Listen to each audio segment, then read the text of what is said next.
So i fo manuia le tātou tunu le nei tā fōu, ia le tua lo nā lofa mo lo nā ngalilei, u tātou lia le tā au le asolua, o le aso sfulfitu o le masina o te sema, tau sanga lua afe lua sful ma le whā. Fa mano le sopo, fa mano le fulau, o le unanga le nei le siu fonga le laumua. E alo mai loa le tātou sānu ngā loto le tāu nei, te ia le sunga le whaawhirenga, pa stasione le asi, mai le kālesia, whaaputuputonga, a le atua Sāmoa, Johnsonville. E usi mai al whaafonga.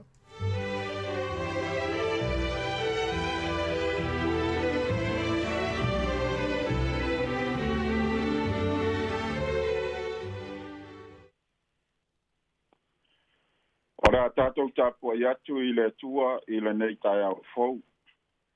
Ala whai maia Sāmoa.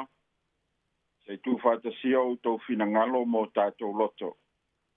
Tātou atu whātasi māu i luma o le nofa i mamanu o le tātou o tua.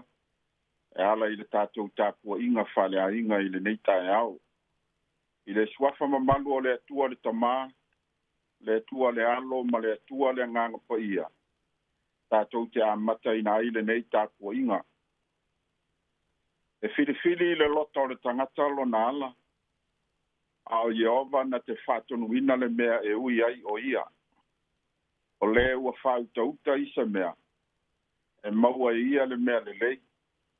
O le whātua tua foi ia Yehova. Amu ia o ia. Tātou talo. Le atua mamanai. Wala whai mai lo nuu mau tangata whātua tua i le nei tai au fau. Pāwhtai ma vi ia lo suafa pa ia. A watu ia te oe ta māle vi inga. Le whamanu ma le whaanetanga. Ona o lo walofa ua tele na wā mo i mātou o lau whanau. Anganga pa ia e. Sila lo whamaia i la mātou tāpua inga o le a whaia nei. Pātumu i mātou le oli ma le file mua o lau a fio. Ina ia i umea umai le manuia. Vi inga e whafo i atu i ate oelo mātou tamā. Whamanuia e lau upo le a mātou whalongo i ai. Tala o mātou loto mo mātou talinga e whalongo. Ina ia mātou la ngona lo si ifofonga lofa. Au e whetalai o mātou loto i le nei aso. Ono Yesu ke riso wa mātou ta talo tuai nei. Amen. Se upu whama losi mai le fionga pa ia le atua. E ta ia lai nai foi la tātou sāwalinga o le nei aso. Maua mai le tusia whaila unga i lona mtau po iwa.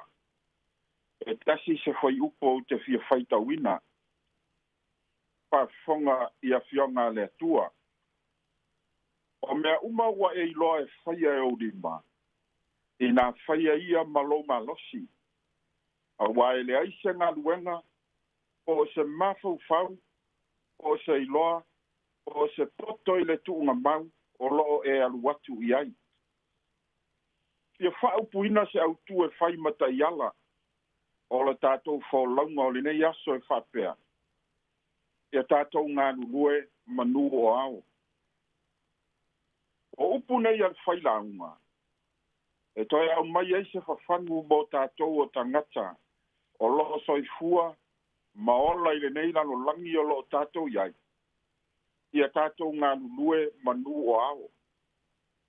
O loo ia tā ua le tangata whai ngā luenga.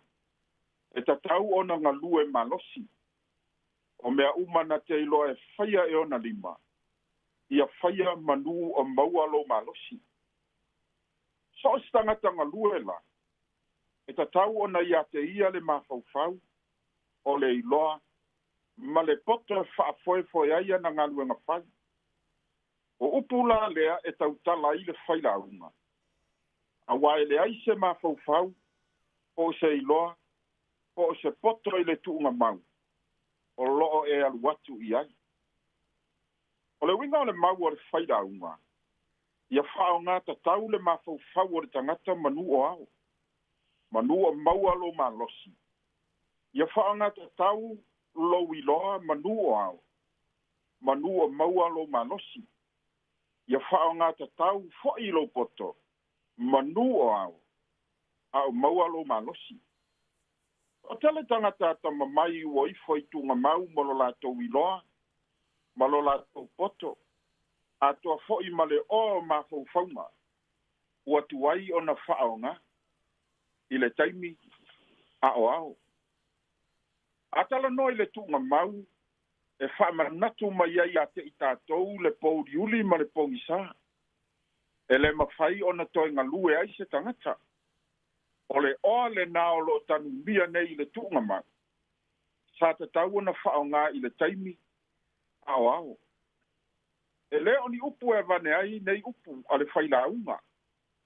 Wa au mai whaalapita inga mo i tātou. E le lua ni ola o si tangata. E tasi lava lo tātou wola i le tino le nei. Ma le o langa le nei o lo utou soifua mo tātou wola ai. A o mea lofa le nei a le atua mo le tangata. E ao na whaanga o ioi a o maua le malosi. Mea manu o ao. E ala ilo na mafaufau. O le iloa whaatasi ma le poto. Wa o mai whaatasi e le whaila unga mea nei e tolu i le taimi e tasi. E mafua i sea. Wa sila fia e le whaila unga. O le tā whatolu leo le tangata soifua. E tatau o na ngā lue whaatasi. Ma o so o tangata soifua la. E tatau o na ia te ia le mafaufau. E tatau foi o na ia te ia le iloa. E tatau foi o na ia te ia le poto. E le mawhai le mafaufau o na tūto atasi. E au noa ma le iloa ma le poto. E whapena foi le poto. E le mawhai o na tūto atasi. E au noa ma le mafaufau ma le iloa. O whaito toa malo losi nei e tolu. Na te mawhai o na whaia ina le tangata. Ma si itia i se tūlanga i sili o na maualunga. Na te le i mafaufauina. Ai awhai foi e whata mala i ai tangata. O na o leo tangata i se tūlanga inosia. Ma le matanga aisea. Aua foi ua iloa le lei e satani. O whaito toa i o le tangata. E afu ai o na manuia ma whaia ina. E afu ai o na fili tangata. E whai le ami o le lei. Masuia le o langa i se o langa pou. E le ngata la i le ola, whaia ina o le tangata i le tino. Ai ua whaapea foi i le anganga. O le tatalo manosi le ale apostolo Paulo i le kalesia i Efeso, makolose. Ia lātou tāo fiofi ma mau i mea ia, manu o au. Whamai Paulo, o le mea leo te le mapu ai le whaafitai o na outou, o tau ta ua outou i au te talo. Ina ia fōa i atu i a te outou e le atua, o lo tātou a lii o Jesu Keriso. O le tamae ona le mamani, le anganga ona le poto ma le whaadinga, ina i outou i loa le lei o ia.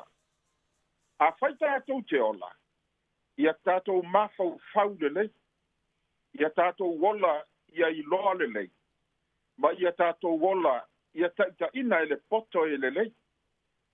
A malama le tangata i lona tāwhatolua o ina le nei, o le awhai ngō fia na e malama, i le wheau, ma le whaolatanga, na sau Keriso Jesu, e au mai le lalolangi o lo tātou iai. Sāmoa, ia tātou ngā lulue manu o au. O le tunga mau ma le pouri uli o lo fotu ai mai. E le to iai se mafau ina. E le to iai fo i se iloa ina. E le to iai fo i se poto ina. O mea wa iloa e whai e o lima. Whai nei loa a o maua lo malosi. Whaatino nei loa, manu o au. O le aso ua taula lata mai. Ua tato iai se lalo langi e le toi saunga le mu. O le fili hoi ma le ti apolo ua le o toi moe. Ua sau e pei o le ngoi. Na o ngoi, fasi ma whau matia. E whai mai Jesu, ua au sau ina iau tau maua le ola. Ia maua atili ai lava. Talia le ali o le ola i o tātou loto mo tātou o langa. Tātou te maua i le ola e whaavavau. Tātou talia le whaoretanga ma le mea lofa foaifua ua au mai mo tatou e le atua e ala i lona alo o Iesu Keriso mea manua ao ne iafe mai le pogisā ae ua tatou tuai o le a tatou vivi atu i le atua i lona viiga ua saunia.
le tātou whai ui le te talo.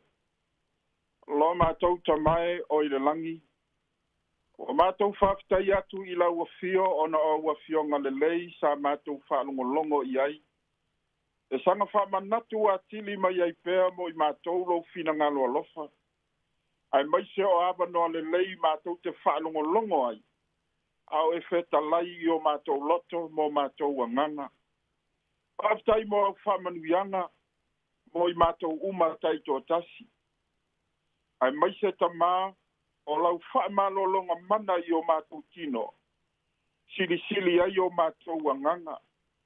Vi ia lau a fio i le nei tai au fou, o le nei aso fou a e fō i mai. Wa mātou sanga mori mawina i pēlo wa lofa whaamaoni, ma lo wa lofa tūnoa o lo whaamalu mai pēr i o mātou lunga. I mea uma mātou te iai. Whaftai tele i Jesu, ia fo'i ma ia tū mau pēlo vi inga e whaavavau. E whaavavau lava. Whaftai Jesu mo le whaoletanga mai a hea. Sa e ta pena ina mo le lalolangi. A wā lava so mātou sa olotonga i lo malo e whaavavau. A ta inane o lo fina ngalo, ia awane i whano se tasi o lau whanau.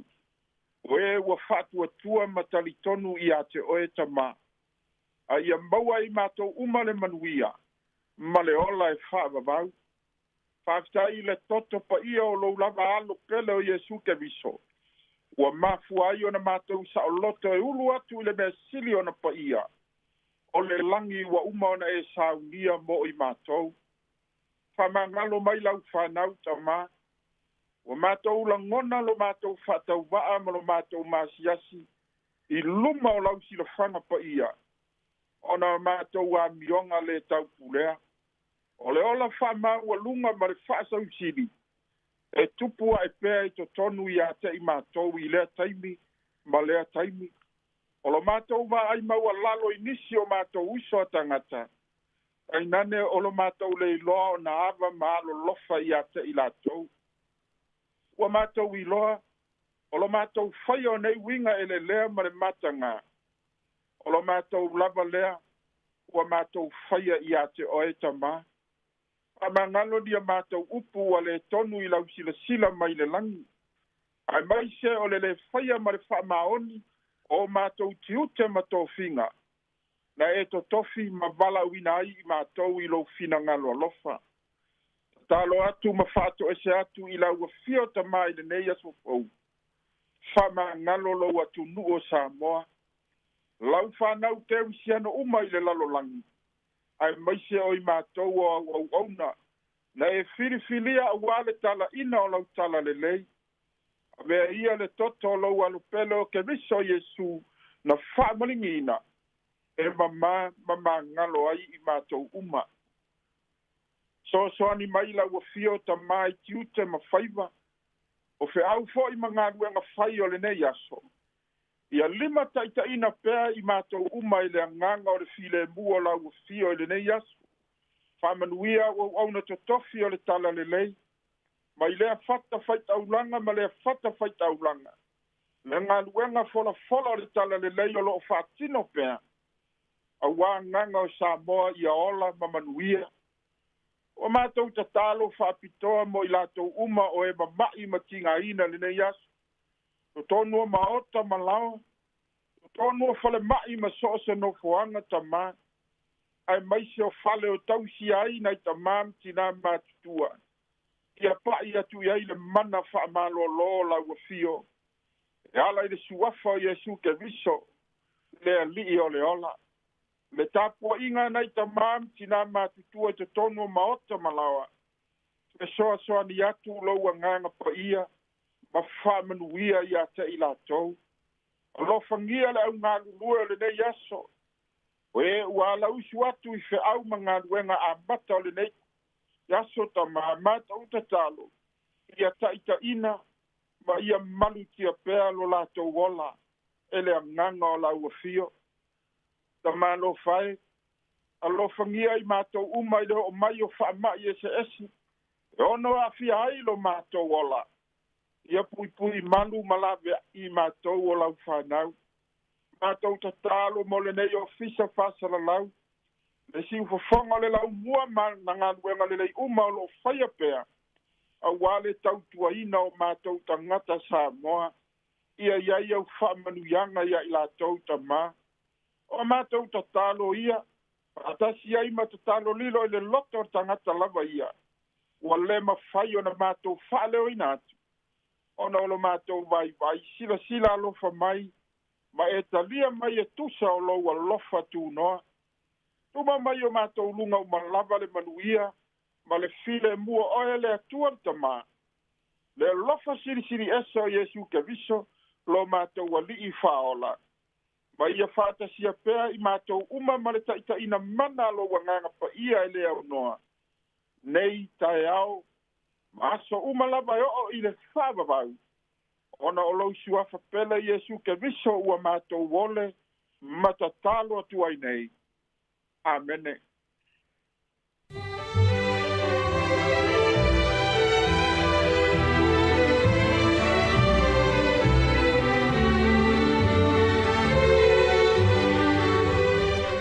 O le nā ua whawhonga le tunu uri tātou saununga noto le tau nei, na te ia le sunga le whawhingainga pasta Sione le asi, mai le kālesia whaputuputonga a le atua Sāmoa Johnsonville.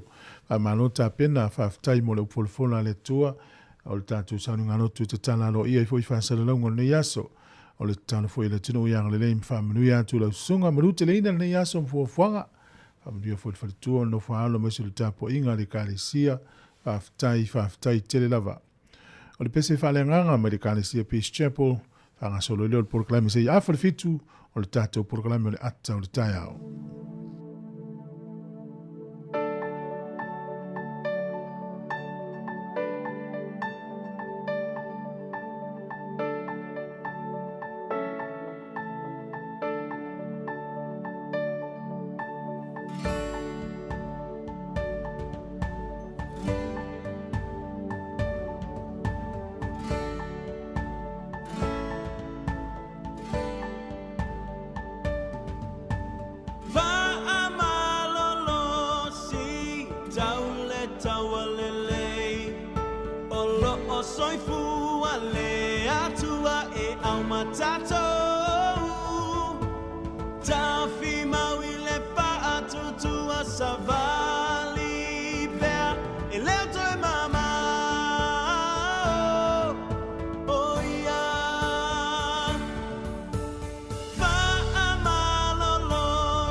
Malolo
O le tautua le si ufonga o le laumua o lo iai fo i le langolango a le New Zealand On Air.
Ata o le taia, si ufofonga o le laumua, aso ngafua i le aso foraile. Ata o le taia.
E programa le ata le tai au le si fonga la mwe Wellingtone, ma lo le si fomulia, le ala fai mai fo i whanunga le lei, sua whamanu ma lo le tātua i whao le si ukeriso, good morning, kia ora, tā lofa Sāmoa, tau tua le si fonga la mua, tasi ono te si mara tasi whamo, a pe fo le tātua tau tua lunga penga te whailangi o le Facebook, ma le YouTube, le tātua app le Sāmoa Capital Radio app, si fomulia, tā lofa fwe, ma lo ale usun le tai au. Alo, ma lo lava, tasi, ya, wa mai tai au.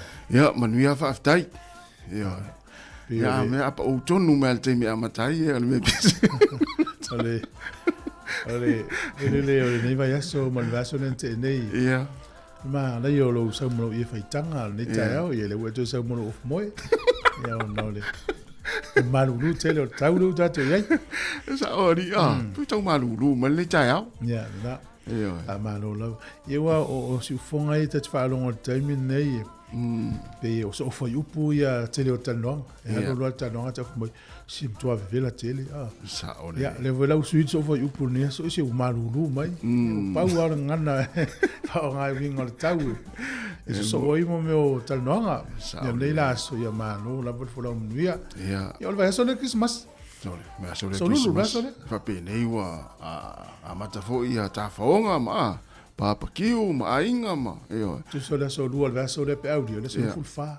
Ja. E mtolia la leta penna o mai lotu. Na ton. Tu apis ya la ngana tonu fitu wa sole amata tu nei. Ja. Ol ma tu apis ya mene ya. Fato to ole le oe fu la va se le ni tu ta so fuanga o le fengo fifo ni yaso. Ana una telefo ima fo le matuni matai Christmas ia fia ai. Ai ngalo ile saunga le mu. Ya fato fale tonu a ton le va yaso. Sa. Pe e fulele fa ngotal por kala me tala no tala fa no ina tangal por kala. O va to na fiu tala voi o si va ngole ole tamamolo na to fine. E lo so man tupu tau sanga. Ole le afia foi fa da vele wala mali wai mai mau tala vo wa olo na ita maiti. E foi malesi foi tanga te lo so mo tupu tau sanga. Ia mo fa la venu ngola wala pe fa tu tato tu. O aso uma tupu fa la ia e stay me le afi por la me ia ona. Ai fa no ala na pa ia yo la pta inga mo tato wala malanga i lunga wala ia e o leo le pui lava le moe ia malo le leito halu lo fa nga malanga si akil ta vale o le lei pa tu la mo fa pena. Ia ma ia ta pena fia. Uni si ai nga fu le o tu kisi masi la fe vai. Ana i mea la iti. Fe vai ia le. Mo ar fia ia. Ia fu ina vesi ro war fu i me te le tau na ia. Fa ta ita mala te fa na mo lo to lua ma ainga. Ia moni le. Ia na. Lava no ainga e takta no ma. Toi fa so pe ia le foi tau le fa nga tele e nei fa firenga. Ia. Te pa itua ma le lotu fa fitai. Ia mai ia Januari lua fa ma sina nei. E toi te pa itua ia fa tumuria tatou lotu fa fitai le anga le leo le tua na tau singa. Ia e tanga i luma ma le lotu fa tua. Tatou te loe anga le fo le fo longa e tu lua fe lima. Ma no ol fo lang. E se le anga le leo le li pe a fu so i fu o te lo nei tamam tina ma tua le tatou te ma futa lava. Sa o le ia e se tatou wa fe mo mo tatou tinu. Fatalo fa le ni ta ia fatalo fa tu tonu ainga. Ma futa mai nei tu amata tu asina sino le tunu amata fo le lato nga luenga le aso mo le aso le tapo ia le fai va lo filimo le afenga ile tunu le yaso mi se fa nau ile nga ia nga luenga le yaso fatalo fai nei au ona le tu o sungai fa afenga nga o fai la ngo le talo le lei tai o kalesia ma lo talo a o anga i fo le tatu tunu mai lava ia Januari le o tatu pa ia mai le nei fo i masina muri ia ma lo talo ma lo fo il tapo ai o lunga o tātou upenga te whailangi o mafuta mai ai le to atelo le atinuu ia i le Facebook o le tātou YouTube ia dana whaamana to tupea lau tautua a lau langolango le tātou tautua ma le pokalame ia tu whaatu le tātou Facebook le yaso ia mai se fo i le tātou app le Sāmoa Capital Radio app o lo whaafonga mai ai nisi tono whare whainga luenga ma lo lava le mafuta mai o le tautua ne le si fonga lau mua le pokalame amata le ata le tai ao le o le tātou wole pese le marisunga sive vainga walesi taliu mai ya ona whangasoro leo le tātou tala le tau. Ya, whangasoro tue la fwoi ma le tātou. Klame ki, good morning, ki ora tāla whalawa. Sale, check. Awe o timangio. Ea, seka ko walu. Wale o ko makaka, su ele whakau mai e suoria. No ko fofo. Walu. Ai ko be ko. Seka pe mai mea, sale. O pape.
Kua vai tai a ngaka. Malo alfa malo si se uso. Malo avau.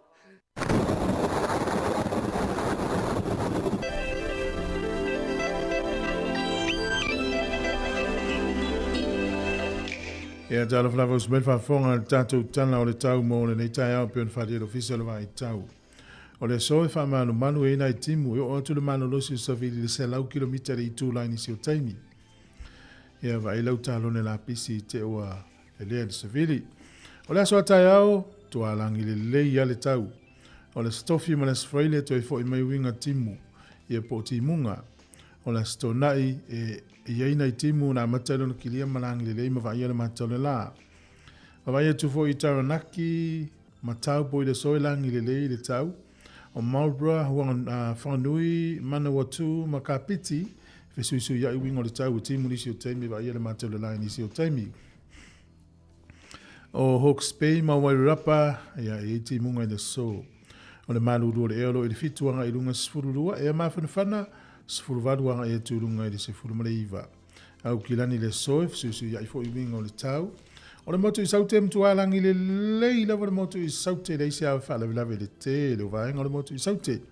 O le maluru o le eolo i leono anga i lunga se fulu e a mawhanawhana sifurufafa solo atu i lunga luas sifurutolu.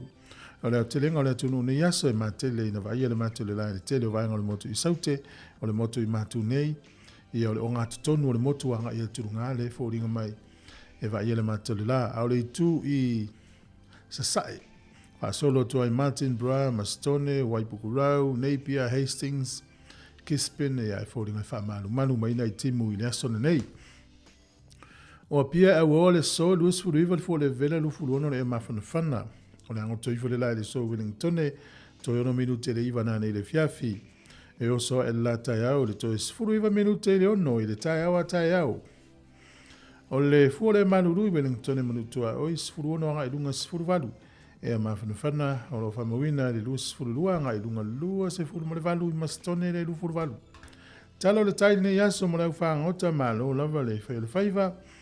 Wellingtone sua le tai le toi 2 minute le fitu le tai o nei la o sua le tai. Pe le tai le afo le tasi i le awauli. Toi sua le tai le tele titio le afo le fitu i le afiafia na nei. Porirua sua le tai la tai le se furulua i le awauli nei. Pe le tai le toi 20 minute le ono le fiafi to sua le tai le te au le se furu lua i le vaveao. Manuia fufuanga o le awhenga iai. Ia mo le au laftupe, tasi talani usila mo lau tupe Australia valu iwa sene. Tupe a Amerika le ua wha sene, ua alu lalo le tupe. A 5 ono sene, toi whasa o atu 5 ono sene. Ia le tupe Peritania le nana o whea tuai. Ia po le pauni, tasi talani usila, maua lau tupe Peritania po le pauni wha sene. Malo rosi o tupe a tamana o. Tala fiti le utala tolu sifuru sene le so, le tala Sāmoa le utala 5 sene. Tasi tala ni usila maula utupe Sāmoa tala 5 sene. Ia ma le pā angatonga tastesi ma le lua valu le pā angatonga i le so. Wa malo le anga le lei, ia manuia tele na yas whaftai lava.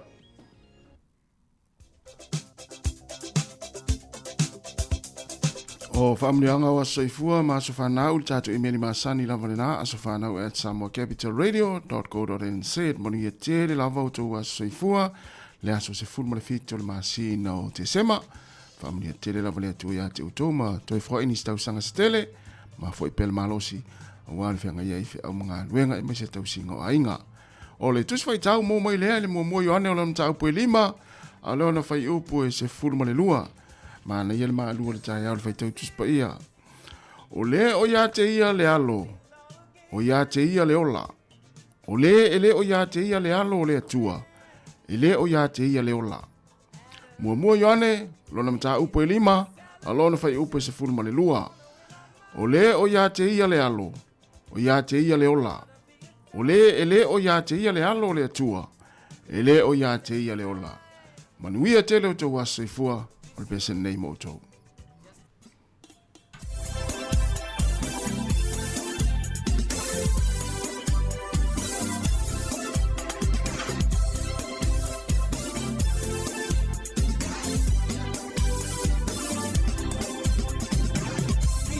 Fia ua uli mai.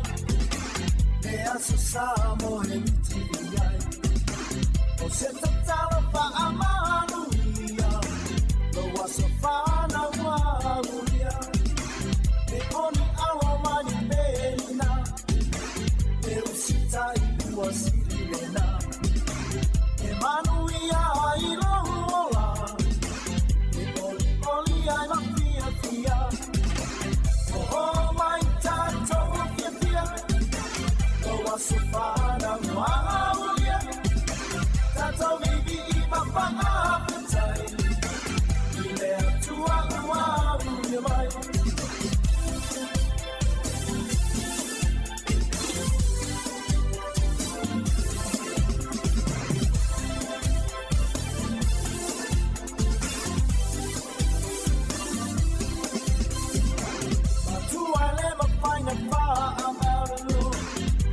Sina I le tele o aso Wa o safi ai nei male pia E le iaso ua unia Uso e ia tau tula Ia mua pe ale atua Pa ao atu tau lohu malosi Tau tua male pa amaoni O mai tātou pia Waso whana wauria Tātou bibi I mawhanga petai I lea tua wauria mai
Tala whātuna tunu mālo sa I fōsi mai al whaafonga o le whaaile I le tala whaasolopito lo langi mea na tupu I le so o le aso sifuru ma le fitu o le masina le nei o te sema. O le so tausanga tasi 5 tolu sifuru ma le valu, tasi 5 tolu valu, na motu sia ai ia le fesota inga al tupu o Henry le valu o Peretania. Ia mapope Paulo le tolu, ina ua whaailoa e King Henry valu, lona valu. O ia ua avea nei mawhaaulurunga o le ekalesia Engelani po le Church of England. O le sona tupu le tausanga tasi 5 tolu sifuru ma le valu. O le asona nei tausanga tasi fitu. O le nuu o falani, o le so whatoa la toa mana iai le malo Amerika. Ia e mwhaia o na tau ele tunu ulava la tau. Ia po se taulanga. Ai alea mana ia isia tunu na la toa. Ia peila. Whai loile so wa mana ia ele malo falani. Wa iai nei se malo tau Amerika po the United States of America. Tausanga na tasi fitu. O le sol tausanga e tasi valu whalima. O le tangata su enu Europa e suafa ia Ludwig Leichhardt na tau nuu i le so I Ausitalia I le vaenga le tau Australia's Northern Territory. Ia e pe e tau uafo I nei tangata su enu I le talfa asolopito Australia. O le aso nei le tausanga e tasi iwa ono se furu ma le fitu. O le palemia Australia le nā taimi e suafa ia Harold Holt na alua ta ele le sami ina Victoria i se matawhanga e Victoria ia malei loa atua i lava i li toi maua lava lona tino maliu lona tino o le soe le tausanga e tasiiva valus fulu o le kolisula o le mano teki maana body cards ia po lana body card e to atasi tangata le leo ia na afia o la soifua i le so i se os whainga wha terrorisi to tonu o sini Australia tausanga tasiiva valus fulu o le sol tausanga tasiiva valus fulu manelua na amata wha lauiloa i to tonu o le nuu leo New South Wales le whaia o le siaki o le manava avita vale e le masani ai pe o le sona amata ia o na siaki le manava avita vale po le ale tele o le avamano si la iai o le aso le nei tausanga tasiiva valus fulu maneono o le fōma i whaia ta atonga suafa ia Davina Thompson ia whamawina na ia whaia ia ta atonga o le fatu o le mama ia o le ate ia i tonu o se whale mai i Cambridge Engelani e whapea whamomonga ia ale lalulangi me tau tongwhitinga whafo mai o mawa e tele ai fo ia tongwhitinga ma ta atonga o whaia nei tangata tupu le sol tausanga tasiiva valus fulu maneono o le sol tausanga e luafe se fulu tasi na maliu ele taitai o kore i mātū le to ino Kim Jong le lua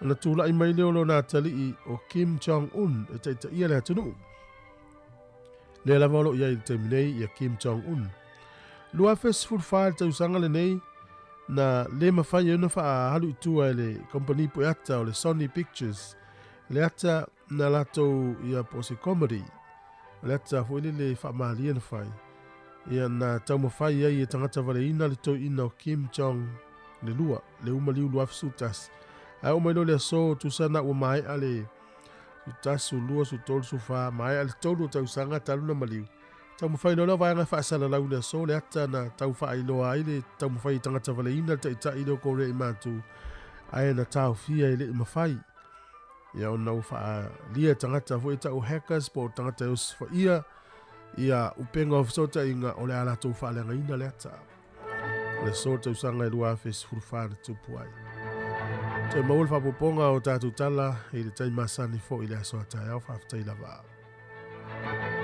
Malo whaftai o le ua toi fitu minuti na tāle o le valu, whafonga tātou tala mai Sāmoa, pa tala fōri si fonga lau mua, pe a tāle valu. Ma leo le vai atua oso ale la, ia i mātou nei porirua, ia i sa malurula fo i le tai au na leila, ia, ma whanawhana fo i lana nei taimi whafo atu. Moni. Whātua toa le lei oe nei aso, ma whātua toa, ina ia whatamali i le aso a ua le whavesia. Te lo tāno ngol kirikiti. E ia i nātou e tāno whatamali. O ia ila to te lo tangata whatamali ina no pea sauro i lalo ia ifo mai whamsino whaftai e ia tangata nau ta aloa pea whatu whamsino lau pe le fiu e whatu alu lalo manai te lo lan metu whaifi nau ngā whamsino ta mo me lo whamsino le lisi tu olo ta ulo fi nau le tu le whamena se e le mese mena ona ala tu mai lisi tu o nana le sa se lo whamsino ngana i whamsino te au nei Awal whamesi Awal whamesi ai lo tal whatamali ai lo lava ua ela ta o ela te o vanga na so fuanga o Sāmoa e le tai tu sai ia unga tupulanga nei matangata matu e vai ia tulo tangata matu e me se tanon kirkiti furi le ua vevesi ua popole ale ua li ia la le turi ai vai tulo va alu sorpe ta vai tulo mai e vai awal pole se vala ua tua le ulu lai se ore mai le tana me iluma mai le pauna e pau mau mai e ia le to ina na per kapteni na le au fa to ina le au so no termine la ona lo le leo la tu lo sui lo fa te pe sa ula o e fa pa o tu iluma mo apate tu te vele e te lo il ta longa ke kiti le ata mai o to ina ia te ia te venga sui al fatea pe sui pa unga pe lo maltanga la le sapo ia fiti le pe murumu fo ele ma nei o ma fo fonga na itamama tu no feta no ngale kiti we ala tatu fanga ile temi nei ia Pe le wufa ngā te mine tātou le fafo, yo tātou le polo mamau atu i fafo. Ia. Le la o tonu toi tua olo, la wo isa moa, mele a matwai le talonga. Na. Ia malo, ia whaisa polo mamau atu i nei, ia walu le tau sanga o e lafo isi o tātou ainga, ma si o tātou no, ma si o tātou atunu. Ia la te latu isa moa, tali le mai o e la uluma, tali mai o le whatali no. Sa o le lei. Tamara ia le sa le peo le tau tufu.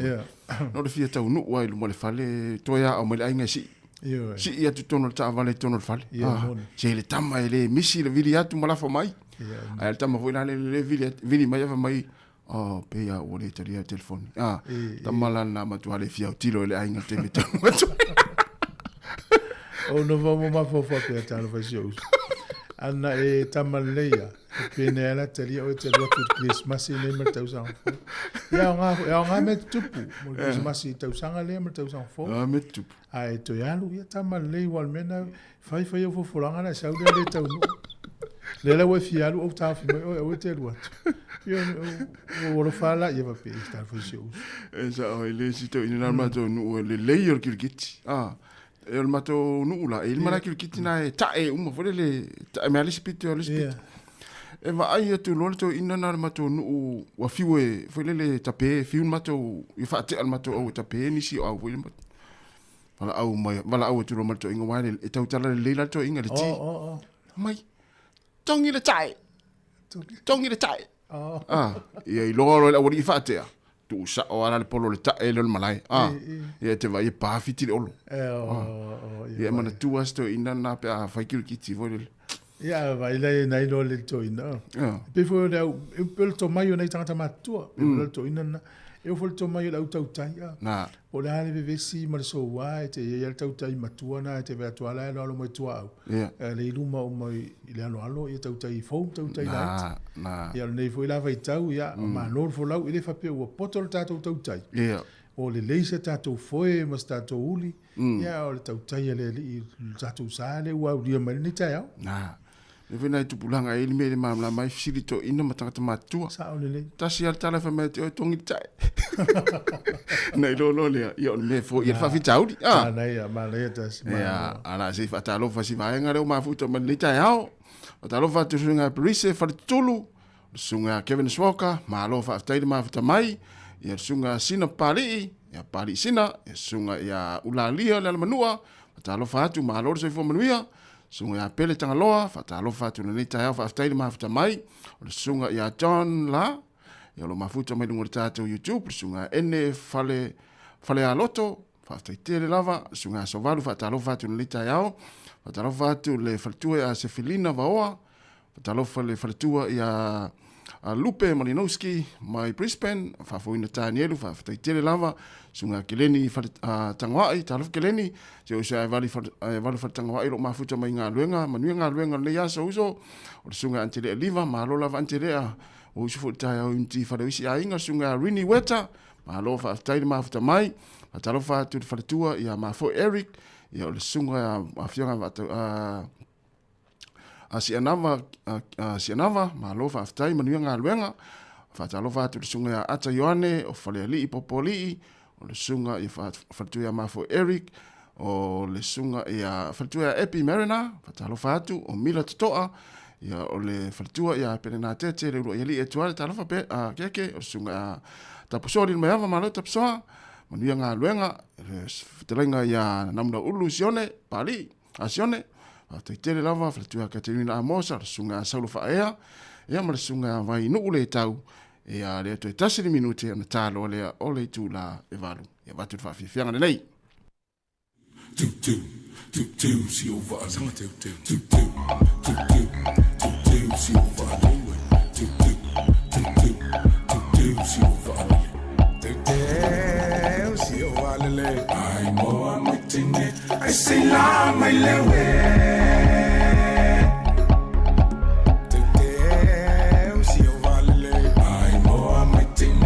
say la me lewe ale ale on to lean to see ale a fight fini to alfa ali yesu de mali oli malo victoria na su elu Britania samaya saulu tan always in a tatai my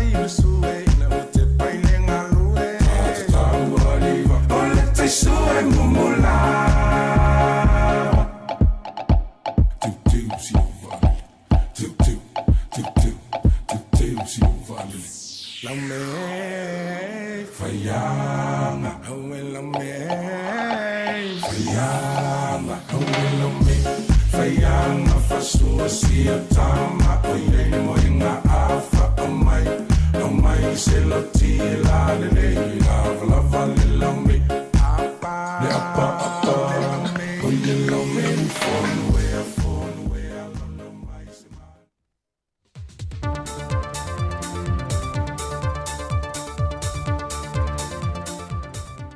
Toi whātalawhātou le isi whaopopongo talafou mo nei fwaiaso usi mai el whaafonga.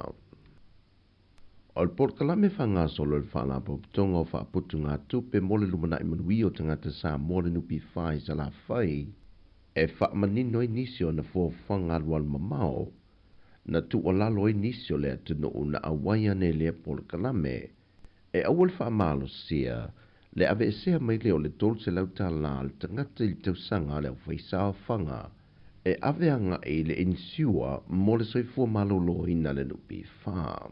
O se vaenga o le portalame na puina e le talamua media na whaaria i le whinangalo se tasi o tama mai whaasale le anga numero 5.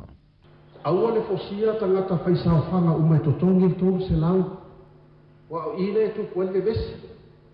Ai le tangata ia e mana o i whihanu le ski, so be it. O e whapena hoi tatou ta avale lea na whai whata i tainga. A loko a tangata insua la ka avale alu ia insua. Ai ale ai pule a ia. O te iloa o se fofole na e te ai lea vaina. Ai o se ski le le. Ai a whaino e compulsory. Na le manai alo lea. Whaaria fwoi le te malo na whinangalo. Pele ona silisile e whaonga mai le se le ni pole la fonga le e tipia ngai i le ACC po le taui mo whaalawe te tupu whaafosei. Ai hape a whai fo ia le optional. Aua le whaia, ai whaonga mai le ACC, Accident Compensation Corporation, o le taui o whaalawe whaafosei.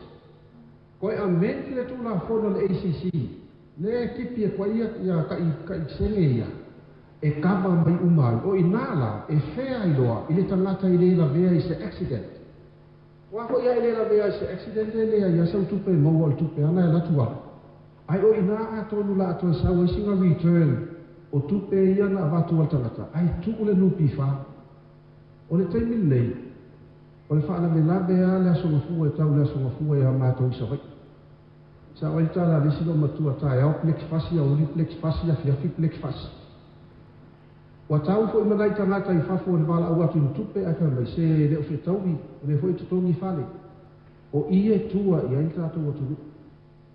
Umo i alena e tua i aita atu o tulu. Ina i tamai nono ngā tupe o nai whaarawe lawe o whai ngā tau langa o mea uma whapena. O alofa mori po o na whapelea. So e whaini tau te unga lau whionga leota le tulanga lea ma le ACC. Sui le ingo le ACC. Tau i o whaalawe lawe whafose. Ai whaopopo. Tau i o whaalawe lawe whafose i ma ngase si ia uma. O le whatu a lua whaatala noa ngare nupi wha ua maea. Ai le to o tele niso lea tunu na whaatasi ane iai. Na whaadia fwoi se whinangalo le tinafo mai a nola ketlo, a whaio le insiua le e fisoa swane, mo tangato le atunu lima vai ma uti le whaasoa, pe iai se whaamauninga e loa tino ai, o lo ao fia i lato i te tonu o lea fua whanga, na ia sauno fwoi, e te tau fwoi le komite, ia tā mau le soifua malolo ina i tau ia ua whaatu langa mo le malu le atunu e vai ai fo mai, ai sila i tau o loo whaatulanga mai e whalemai tū maoti. Ona ena o le 5 tāna e tutogi le tangata e whaia i le whaata i whalemai a le malo. Ai a whaase atu lo e whalemai tū maoti ma whantelevai. On tutongi le tangata se lautol se full tāna e whaia i le whaata i e whalemai. O le aunga le whaamoe ua whola sia le komiti e manatu i lantou na awai le whontanga o se mea le lei. Ai tele lava vaenga te tau ona toi sila i ele komiti a whanga solo whaatala noanga, au le whia se whaai unga mautu o le mata opo. Pe unu wha mao nia mai ele whionga le minista o tupe, Watu wina tu le komite le nupi whala tau te whaanga solo whaatalanoanga, ai o se mata opo, wa na on whaatalanoa, ai le whaia iai se unga. Wa maita wine whaamaunga malo le malo, e la tau ia lo ripotia mata fia mai o se whainga o whala au whasai na mala au malosi, o i la tau lawa ia Sāmoa mua mata fia le to ese i mōlianga lawa ia e tasi, ai a mangalo mai itua ina ua mai a tuli o lātou whaasalanga, o i lātou lawa ia e toi whaawawina lava lea soltula whono. O se tasio o se whainga leo le vai aso nei le fio ango tula ele, na tau fia mai eile li ua whaingo ina ia ki 9 po ko lani seve, e na ua maua mai eini paipai whaonga ina ula aile aisa mani la au maa losi. Au le vai aso fo ina mawai, na ripotia e foi au telefou le tau fia mai o nisi, e tol tula fono lava i whala au whaasa ina mala au malosi, mai a fio ango tula ele le pea mawai tele. Ua te ene le telefou ia wilo le lofi faisa vale mōrianga uma, o lo tua iai o iai lona ave wha malosia le o se tēnei titi mai le fio ango le au wa se fulufitu tu sanga le matua. Mai o mta au puna talo sanga ina se tasio le ai ngai na watu ina lunga o penga ta whaai langi. Le fiso swani al mamalu le atu nuu, e se tasi na te si la fia se mea ua ave ia e lea li ilo lātou tēnei titi. Muliane wha sala lawa le mtanga luenga o leo de sa ili o lea tēnei titi. Pei ta ina tali mai lea televou lunga o penga ta whaai langi, ma toi wha fo iane le tēnei titi i le aso na se so ai, o le la whainga wo ua leva, mai e le fou, e le o se teimi mō fo i le wala oai i lona ainga, e nā te li ave wha maalo sia. E tele mōli angamtanga luenga leo o whai e wha sanga le televou, ma o te tala wilo i tua, e tāli ai le aso ono union tau sanga fau, e wha tau nui nai lona whamasi nonga. I wha maunga leo fiso whainu mera wha mawina le atunu, moana tupe maua mori kuata wha tau sanga le maasino se tema le tau sanga nei, wa maua ele valu te si male 5 miliona tala ua wha iti tia iana tupe maua, pe a wha tusa tu le kuata le tau sanga o tea. O tupe nauina le kuata wha le tau sanga leo se tema, e lua se lau tol se funmaliva tesi male 2 miliona tala. Mai ua palasia i lalo mai ana tupe maua o le maasino se tema i le tau sanga o mawai. O la fonga o lo tu maulava o se vaengo tupe tele o lo au ina te tono kuata te tasi, lea e se lauiva se funmal tasi miliona tala. O tupe wha mea lofan wha amawina i te tono lea kuata, e lua se funmal tonu tesi male tonu miliona tala.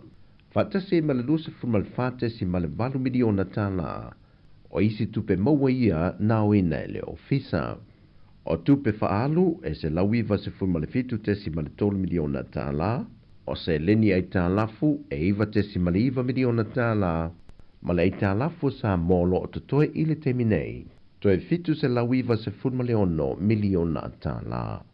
O talafouia mai Sāmoa manuia nei aso, whaasoifoia.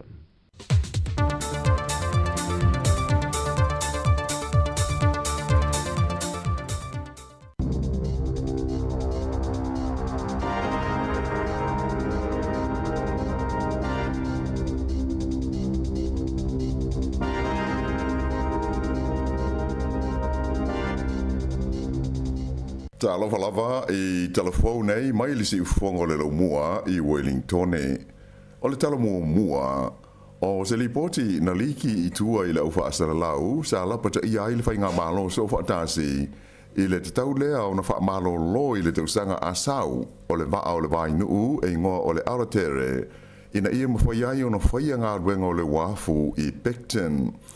O lo o ta ua ile nei lipoti e matua le mawhai o na sanga whaao ngā ina pēr le vaa le nei o le aratere se ia o atu i le tausanga i lua afe lua se fulma le iwa. Ma fua lea o na o ngā ruenga i te tau o na whaia ma wha uma o le wafu fau i Pecton a toa ai ma le wha le leia o isi vaenga e mo mia mo wa fau ia o le a au maia.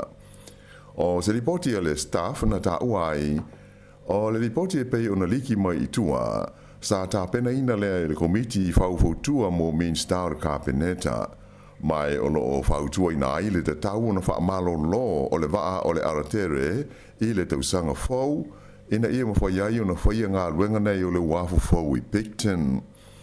O loo manino maiai le lipoti sa misi e min star le taimi sa le tawai o na whaia sa lātou whaaiunga i le masina o Iulai mo ni waa fau e te tau o na au maia. O loo au fiai mo se lisi o waa e tāla whengai e suia ai wa ia o loo iei nei ma whao ngā i whela ua inga i le vai nuu mai Wellington i Picton. O le wa au pita tau ngō fie o loo au fia i le lisi o whautuanga nei mō le mā lo e lua se lau walu se fulu lua miliona tā la le tau. E pei ona si le fia o le vai aso ona te nei le asa whailoma iai whalawa i tele le whainga mā lo so whatasi o le au lātou whaatuina se company fau mo le whaatauina mai o ni waa fau se lua i e te tau o nao o mai i le tausanga e lua awhe lua sifuruiva ua te tau na whaao ngā ma whewa ai i le vāo motu e lua o New Zealand. O le nei fuafuanga ua whaelo mai ai ua lata i le tausanga atoa talu na whaia i le whaai unga le Minister Tupe a Nicola Willis e taofi ai masui atoa i le fuafuanga sa whaia le whainga malo te ruai mo ni wa fau e su ia i wa ia o lo feo i nei e au fia ai ma le ara tere. O le porkalame al whainga malo le Labour, whaingo ina o le IREX, sa au fia ai le whaatawina mai ni wa fau se lua e ma whaiona whe awea iai mono fuafi po o trains. O le company e ngō le Hyundai mai po Dockyard i ko le saute, sa iai le whenga inga e lātou te fausi ai wa fau nei i le tau e lima se lau lima se fulmaltasi miliona tā la. Ai o le tau o wafu atoa maisi vaenga ie mana umia i le taimi e whaonga ai nei waa na whaafo se iai o na oso maurunga i lau whainga e tolu tesi ma le lua miliona tā la i le tau o le nei ngā ruenga i le taimi lea na tau fia ai e le whainga malo o loo iei nei. O le teimi lau fo ilea sa ato fia ai le Minister Tupe ia Nicola Willis ia se komiti whaufotua e sa ili se isi whainga e whaatino inai le au nanga le nei mo whe malanga i ngai waa. Ua tau fia nei e le ofisa o le tiute New Zealand le tusa o le luas fulu walu ma le awha kilo o le vaila au whaasaina o le methamphetamine na maua i le tono ni ato se lua na lafua ai i le vaenga e whaata amilo ai ato pau o tangata malanga i le malai wa alele wha le vāo māloi au kilani i le whaai unga le vai aso na te nei. Na maua nei ato e le au whainga ruenga le tiute i le vaenga e piki ai i ato o tangata malanga mai sa whaia i aisu e suenga ina ua fōlinga mai ua lafua ai e tangata sa au maia i ato i te tonu o le tunu.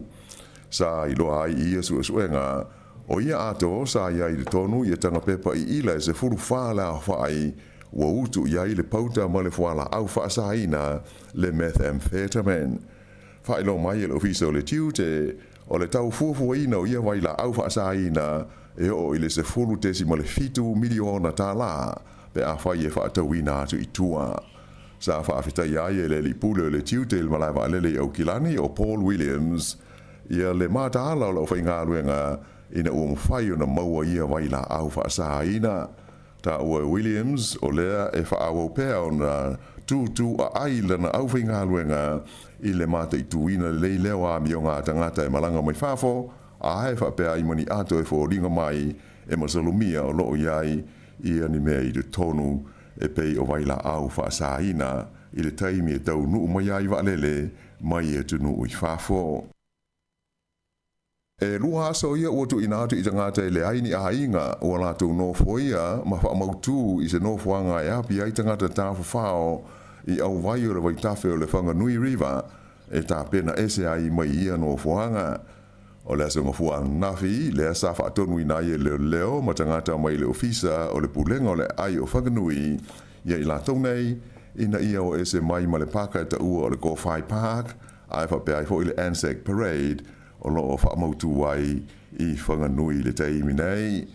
Lapata ia i lātou nei ina ia te tau o na tāpena ese mai ia vaenga i te tonu a soe lua o lumana i nei. Whaelo mai e le pule nuu o Andrew Tribe O le whaiunga ua polo i nai tangata nei o ese mai i ano fuanga, ona o whae te tenga tau i le soifua māleloi na ai mai se o le saunga le mū. Whaaria le pulinu, sa whaatanga ina ona no foia i a pāka nei e tangata i le aini ainga i le mai taimi o sā matapu o le wha mai COVID-19 furuiwa i le tausanga lua awhi lua se fulu. Mai o mai i le teimi nei, o loo iai pia lava le tō tele o i lātou ia, mai na i ta ua, ua tele le mau whaafi tauli, ua mai tau ina ai. O lea o whailo mai whaalau i tele e leo le ingoa, mai ua whaasara lau fo i maleata o le tangata lea o loo sue nei, ona o le whaalawelawe lea na mali wai i Albert Enoka, i le pitonuu o nai loa hat, i le vai aso na te nei. O le li o loo sue le leo, ua masalumia i lea whaalawelawe, o se taule lea Maori e lua sifuru tau sanga le matua, e ngoa i a Wipwara Kapene. Whaalia mai fo e le leo, o le nei taule lea, e iai o na sotanga manikengi. O le li na maliu i le nei whaalawelawe o Albert Enoka, whaalia mai e le leo, o se sui awai o le kengi e whaingoina o le tribesmen, mai o se tasi sa avema pele stene o le kalapu ti e wilafi o le Rebels Motorcycle Club i kalai stete. Na maliu o ia i le aso se furu o tesema i se purufana na manu ai i nai. Whaalia i le leo o le tangata o loo sa ilia nei o Ipuhara Kapene o se tangata matautia mai le te tau ona lata i ai se tasi.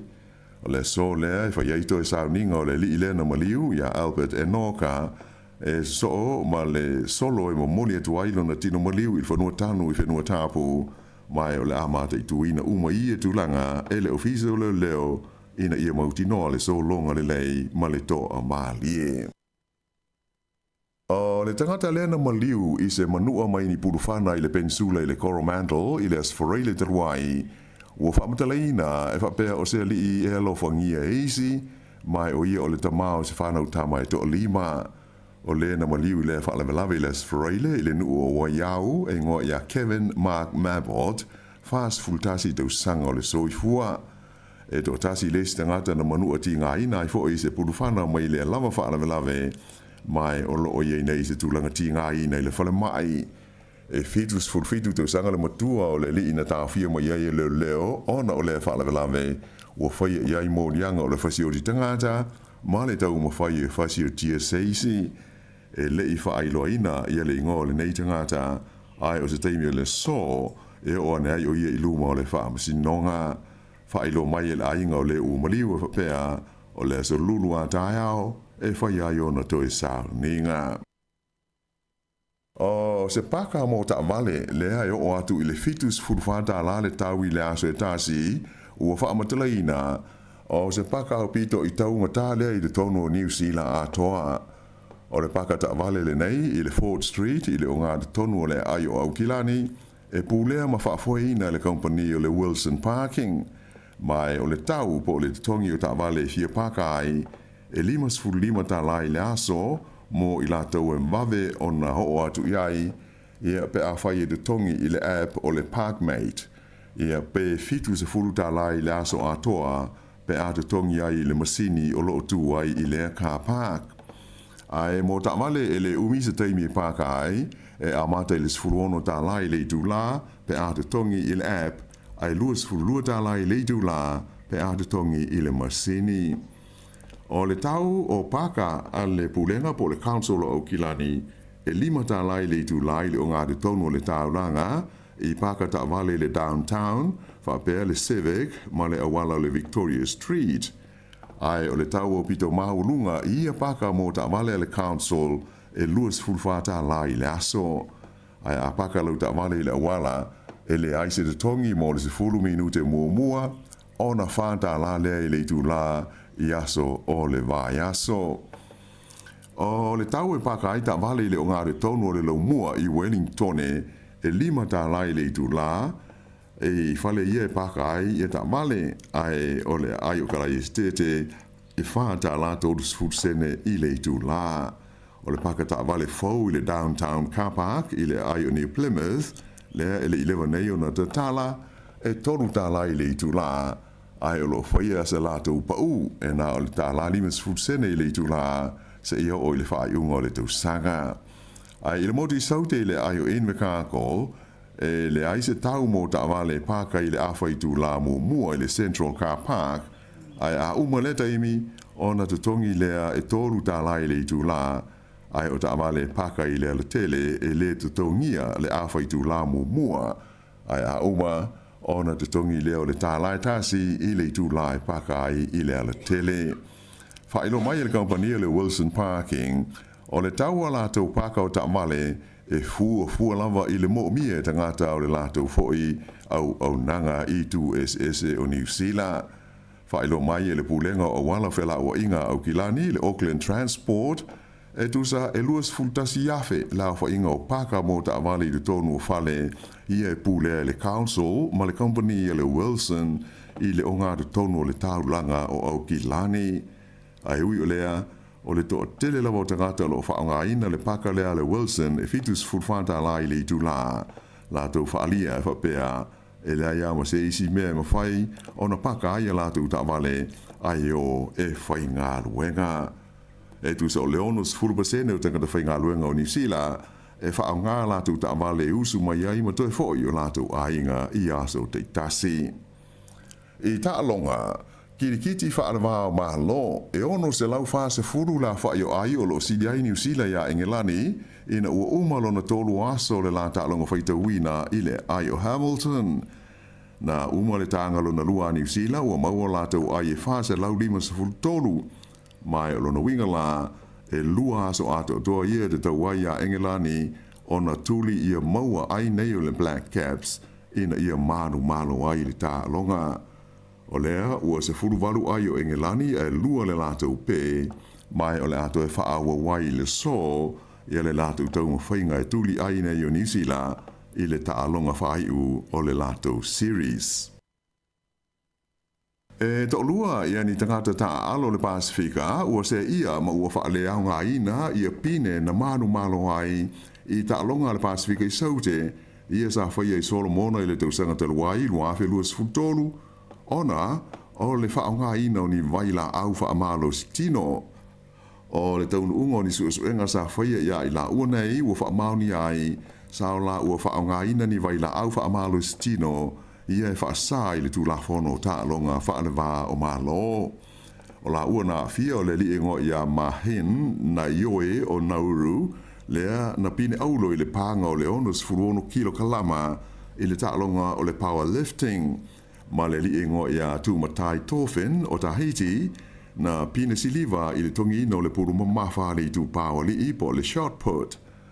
Ua whalea o ngā ina la ma ua se ia mai ai pine o ta longa nei le Pasifika i saute luawhi luas futolu na manu malo ai i la ua nei. E lenga te lea ai o le fo i ua whaasao na tau wala ua i ta longa la iti po le mini games o le Pasifika i whaia i Palau i le tausanga fau luawhi luas futulima ato ai ma isi ta longa le Pasifika i whaia i tahisi i le luawhi luas fulunga le fitu. Ua se ena nei la le li i mai Gary Bass e ngo ia kaiti tena tau i le tūranga o le pine aulo i le vaenga o le onus furono kilo i le talonga o le powerlifting ai se ane i a Rocky Ramo o le Solomona i le pine siliva ai pine apa me ai i a Venice Chan o Fiti ai i le talonga o le shot pota li o lea ua se atu i a Nathaniel Sulupo o Sāmoa i le pine siliva ai pine apa me ai i a Jonathan de Tao o Nauru. Ia o le whaingole nāle nei vaenga o talofou.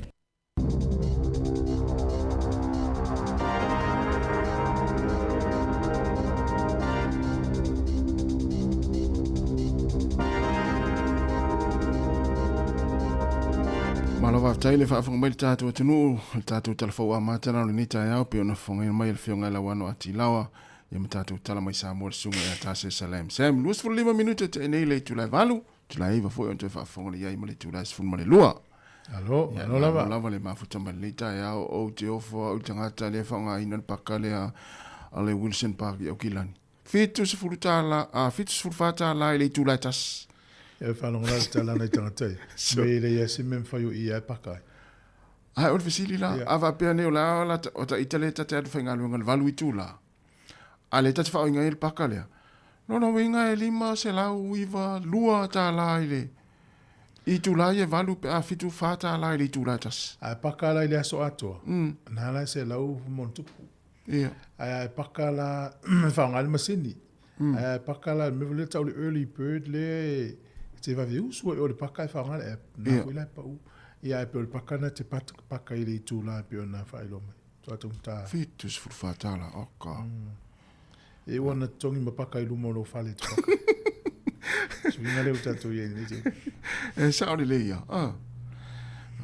O fale vela vena na tupu mai lo hati le tatan no an nafi. E lewa mai nei talafo. O le tamaiti lima tausanga mai le tunu o Kenya. Fato a lua ia vai aso taluno mai ni usila la inga le mola tunu fo mau. Mai lo no fo Johnsonville. Le ngose la tu ta faonga na le paka. O ila tau mai e fou la le ainga. Fou ele masani. Ele masani. Ia haftai ia o le ola. Ia e pe o lentato whamanato to i pia mana tua vai ta ele, vai tafe. Ia o swimming pools, i tatu ainga, mana i tatu whanau. Ia leo manino mai nei, o stamatiti na lima tau sa. Lo inga ua tua le paka le, ano se sili tamatiti ala wari o le vai le, vai a pato pe nta ua le matsila. Ia, a fatu ile moni maumeli, tera tangata. Ile se vai voila le ono ta elenis. Ia sa ole le ringa fona isi ainga talo fa. To le isi no uie pe no uie tono continente of Africa. Ia. Ile ini sami mani vai e tele uie no ua e la mala le tele. No ngana le wo mai ni usila ile vai e ile sami. Ia. Ie fo la to vai. Ia le lau talo fa ni mata usanga si mele o afaina no la ia. La ile kiva little page le o fai nei tangata la lango isi ai. E o le fata no me ato aru vai eso. E fuala, le ainga mai ni usila. Ile si me fingo fiele o mai. O mina tau mo fai o pepa, me tau mo fai. Ale o manu ia, ale o mo wile o la tuta mesiti. Ale le atoru le masi. Aru vai eso. Oh, sole. Mata la ita tau tu lang fapea. E le tala fia le o fai lo mai ele. E da wanga le o le Woolworths. Tu so le Woolworths in New Zealand e le sa we Australia e au fia i lalo le super value ma le fresh choice supermarkets e la vela ma le wale Woolworths le sa ngor countdown le wala tolo so i ma le Woolworths le wisi la to fa manu yanga le usau temi nei o si ile basene na o si tu sa ono te si malvalu pasene la si la to tongi tono lua ta usanga sa tolu mo tupu pasene la si ta usanga nei tolu te mal tolu ia ona o tule tau sanga le tolu te sima lima o si tangala o le la o atula tau tongi o le tula ile tongi maulalo ia luo lima te sima le valu luo lima ta la valu lima sene ia o tulu le tau sanga le ia luo no ta la tau lima sene a pe amal sfuru wa feta ngata manu ia a fenga luenga foi la inga luenga ne le Woolworths wale ia lalo le super value mal fresh choice ia le ilfa manu yanga le mo ne Christmas ma o tau e whenga luenga le tolu lua i tū la pe silia tu vai aso a lua tu tono la wakiauntu le se lau fitu lima tā la na e mani io e a mo la tau e lalo mai o le tolu lua i tū la vai aso la lua tu tono la wakiauntu le valu su tā la na le paula na tu sa na o se mea alofa mo le taimile asfefia ia ona matalone na le minimum wage na la se ilunga la tu tongi le la uono a le tolu tesimal tolu pasene le la fa popo i tau sanga nei le la uma na lua lima tesimal valu 5%. Ma fusi na me alo fa mo si vanga le nga lua ia sa mana ia so sani fo nei taimi ole ai vai la tasi le minimum wage ni usila le ye e lua tolu ta la ma su 5% ia ale la o tongi la vanga ia le lua lima ta la valu 5%. Poi io na mana ia na emosina lua ta la io pasidi ya malo ia maluia ia malo la vale tu ona tanga te fenga luenga supermarket e sa wai na fo yupu matala ni sa olele ai te lola ila le meu te fital no tu el vanga supermarket te loa ola e ai o fai nisi ia e fai malapta wa matana mau supermarket ia to me o lo fo ie tasile te la tu tialua oe e to tongi lau whaatau. Ia. Whata te inga la, le lau whai atua au whata te inga. e o nei mai ni fai mata tau fai mata pe tolu tala kilo as de la fasa auto le wol nei mai talo ma pe la o pack and save o tau talo fa te inga fa pe furu tala kilo no saulo le il mele tongi le o mia talo o mi fai wa fai talo al tau le kilo le fai e tolu tala tu sai fitu tala le o vesea mai le kilo na o maua mai o maua o le tele o tangata o le te faia le mele so le geofo tele o tangata le te faia ala wa mata na maua nisi ala wa mo lia tu la fon na te inga mo le tunu o le ale o lo na ta fa te inga le wa al fa ta mai sala elu o mi sa o lalo ia sala elu tele maua la Israel te mo le eggplant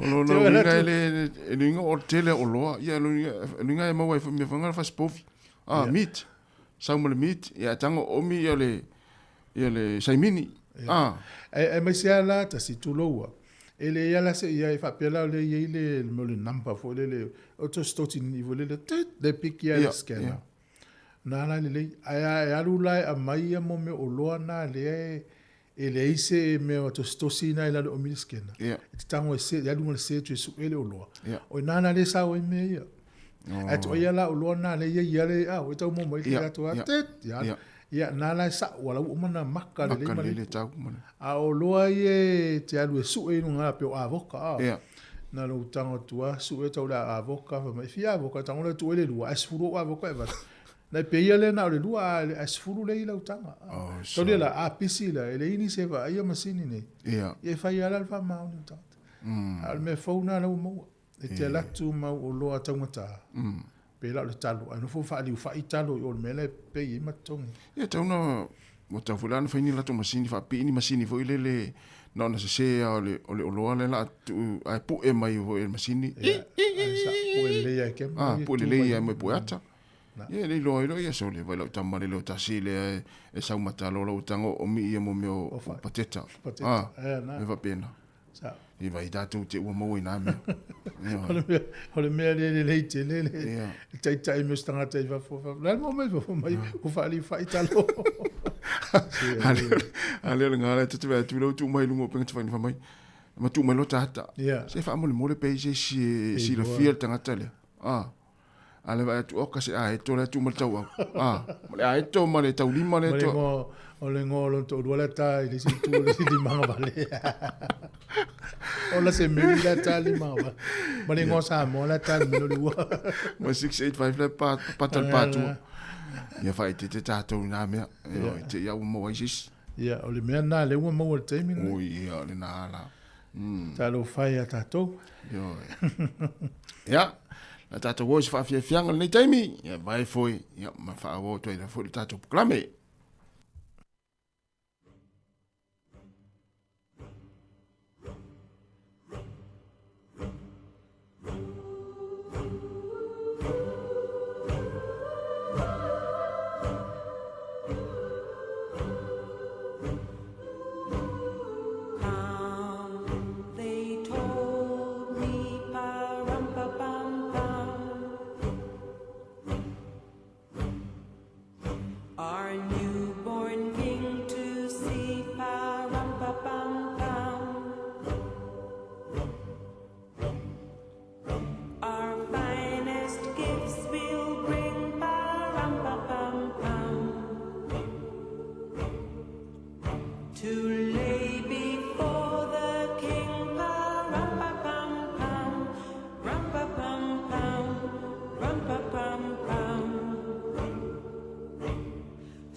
Wa mai le taimi o whai ngā mea alofa o le Kirisimasi, ma ua saunia le Digicel se whaapitoa e mawhai ai ona e manu malo o se holiday package e o atu i le tolu afe tā lalo na tau. Po o se telefoni fo o le Samsung S24 Ultra i le ngata hoi lea e mawhai ona laki i le afe tā la cash o nei mea alofa e mawhai ona wha amanui nai o e pe a laki i le se i le Digicel. Pe a lafo sau topa ape luas furu tā la pe sili atu fo i ainga i Sāmoa po so se atunu o le Pasifika. E te anga wa fo i pe a lafo sau se leni le mai cash i Sāmoa e wha o ngā iei le ClickX o le a whai o le se i wha apitoa Kirisimasi le aso luas furu walu o te sema e iai ngā o le nei wha apitoa manuia tele le Kirisimasi Sāmoa alo whaanga mai le Digicel.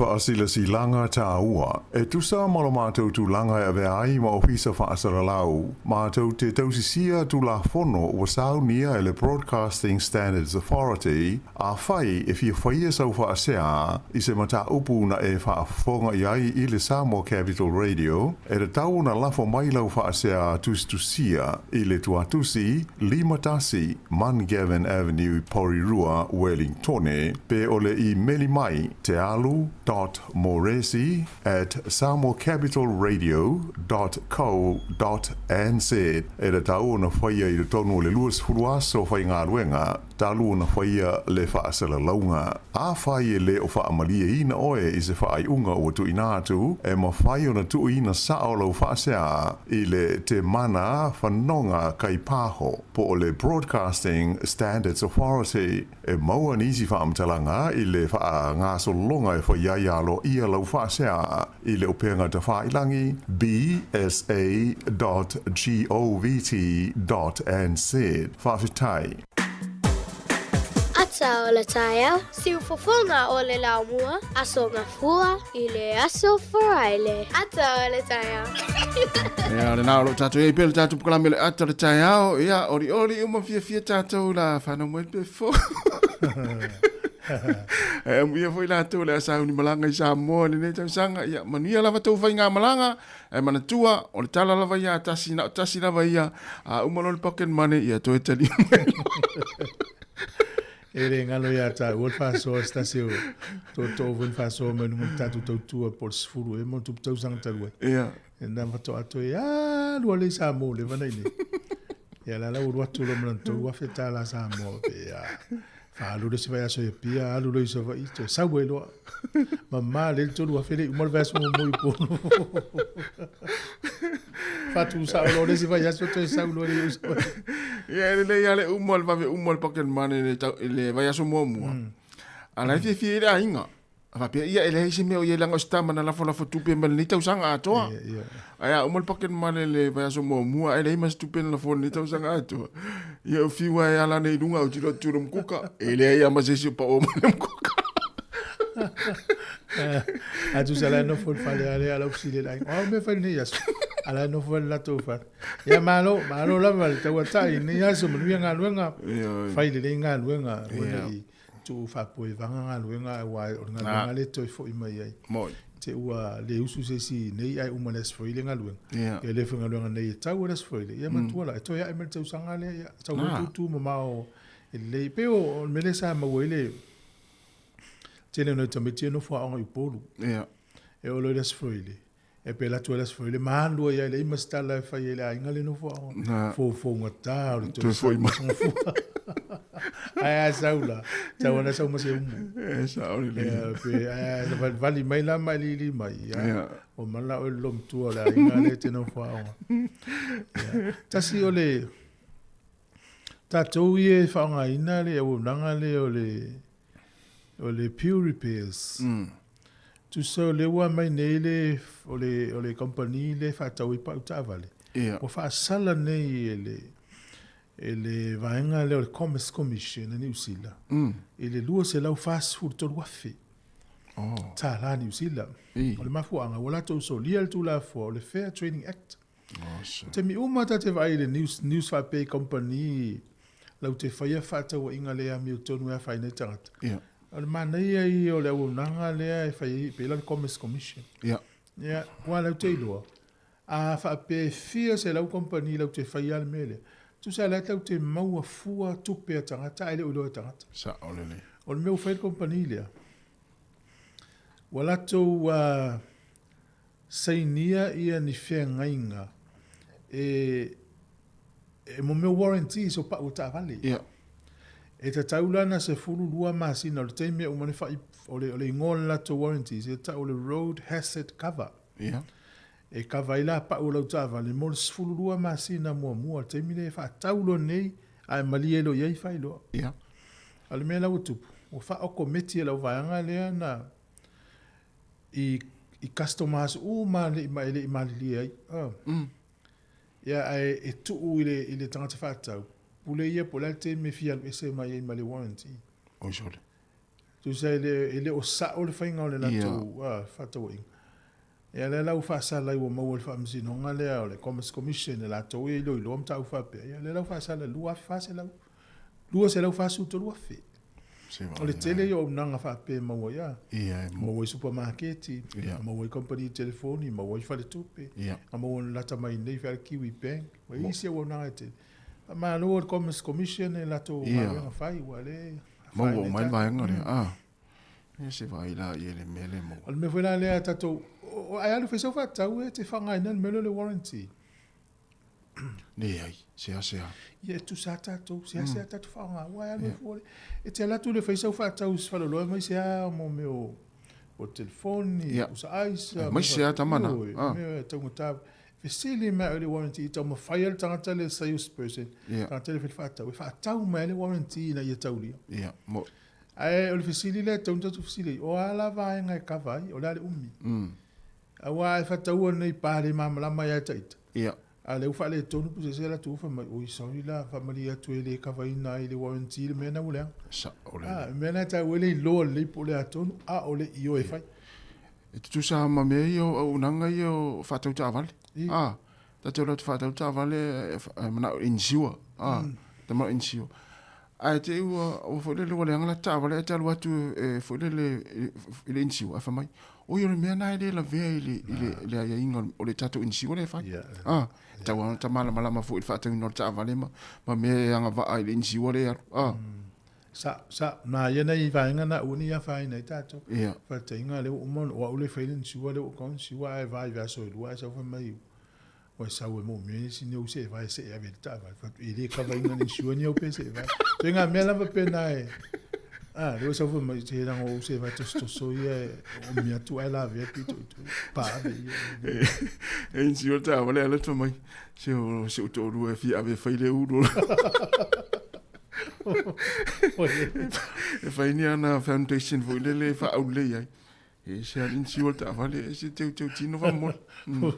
O le sto na ele utala o la tu alwe fai le fine la te ola se wal meo e se volta o me no le o le te fo tu lo wati na te wa finance fine. Ana me te tau.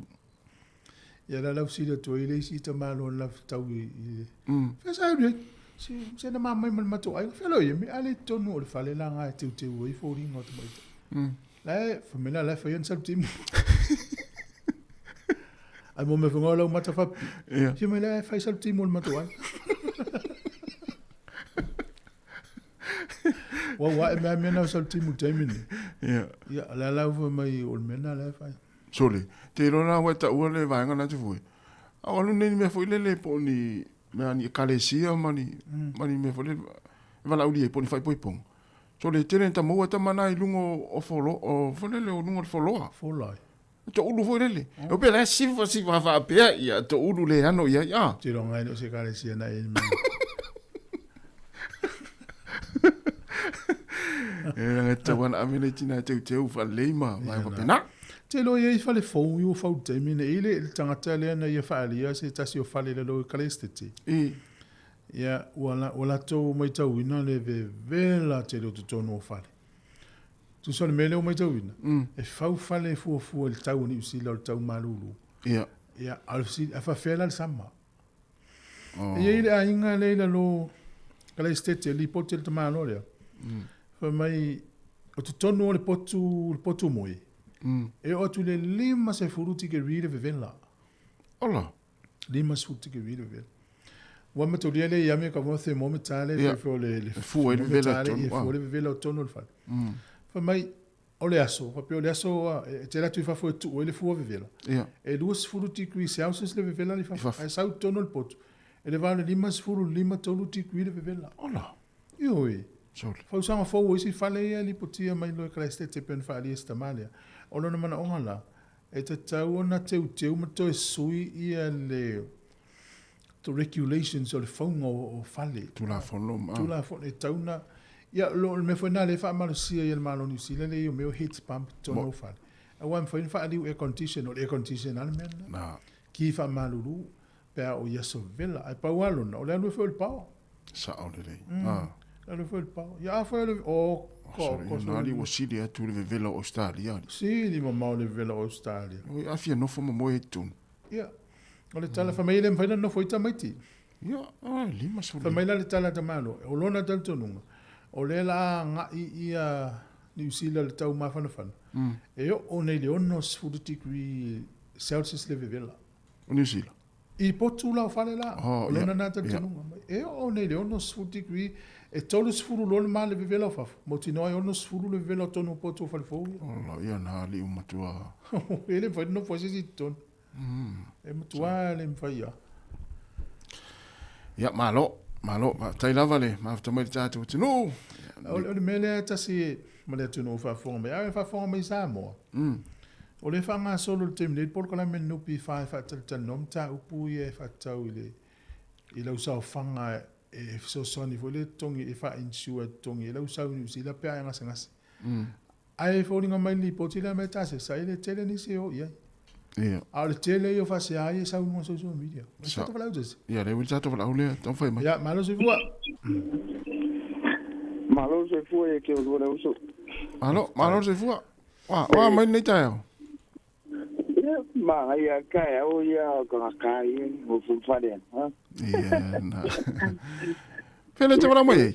E so mo ka o pure ka fa so ko e a ko mo nga ka ko mo ia fa ke fo ida fa funfonga mai la ke fa ia ne. Ia, sa no mai. O ke finga wenga de ka so pa ngai ilo wat. Se me sa o va ia les ko nga i va so ke. Tinga wa po. Taule le makopa tenda ya ba pane ke o se ka soki nga Sāmoa. Saka loi masime yo masing poka. Ai langa na kula le si mafing ene venga venga le pa ya wale vanga ku kongu ki ngane. Ya saka mfai le le pa tenda le ya voli.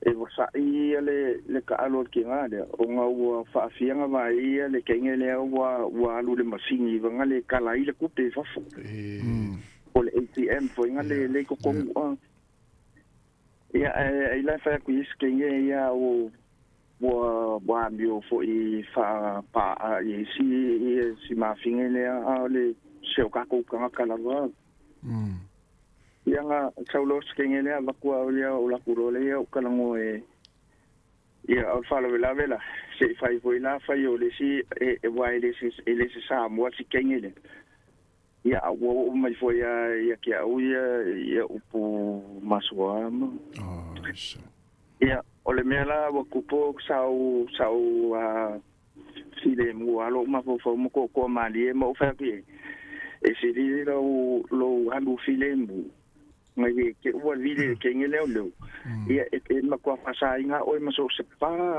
e ke alu te ka alu masini e fape ia alfa vela ia o ai buanga o le makua nga o inga le o le ko ai tinga ia ma so kala fua upu ia o pala vela ngo o me fa malo si fa e si lila le mai fa malo si fa fo ngai no le video le o la i se skula ia o saula ki nga ia o pe wo ko ka ma ia ko ila ma le malongali ia wa ko ilo fa me o le fa mala e sko inga ia al fa la veia e la kula sko inga pe fa swa bafo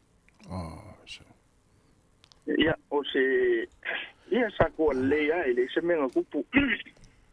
Ai o se o so soangi mo ka ku ka ka wa so fie mo ya o so fie le se so fa ru kupe ma so ke le ka ko nga ruenga mo fo ngo ka ko ai nga ia o le ai ke fa ile ko nga ku la nga pape. Ia te lona na mun ta ia le vanga na i tu la fono ni si la mata i tu i tanga o va ta tu pe wa la wa fa ina ia tu fa so e ma lo fo na ma e fa tino ngolo ngal wenga na e fa ia file mu ia so ka ko wa de a sa le si ka ka u ma le si ka ia wo le nga o wa ya ka wi le yo wa me wo si pa ka va so wa na la malo fa so aku nga ngai ka aku nga wo ia so fe fia ma fa ngon ngi ka sanga ia ka ma pe le mu ya inga ma ka ko ia va tai lava malo lava lo te atu ia manuel ne aso ia fa ko mana ia fina ngalo si mana ia vai la afianga pe a over so le ola tu va tengo le o vai mai le twenga luenga o alu ala alu tala mai tu le wesa o se fe na sawa ia mo talon fai tu pe ia lo fai na fo fa pena fo ile tala le na mori fo ile casino ya ukilani ia il fa tanga le stata talo la nga wala talo ai le simen fai la i fo ile le ava no o tu tanga fenga luenga se fe tanga ia fa pe si so tanto wa final melo talon fai tu ia wala final no fina ngalo pe ala tu se fa tu ya wala pa pe te so fa fo ai me ja tanga le wa leva na wa tu tanga tala ton wa na le sound machine ona la tu la via oi pe la via fo ya mai talon fai tu pe talon fai ta si to fo ia tu vanga le fa fo mai Sāmoa ona fa nga solo por kala mele no pi fa pa tal no mta pula ya ma na ia to su ya io fa ali to fina ngalo wa o la wo fa ta tia mai ale ta tala le no fa ali fina ngalo e se mai pulenga no la yo ile inia va no fa submissions po fina ngalo fa ali na fa mai o tamasela i peoleri le asade o tu le mele la fai lo apena foi jang unne i awale do vai tu le foi por menale foi wa mo pasiel tu la fono saf kolia le la moria la tu presten ese me pare mia ta avel malo io mo vai nga fa pe mo por mai fa me fai do a me ye fai ni usila ia Australia o Sāmoa na tu ava no me atu tala no ya nga i fa ali to fina ngalo wa o tanga fai ngalo nga uma Sāmoa e fai sa fanga uma tanga to ya fai sa fanga uma tanga to o to tu pena yo fa ali to fina ngalo wala fina ngalo sta malen fa ali ma ne ya tu sa o on minsta a wana i fa malo sia a ia tu u fai talia tanga ta pe fia ye tonu pena ya la manino a tele la tanga te fa ali manatu no fo ilolo no pi fa ave tu sili poti va pe ia tu sai ma fe lo inga male tu no le no fa ye lus furu fe lo e valu super se no la tu te il fa mo e le so la to mem fa ya pi sai lo Facebook ai le o me ye fa ye sa o le ile titi lo no mela ya e fa ye alfa unga na mana ya o le si va ngo te fo ile tale na mai ta se a fa pe o lo va ya tu le o tanga tele no fa pui mo to e sau o le toi moria fo il moria ngare tas pero me ole fa malu si tu la fo no tanga fa pe pa tu ato fa popo ni sta usanga no fo fa pui yo pero tas el mali fo yo me o le fa ya tu nga lo nga va tu fa fam si no ya mili mai ya fo la na si ma fa la yo eu fa mata alonga le wori yo mai to ya le su tu ha o moria ngale len fa pui mo muai le fo to moria so ya a fa ina se lo se ja il fil po se murder o se manslaughter mo e te le na mo solo a to fa pui a termine e pe te o si te mi pe te le tu sa fa pui el tanga o ina lo tanga fa tanga sa ole e o se al nei vai te mi ya me foi na mo ele o lina le to me pe fa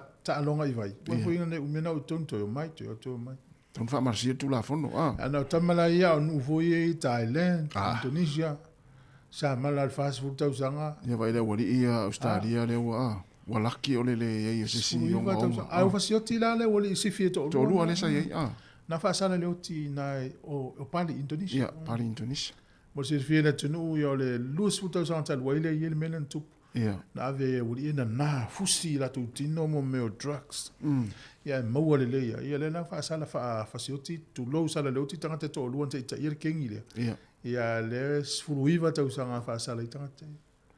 O whatonu ia e latu loi o le whamsinonga sau le whaasalanga to ngā me whapena. Ia le lungana I tonu sau whewhe toi whai. E latu tonu ia tolu masina toi sau, e toi sau toi whai. Te le sona le wali ia Australia ia ua laki la tō. Laki. La tō mafuta mai. Fia tausanga na whatpui. Sfuluiva. Te adus. Sorry. Te loa e fo I mai nei mo se le sona ua toi whai ia me. Na 2 minuta na toi tasi minuta na tano le iva o le tayo nei o le se fulu por kala mel se fu mana loina le wanga ia tatu le tio ina tau fa ai portele o tatu por kala me o le vai aso fou le aso lulu Christmas ia le ai mon tatu le tatu tal fou le ni ia et fa salon fa pisinisi ai tatu por kala fa to lava man sa uninga lo fa to la foi ia o le Christmas ia le lava yaso malo. Ia la tātou pese, so mai tātou tafou.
Toi whaatalawhatu le isi whaopopongo talafou mo nei fo yaso usi mai el whaafonga.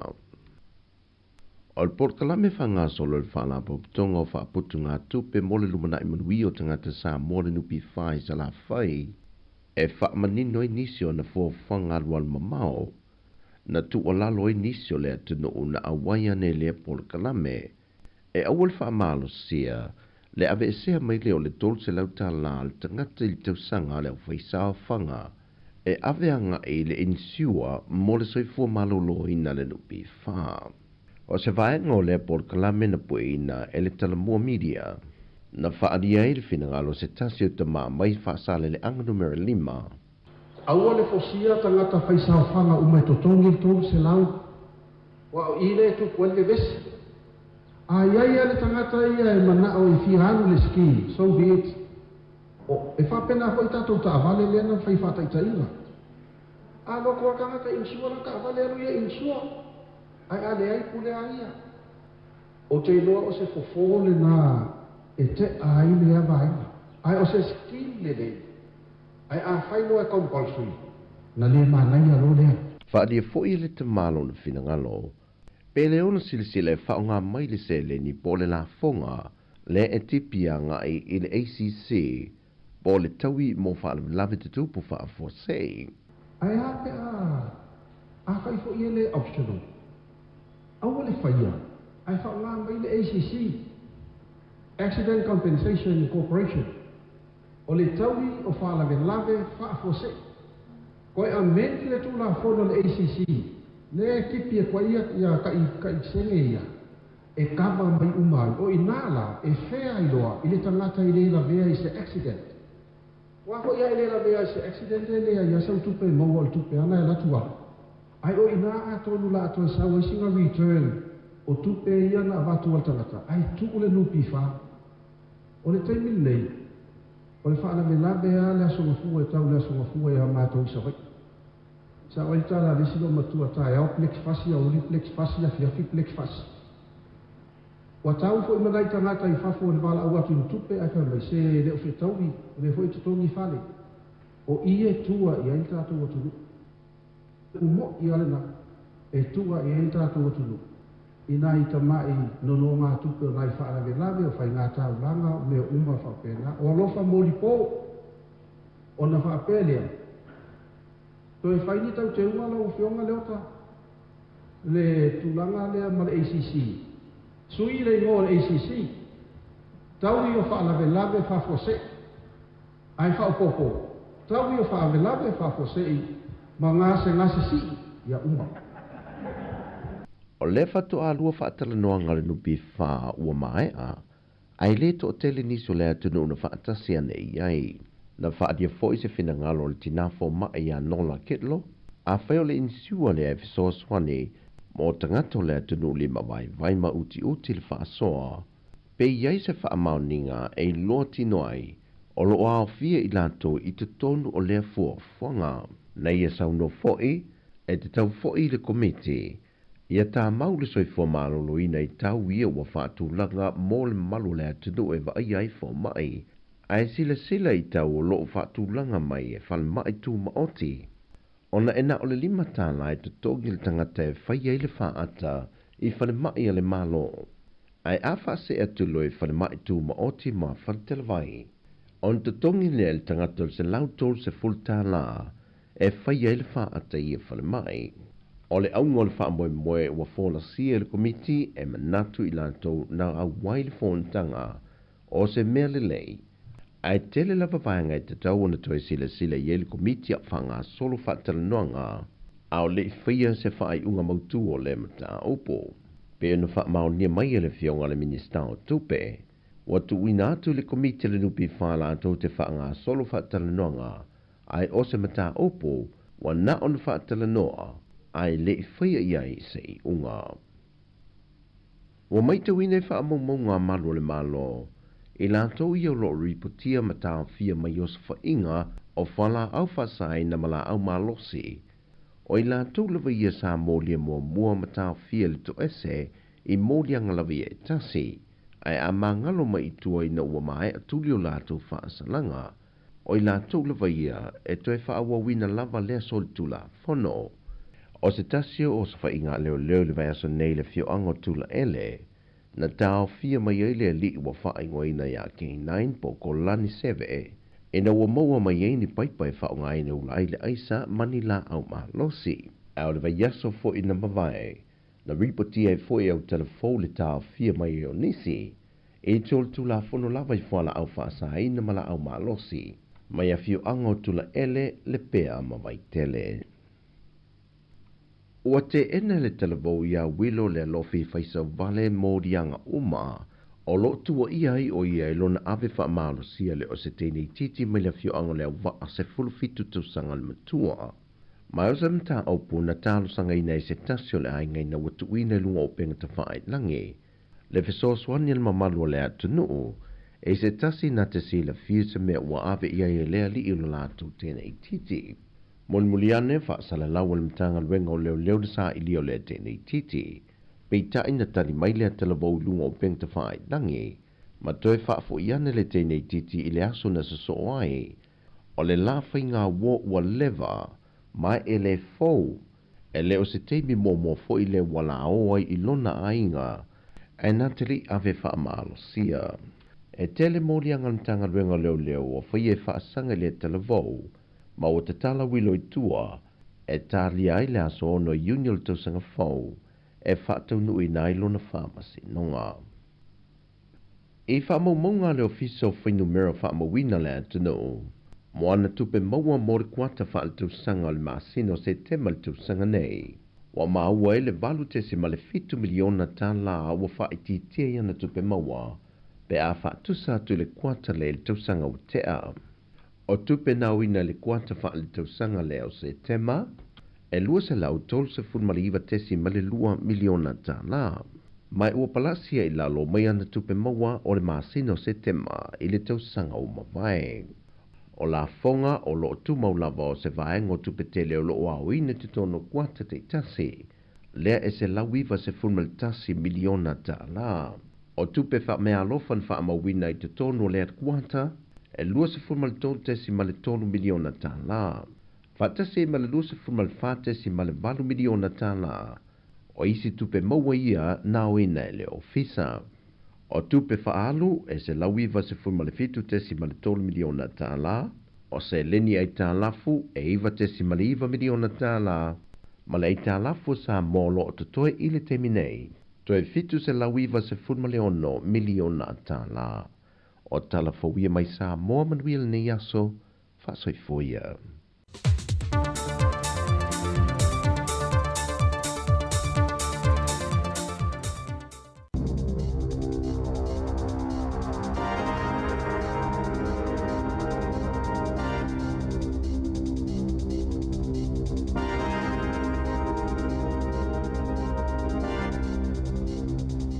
Ta alofa lava I telefone nei mai li si ufongo le lau mua I Wellington o le talo mua o le so e fono ai I le pulenga o le lau mua I Wellington le Wellington City Council e whaamautu I le lisi o Paul Kalame Marti nae o le ata ofi ma whaapawhala mo le teiminei e le whaataunu ina I lalo o lana fuafuanga whaataatia mo le luma nae Ele ngata lea o le atala noi nai fo I mafuafuanga mo le si tia lea o le tutongi po le tau e paka I taabale ai wha pe fo I si tanga o la fonga tutongi po raids ma ta pena I nai ni o la tu langona e tu sai o le pili po le tu la fono tau wha au fi le malo e winga I le anganga ma le autu o le whenga inga o waitangi e pei o le si le fia na to fia la tau mai nei le minister pu lenga wha alo te whale a Simeon Brown ia se sui whaalongolongo le malo e sao wha iai le tonu o whontanga nei le pulenga o Wellington taruai ia se tarumai le whai unga sa whaia e le pulenga ia o ke tōpa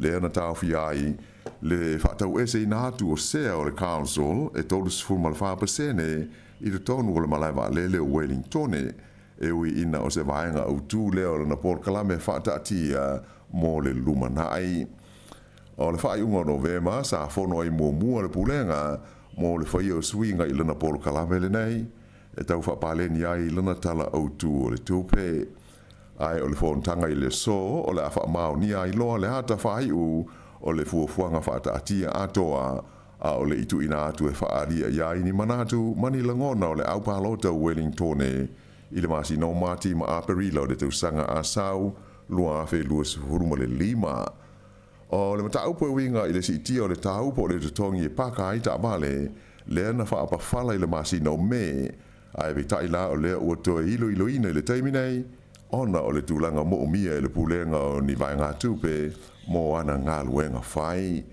o lo fuafuaina le tau I le vao le lua tā la ma le lima tā la I le itu la e paka ai ta vale I pitonu ue pei o Johnsonville o Miramar, Rongotai, Kendala, Whapea Island Bay Newlands, Tawa, ai whapea fo I Newtown, McGill-Burney. Mai le tau na mawai se vai ngā tupe, I le vao le lima se lau walus fultasi iafe tā la, ma le tasi tesi ma le fitu miliona tā la I le tausanga. Ai le ngā te lea o lo fuafuaina fo I se si tanga o la fonga tongi mo fale po rates, I le se fululima tesi ma le iwa pasene, mo le tausanga luafe luas fululima, luas fuluma le ono. Ua wha se furuina le a whainga o ta maiti e tau fia I se la le ofisa o le leo nai lo le a whainga sa iai I le lua tau sanga te luai.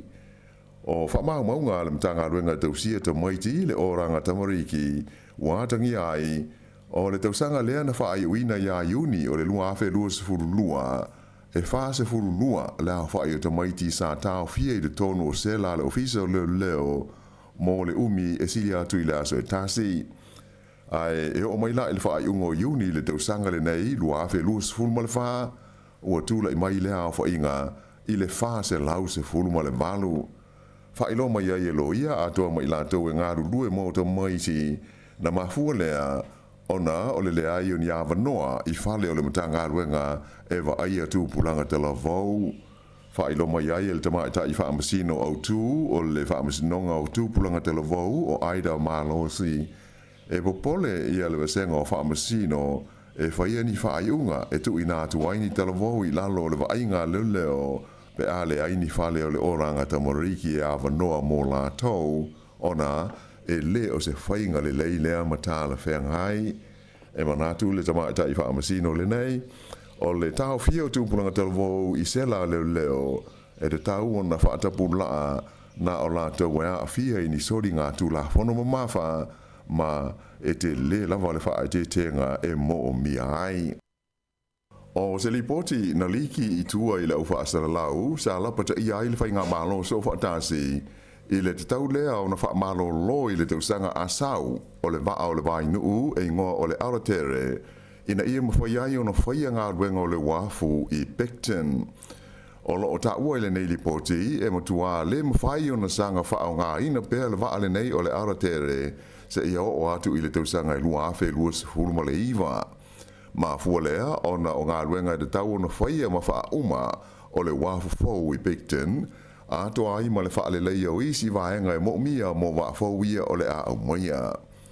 O se lipoti le staff na ta uai o le ripoti e pei o na liki mai I tua, sa tā pena ina lea le komiti I whaufotua mo min star kapeneta, mai o lo o whautua ina ai le te tau na whaamalo lo o le waa o le aratere I le tausanga fau, ina ia mawhaiai o na whaia ngā ruenga nei o le wafu fau I Picton. O lo o manino mai ai le ripoti, sa misi e min star le taimi sa te tawai o na whaia sa lato whaaiunga I le masina o Iulai, moni wa fau e te tau na au maia. O lo o fiai mo se lisi o wa e tāla whengai e suia ai wa ia o lo o ieinei ma whao ngai whela o inga I le vai nuu mai Wellington I Picton.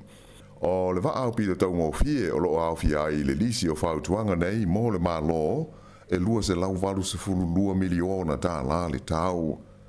E pei ona si le fia o le vai aso ona te anei, le asa whailoma iai whalawa I tele le whainga malo so whatasi, o le au lātou whaatuina se company fau, mo le whaatuina mai o ni waa fau se lua, I e te tau o nao o mai I le tausanga I lua awhe lua se furuiva, ua te tau na whaau ngā ma whewa ai I le vāo motu e lua o New Zealand.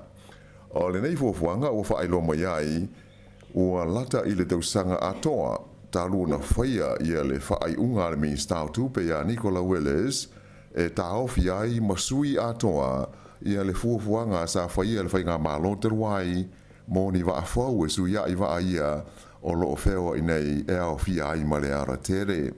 O le porkalame le whainga malo le Labour, whaai ngoina o le IREX, sa au fiai le whaatawina mai ni wa afau se lua e ma whaia na whaavea iai mano fuafi po o trains. O le company e ngō le Hyundai mai po dockyard I ko reisa ute sa iai le whenga inga e lātou te whausi ai wa a whau nei I le tau e lima se lau lima se fulmaltasi miliona tā la. Ai o le tau o wafu a toa maisi vaenga ie mana umia I le taimi e whaonga ai nei wa na whaafo se iai o na oso maurunga I lau whainga e tolu tesi ma le lua miliona tā la ia le tau o le nei ngā ruenga I le taimi lea na tau fia ai e le whainga malo o lo o iei nei. O le taimi lau fo I lea sa ato fia ai e le minstau tupe ia Nicola Willis ia se komiti whaufotua e sa ili se isi whainga e whaatino I nai le au au nanga le nei mo whe malanga I ngai waa.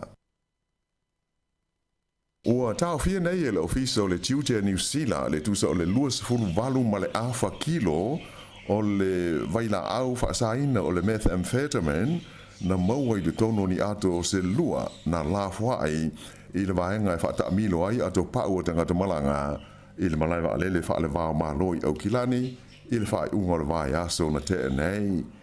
Na maua nei ato e la uwhai ngā ruenga le tiute I le vaenga e piki ai I ato o tangata malanga mai sa whai I aisu e suenga ina ua fōlinga mai ua lafua ai tangata sa au mai ia ato I te tonu o le tunu. Sa I loa ai ia suenga o ia ato sa ia I te tonu ia tanga pepa I ila e se furu wha la whai ua utu iai le pauta ma le fuala au whaasaina le methamphetamine. Whaelo mai le ofisa o le tiute o le tau fuafuaina o ia waila au whaasaina e o i le se fulu tesi ma le 5 miliona tāla pe a whai e whaatauina atu i tua. Sa whaafitai ai e le lipule o le tiute il malaiwa alele au kilani o Paul Williams ia le mātaala o lau whaingaluenga ina ua mwhai o na maua ia waila au whaasaina. Ta ua Williams o lea e whaawau pēa o na tūtū a aila na au whaingaluenga i le mata i tuina le leo a mi o ngā tangata e malanga mai whafo a e whapea i mani ato e whōringa mai e masalumia o loo iai i ani mea i le tonu e pei o waila au whaasaina i le taimi e tau nuu mai ai waalele mai e tunu i whafo. E lua aso ia ua tu ina atu i tangata e le aini a inga o la tu no foia ma wha mautu i se no fuanga e api ai tangata tāwha whao i au vai o le waitafe o le Whanganui River e tā pena ese ai mai ia no fuanga.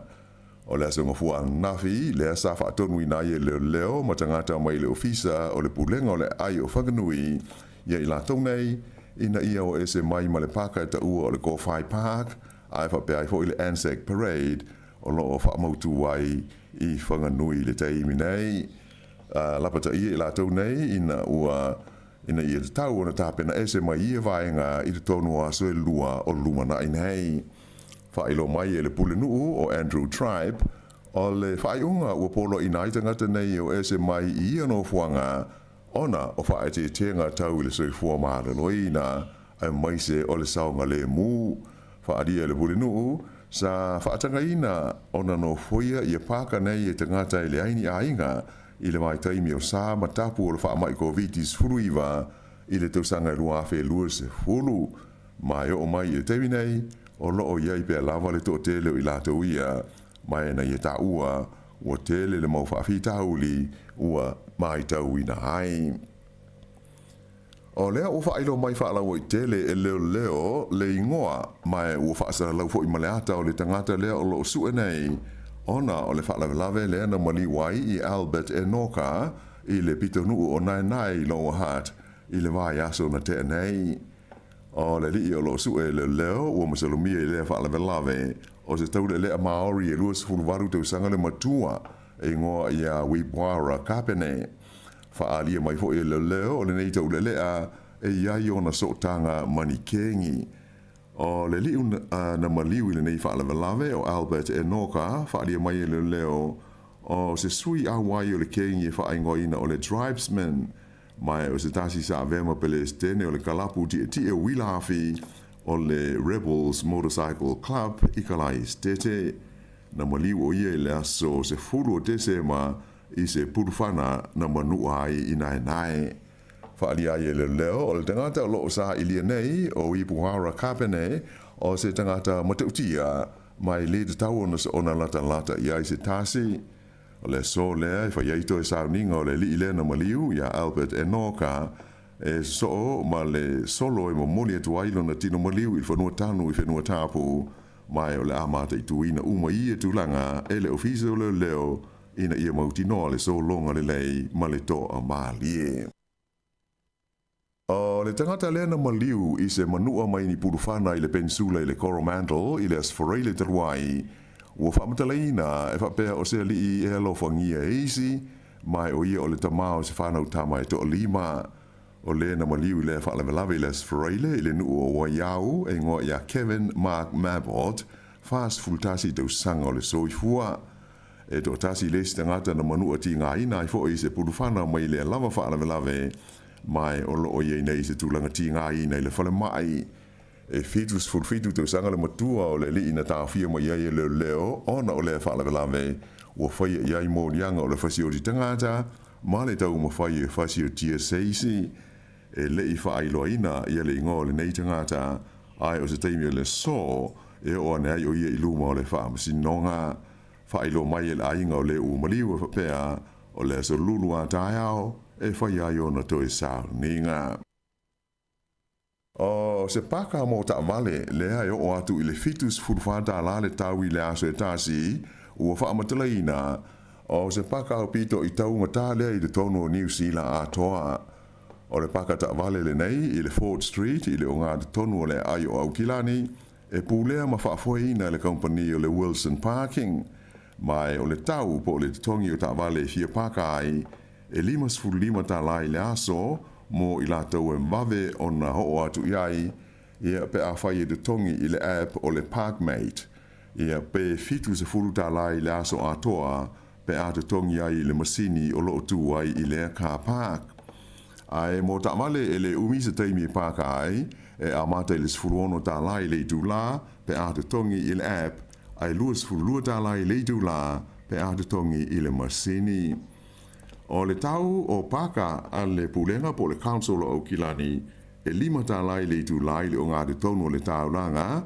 i paka ta vale le downtown fa pe le Civic ma le awala le Victoria Street ai o le tau o pito maulunga ia paka mo ta vale le council e luas fulfata lai le aso ai a paka lo ta vale le awala e le aise te tongi mo le se fulu minute mua ona fanta la le tu la i aso o le vai aso o le tau e paka ai ta vale le o ngare tono le lo mua i Wellington e 5 ta lai le tu la e fale ia paka ai e ta vale ai o le ai o kara estete e fanta la todos futsene i le tu la o le paka ta vale fo i le downtown car park i le ai o New Plymouth le ele 11 nei o na tala e tonu ta lai le tu la ai o lo faia se la tu pa u e na o le ta la limes futsene i le tu la se ia o le fai ungo le tu sanga ai le moti saute le ai o in mekako e le ai se tau mo ta vale paka i le afai tu la mua i le Central Car Park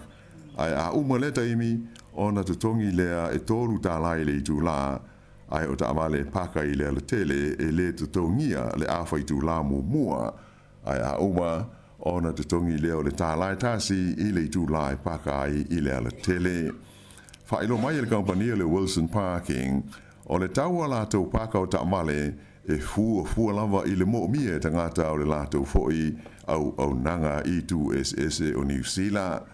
Whaelo mai e le pulenga o wala whela o inga au Kilani le Auckland Transport e tusa e luas fultasi yafe la wha inga o paka mo ta avali le tonu o fale i e pulea le council ma le company e le Wilson i le onga te tonu o le tau langa o au Kilani. Ai ui o lea o le toa tele lava o tangata lo whaonga ina le paka lea le Wilson e fitus fulfanta lai le tu la tau whaalia e whapea e lea ia ma se isi mea ma whai o na paka aia la tau ta vale ai o e whai ngā ruenga e tu sa o leonos fulbasene o tangata whai ngā ruenga o New Zealand e whaonga la tau ta vale usu mai ai ma toi fhoi o la tau ainga i aso te tasi i ta alonga kirikiti whaarawa o mahalo, e ono se lau wha se furu la wha i o ai o lo sidi ai New Zealand ia Engelani, ina ua umalo na tolu aso le la ta'alonga whaita uina i le ai o Hamilton. Na uma le tāngalo na lua New Zealand, ua maua la tau ai e wha se lau 5 se furu tolu. Mai o lo na winga la, e lua aso ato toa ia te tau ai ia Engelani, o na tuli ia maua ai nei o le Black Caps, ina ia manu ai le ta'alonga. O lea, ua se furuwalu ai o Engelani e lua le lātou pē, mai o le ato e whaawa wai le so, ia le lātou taunga whainga e tuli ai nei o New Zealand, i le ta'alonga whaiu o le lātou series. E to lua, ia ni tangata ta'alo le Pasifika, ua se ia ma ua whaalea ngā ina, ia pine na manu malo ai, i ta'alonga le Pasifika i saute, ia sa whaia i Solomona i le tausanga taluai, lua awhi luas futolu, ona o le whaonga ina o ni waila au whaamalo tino. O le taunu ungo ni suenga sa whaia ia i la ua nei ua whaamao ni ai sa o la ua whaonga ina ni waila au whaamalo tino ia e whaasa i le tūlafono ta'alonga whaalewa o malo. O la ua na fia o le li ingo ia mahin na ioe o Nauru lea na pine aulo i le panga o le onus furuono kilo kalama i le ta'alonga o le powerlifting. Ma le li ingo ia tūmatai Tofin o Tahiti na pine siliva i le tongi ino le puru mamawhare i tū pāwali i po le shot put. Ua whalea o ngā ina lama ua se ia mai ai pine o ta longa nei le Pasifika i saute luawhi luas futolu na manu malo ai i la ua nei. E le ngata lea ai o le fo i ua whaasao na tau wala ua i ta alonga laiti po le mini games o le Pasifika e whaia i Palau i le tau sanga fau lua fe lua sifuru lima a toa i maisi ta alonga le Pasifika e whaia i tahisi i le lua fe lua sifuru mo le fitu. Ua se ana nei la le li i mai Gary Bass e ngo ia kaiti tena tau i le turanga o le pine aulo i le vaenga o le ono sifuru kilo i le ta alonga o le powerlifting ai se ane i a Rocky Ramo o le atu Solomona i le pine siliva ai pine apa me ai i a Venice Chan o Fiti. Ai il talonga o le shot po tali o lea ua se atu i a Nathaniel Sulupo o Sāmoa i le pine siliva ai pine apa me ai i a Jonathan de Tao o Nauru. Ia o le whai ngole nao le nei vaenga o talofou.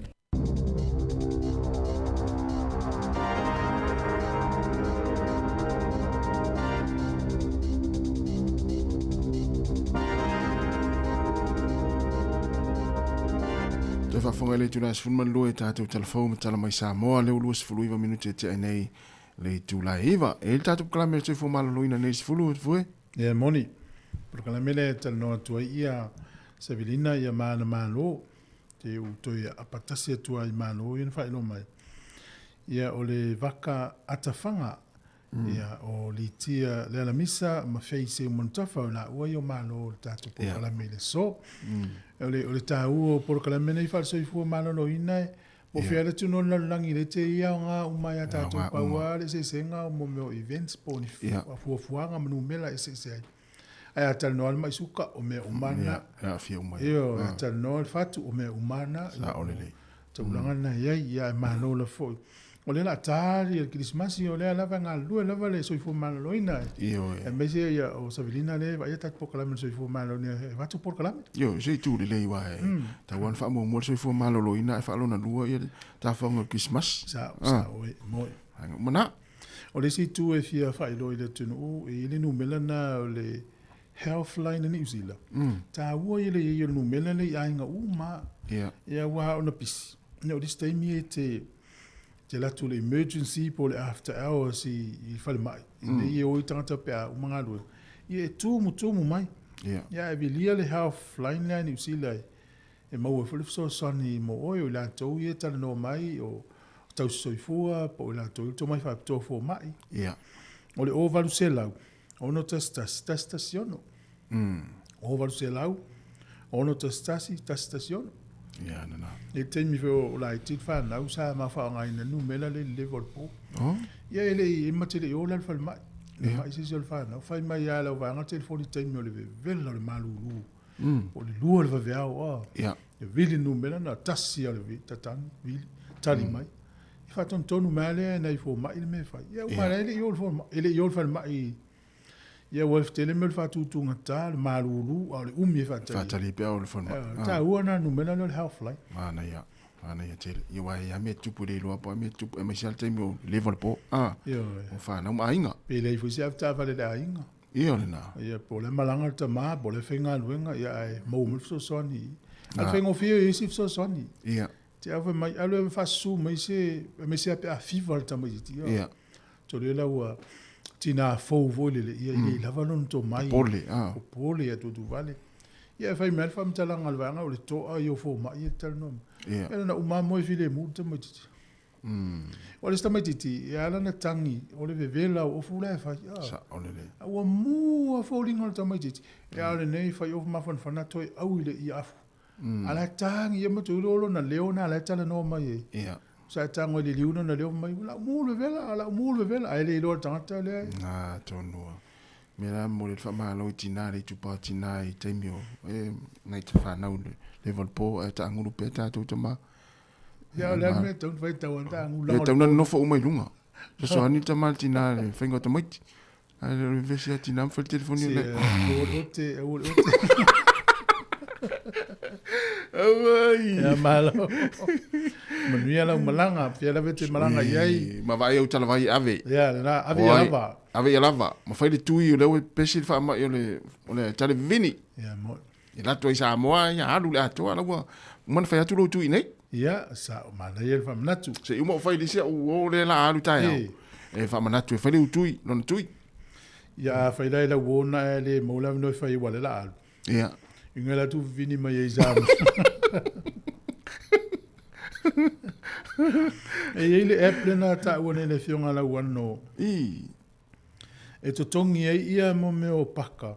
Ia. E ta o le park mate. Oh? Ia o le foi lunga le telefoni. A fa pe e se si o na masani le alu. E alu ai no fuanga e city ni usila po fela tu tongu. A fa ngala le park mate e ta ngo fia tu. E fa anu app. Ta anu app. Oh? Ia ta fa tu lunga le telefoni le park mate e fa ngo fia ia na fa. Tongi e fa ara lunga app. Io. Oh, so se vai nga o le. Se vai nga le usila. Oh, i so le vai Wellington e tan kwasi aki mo uma. Mana ia. E ta longa na wolu a veli si wo mai Sāmoa. Al Hurricanes. Ia nala na u tangulo tu le telefoni ia na tongi e nal paka i tai taftafol malai ta alo. Oh. Io. E tangata. Le e tangata te. A vai la fa tu sangale na mela won. E tangata tu le masini na lo le app. Ia sa sfulu no ta la le app el sfulu ta la masini. Io vai la le sesing. Ia. Tu la le app telefoni pe fa pe o estangata te fial wa i ma paka la ta avale ta ulanga po fial wa ni usila. Ia. Mana ia.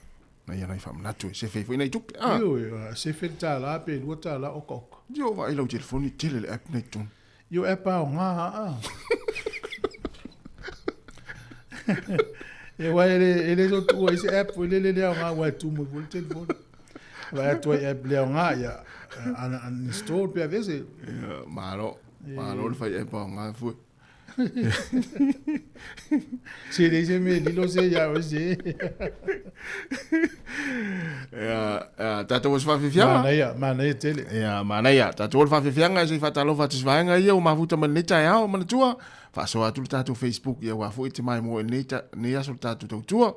Sunga manu amosa fata lo fata fo ile fatu ya Peti Nansen. O le sunga fa fenga ta po ino toa a paongo no fo inga sa fainaia. O le sunga le au anae Sāmoa mai talo fa onae. Sunga siapo fa talo fa fo il faltua ia se felina vaoa. Fa talo fa le sunga ia a Mary Tateo, faltua Teresa Ene, sunga Apolline Masua. Fa talo fa le sunga ke mete sefo a pesa mino. Le sunga Pualeota fa talo fa tu neta yao. Faltua ia silul Polton mai au kilani, ma lor se fo manuia fa tai ma fa mai. O le sunga ia faltua ma fo Eric. Ma lo fatai o aso valu tau fafo ma lo fatai valu lenis sunga pau ma lo fatai tele lava le mafta mai faltu ya susi Tyrell Petro talo susi o le sunga ya Solomona Tanielu fata lo fatu o kasto tele le tatu lisi ma le sunga ya Risati Alisa talo Risati fata lo fatu le sunga tumua ma for right ma le sunga ia favale le fuasemi talo favale ma ni fo ni yaso e le sunga ia Ricky Masoe talo fa Ricky ma ni fo ni yaso talo fa le sunga ia Malutafa o le faletua ia Luiva Mapusua o le sunga ia o ia na se fitina vaoa ma fo Eric ia ma le to tele ia ma futa ma le teme tato programe la tato wolo se fa fianga nei ia wa fo ina fa mai.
Sa oto I fo I le fale o le ma siasi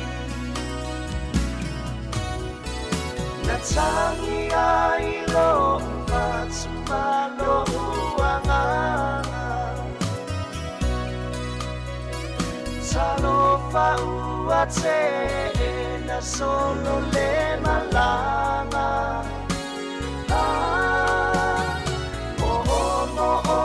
Sani mo ine tangata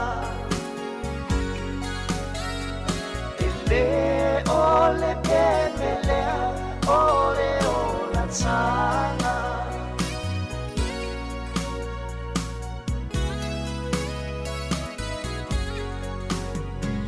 Le tala ale tusi ua faa maoni Fana ule mesia ile fale povi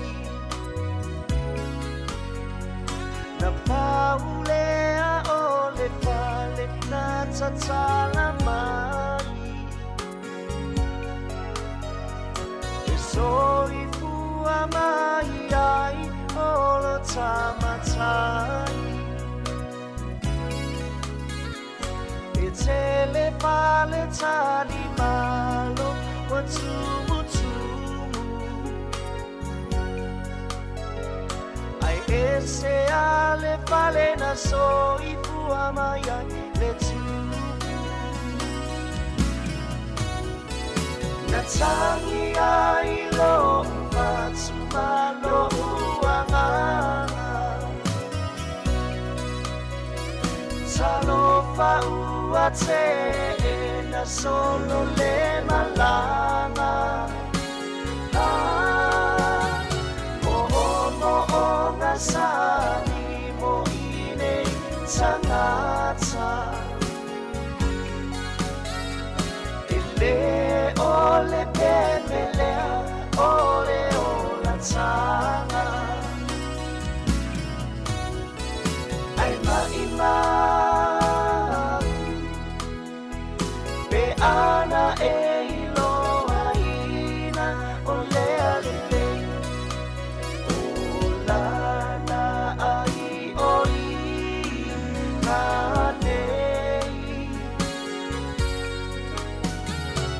O le nei la lolani O le a O watu a o mai e te toe mana tua A o mai e te toe mana tua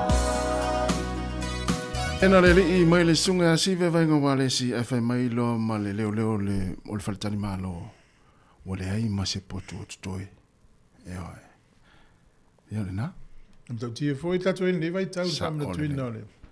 Que vis masi tatu ele fa momonga le au tustusi pe o matai o Luca, Iane Mareko ia pe o vai Luca. Ma ne foi in vai foi ni vai so ile. Ia. Le mamo ele va wa. Ia. Ali mai la ngelu. Eu il pepe la au ile il fa po. Mo ile. O tu a fe era o ia fa tasi mai la o foi pese mai lang ia to foi no lo uri eso. Ma ton. Ma nei te ia le fa na to tato ni taimi. Ia. O ta lo kris masi tato lo lava ia Maria Josefa o le pepe. Fa le povi.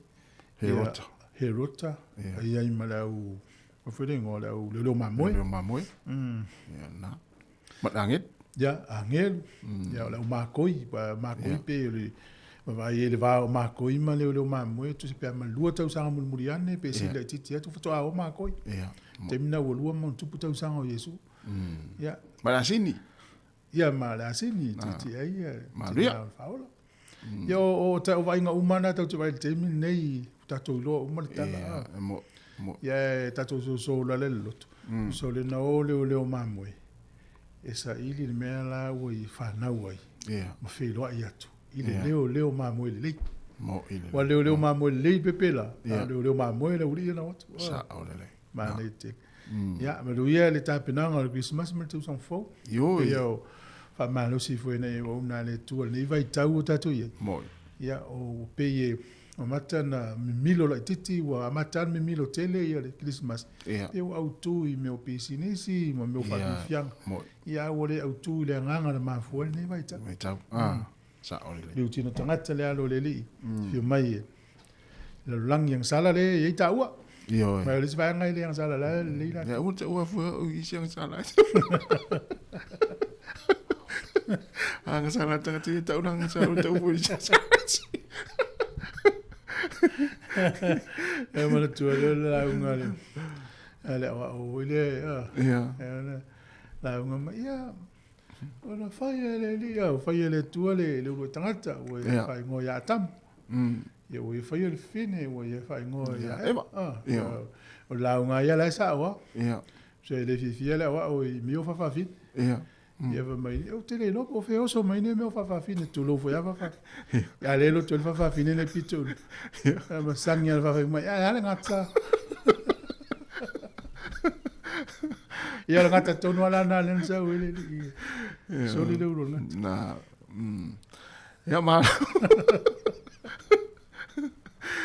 malo ia mania foi le fatinoina o lau vaenga o le tala o Christmas yes ia tatu tunu mara ngasa e so ia na ye le tu fata singa le mato I tu malo I so foi o a onga mala le tu malo na o I a primary school na o na le mena ile a onga le tu malo le ta una yo le lo fio tawa tu na le fio anga na una fatu valu ia fai ela to fuala le le primary school on mato tu malo sa lo pe mo le tai le valu pe iva pe atu se tu so fatu valu o se fio anga po se nu te tonu le nu le o safune tava ia tono safune te la te fa longu tanga mai fatu valu safune sa le ia fatu valu yo ata lo safune I mata vai fa le tanga lo nu tele ia pe la tasi pe fa pe lima ia e faila na ula vea le tala le o Christmas ula vea le au makoi le au makoi la lau pulu nave pulu li le auro pulu muro ia man tuala tasi wo toi mafa fau te mine ia le lau tala tu nel fale ta u tomatu o le la vea le au makoi e mo mia le fifi o se me alofa I se pepa ila e matua uma fam tala me ta ul pepa ila ia a fifi lo malof a fifi sa ul pepa ila o la te lo le pe nga pepa ta na fifi ia le la ta taula na ufa pe ul pepa ila ia pepa ila wena le ia le te fato lo tina ia mo le la fifi lo tu spa ia wala e ta fa tengo fi a fifi sa ul pepa ila fiu we fai atu ia so le mai o pepa ila le la fa o pepa ila ia mala umala le o do mo so ala te mina fati no na ya lo na fifi ala me ala fa pepa ila le fifi pepa ila alu le fifi ya le wai le se ya o le se man tu o me o mo na te man tu aso tala ia le tu mo le tu malo le la wai fai lu mo le mala ta la o ki misimas o mamato so maisi a onga ia fa me fa tonu ngal pula ngal temina tamaiti a onga umma pe tolu se lo mo tu tamaiti lo mato wa to full tamaiti mar solo ai fa tu mo solo I fa la mata le me fai a ora te vole le we te fa pitoana e usuale pesi se ilo le fa solo ai lu fa pe ai lu fa la mata le o pe fuato tu será chala o tu na mata tal Christmas e umano fai pe ponga wana fai pe ponga te vai me fa pena si o vai na inga le o mo toria o le tala fai ui pesi ia me we wish you a merry o mo se I solo ai lu fa pe no ai kia na fai a onga le na time Al mea sa tauna lu le pauta le Johnson le pauta le pepe. Sa tauna lu tono solo. E vai le leva na tafio for solo le tango lo tai. Ala tu mu fala mata. Lo inga si e mo ti no ana masa o fala mata tono lo e tu fui. Ile ima se mea te loana masa umai la ruana te loana masa ele tangalo. Na ye tono tangalo ye te.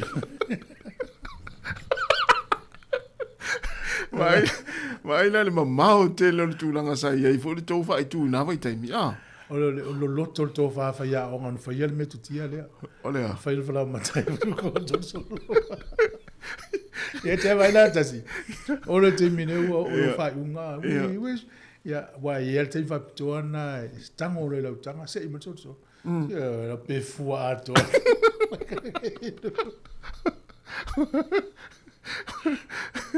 Ole rata mai na ave nei fia onga. Le ai man fa ngai na tau fa ngai no fa la mate te mio le fa wa je lo te mio le fa lo. Tasi vai vas fulun fa to tal. To fa so fu. Tasi ono temi. Yeah, mo. Yeah. Tal voyo na lela. Ol por kala mele ale mun murielta por kala me lo afi lo fa. Mo ta val. Mo le tu fa tele te le uso. Ja, dai foi. Ta maftanga le tau sanga ya. Ja. Ia te lo ta ua le uso da talie. Tu al mai ta tu talie dungo le ya ma sanita tala. Ta ole le. Ya e te mi ta te lo so poi fo fam tala ta maftanga ya fa ma tu le uso. Pele loto. Ma me fo kwis mas mal to son fo. Ja. A mo sa no ta no ma ye Sāmoa. Ya ta no me fo le ta por klambe.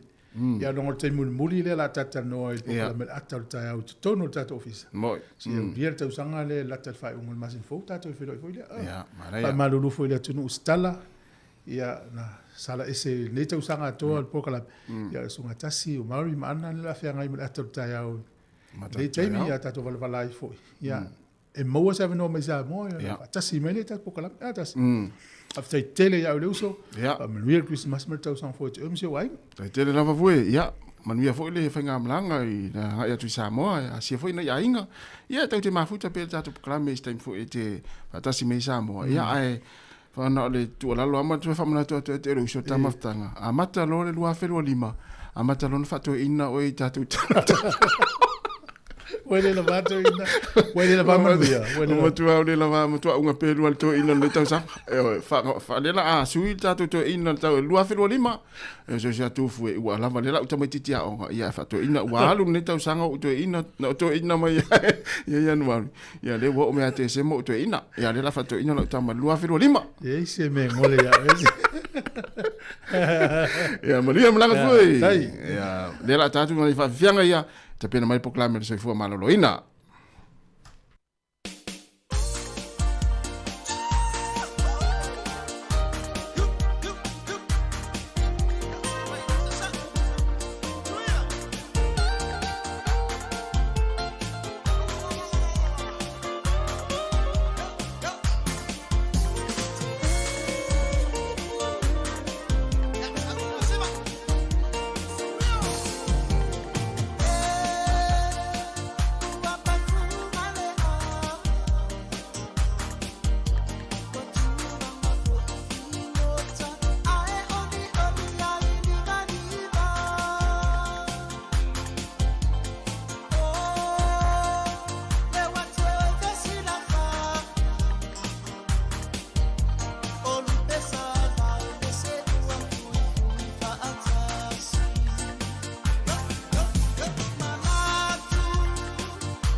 Ia whatalo whātu I le nei tae au, whawhtai le lofa, ma le anga le lei o le atua mwhena tātou toi a inga whesila whai ai I le manuia tālo whalawa.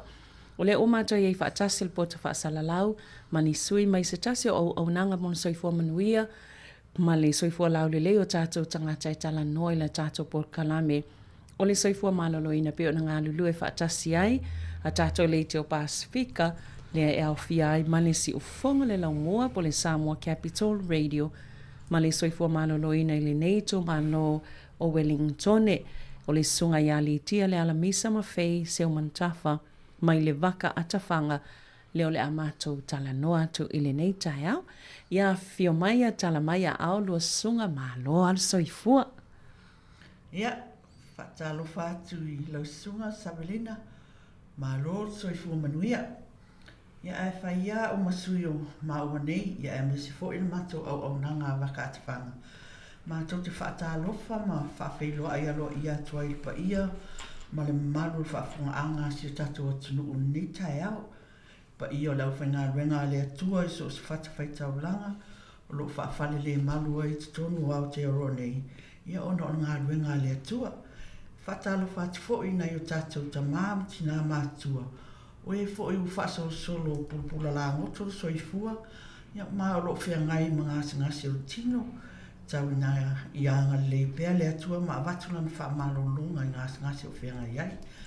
Ai le wha ngaro ino fo ina I o tato uso atu mutu Pasifika, o mwhai o na maa malama I tato ngana, mwha fonga mai fo I tato por kalame nita e au, ia peo na I o tato uso o toke lau, ia maa lor fula manuia, ma lor soifua maua manilangi mama.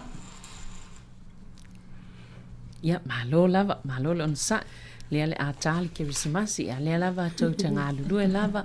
Malo lava ia te utua, ia te olua. Ia mole mamalo lau whaafonga le waka atawhanga. Ia le tau whaalau loa ina foi. O lea lava I te leina pa au mai e whai. Tato po kalame whaatala noi vaenga on soifua malo loina.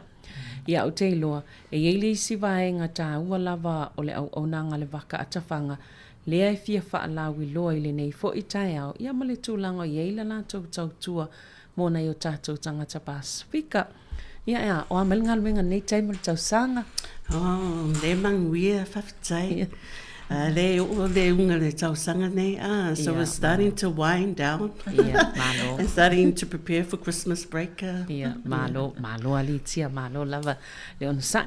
Ai le tau le au nanga le te fia whaalawi loa, loa te fia whaalawi loa, po le whanau manuia, po le Wild Child Service. Ea mawhai ona whaamatala po le ale. Lea fo I au nanga I tono le waka atawhanga whaamalmole. Yeah, whawhitai mo le whisili. Le whanau manuia, a Wild Child Service. This is a new service to Waka Atawhanga Pacific Nursing. And so mafua me le konkalake lea o le kahu taurima, the first 2,000 days of a child. And this starts from birth to 5 years old of a child. So we are the first service to pilot this program. And mō tina maitanga, ma pepe fō e se o le limatau sanga. So our service, it also involves physical assessments. We can go out to the families' homes and we do the physical assessments for pepes, fualato, their weight, the mamafa, ma le umi, and also the head circumference. So this is all the physical assessments that we can do in their homes.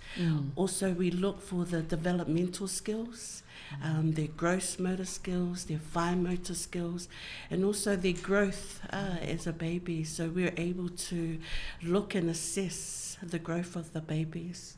Yeah. We're also able to check their vision and their hearing. And also, what differs from our service, we provide a wraparound service. O le service lea e support ma advocate families at their GP visits, specialist visits. So we can pick them up from home and support them at these visits. You know, kele a inga lea se la tota vale, you know.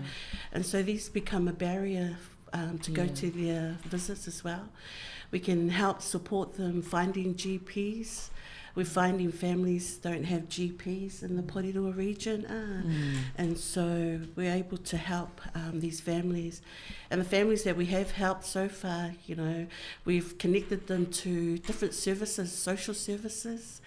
We've helped families to get licenses by connecting them, because we find that the husband or the mothers, they don't have driver's license, and so they're driving their children around in the cars illegally. So we try and support them in this way. So we don't just look at the physical of the child; we look at the whole household and the aspects that they need. And so that is the support that we find with our families. They don't know what is available out there and what they're entitled to. So with that support team in the whānau manuia space, we're a team of nurses as well as a langulangu sua. This is Faye here on my right. And so we support these families in their homes. Malo. Ia e whaanongo atu e tele lava vaenga i e whaatino I lalo le fo I tautua. E mei se lao le tūlanga lea I le sosani I tana I tamaiti I pepe. O ana whea na amatai le au nanga. So because it's a new service, ngā mata I mati, tausanga phone nei, tausanga nei, so it's a new service from March till today. E se tau e totongi. Me ngai mangai mata service lea, e whai fua, e le se totongi, so there is no cost to our service, E na o I nei lava I le area I Porirua lea e a foi e mawhai ona anga wa ai le service pe tanga tua ato Porirua. So from Porirua, Wellington, even to Kapiti. So we have families out in Kapiti that we service at the moment. And so we look after these areas in the Wellington region. Mano. Se I saunoa ia pe poani tu o Fesanga I matangata Pasifika e fo ile ai poloka I o lātou awanoa mai le mau o lea au nanga fou ua amataina. So, well, we find that the people are not aware of our service, and they're not aware of what's available to them. So that's why we're here, whakatei mo le avanua, you know, to share out there that there is a service for our pregnant mums and babies, for Pacifica. So we're here to serve our families in these communities, and that we can help them. So we're just raising awareness that there is a service for Pacific mums out there. Mana ia te lelea vaenga e saolelei, wai fo isi au nanga o lo fai isi fo i au nanga I tono o le vaenga o le soifua maloloina. Ia e mana ia fo i o lepi e tele laval whaataua ina I tinama na I tamaiti ia po pepe fo I mai se lava le atina enga maia o la Haiti. E whawhele e eini fautuanga e te fiatu ina atu o tātou tangata e fo I lea pe e mumusu pe aunga te tāfo I e whaongalea I tu ainga au nanga. Ia masalo la utali atu ele sili lea. Ia, nele. O le memo o pe ni whaafonga mai e whaamtalanga alitia. O le au nanga I whaifua e le si tutongi. Ia atono se tasi lea vaenga mana ia mo tātou ainga. Ia ono o whaifo tangu tāra soifuanga ni wai tei tupea mea uma pe tai. O le au nanga nei alwa ka atawhanga e le si tutongi. O mea uma fo'i whaamtalanga I tu ina mai ia mātou e manu puipuia confidential e le mawhai o na I loa fua nisi na mātou a ofisa pena o le fo o lo whiangai ma tangata lea e sosoani I ai. O le si mea e mātou te loa e au ngāti le mōnai me se lava nei tinala I ti fōu to a maua la tau pepe fōu o wai o nei fai mea alwa ino tamititi ia e le fai ngō fie e te tau fōna ia ile to mai whapitua ma sila fia e I loa I ona wa ai I le pepe I loa mai tau ingo le pepe mai loa taimi fo ia o wa e po wha le tonu me ona I loa le o le tūlanga e whai mea pena ia o mātou la mātou au nanga e o ia ainga le sina o na tūlanga le wai o atu ia ainga e atu ia ainga tana noa matina ma whaasoa iai tu atu iai ia guidelines po ni Taiana. Taiana.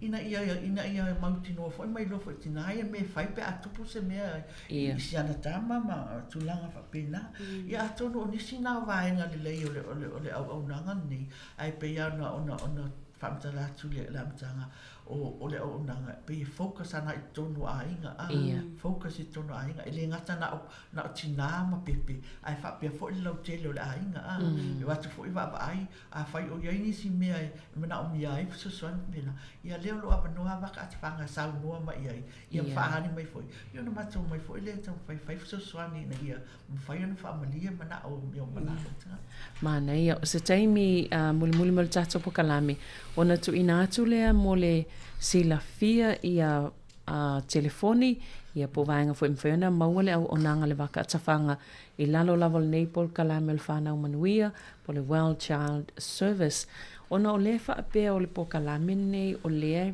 o tau le mo wha ata ai o e se umi e alu ngata I po kalame pe te uto I whaawau pea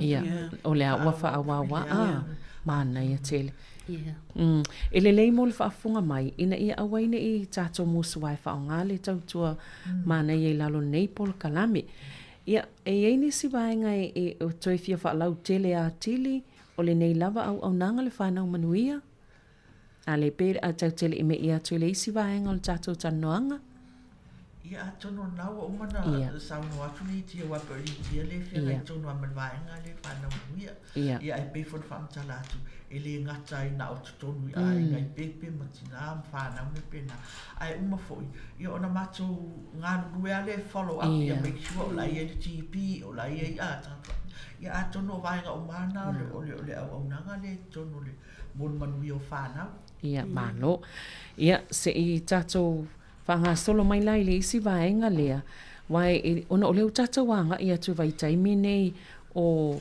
tau maftele le tau mafa tele le vai sua malie Ma vaenga whapena tele ia whawhiwhianga o nei vai tau le Kirisimasi. Ia ai ei fo i matawhaonga matulanga whapena e a ngai i le sami o le vai. E manei fo i le amaioni nei whautuanga e awala mai a te outou o lo ngā lua le soifua maloloina. Mona i o tātou tangata i le saunga le mui le vai, ma le sami pe anga ai ai. E ani si whautuanga mo le saunga le mui te tauana, mana tua i teimia malanga ma tā whao ai, tawhatafa o le vai ma le sami i le nei fo i vai tau. Or there's supervision at all times. Yeah. You know, make sure you're looking after your babies or your children around water. You know, I will live more to look after the kids, your 10-year-old to look after the little ones, because they're not old enough to look after or supervise babies.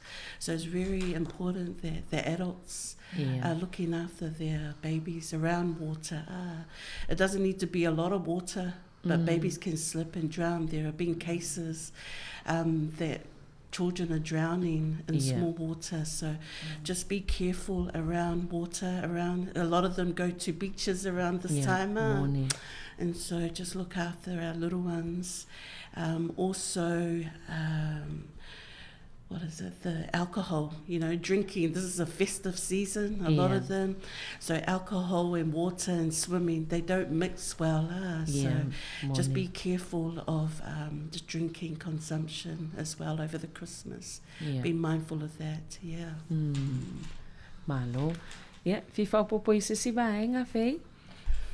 Nei a tonu o sine ia wa au te le lope ni aingo tātou ni va avo i o follow low to ai sa ai ia moti no ni life jackets mo to mi tanga wa la ta o te tulanga na ia ai o foi ai no ta ele va ai o ni mama o te le atu tai mta fanga me ta ele tamiti a fai fo to no swimming pool va ai o ni lo to tele ai ia se si pe sa moli tia e tawana i se si tai ma va ai tamiti o tula po ia tamiti sa ole malo na ia tele fautuanga ia na on toi fa lau tele atu isi vai ngin sau no ili tia moni sele maua mai ia le na sau no ili tia ili o fa tasile ava malosi ia male ta ele fo ile e o fa tasi ta ele vai male sami ia wa o val ava malosi lo no winga wa te ia wa male mo tuai ia ele o le fo ina va aina I fa na wo lo anga I ta fau I matafanga male sami po le vai ia o fautuanga masani lava ia o lo o tatou whaanongolongo iai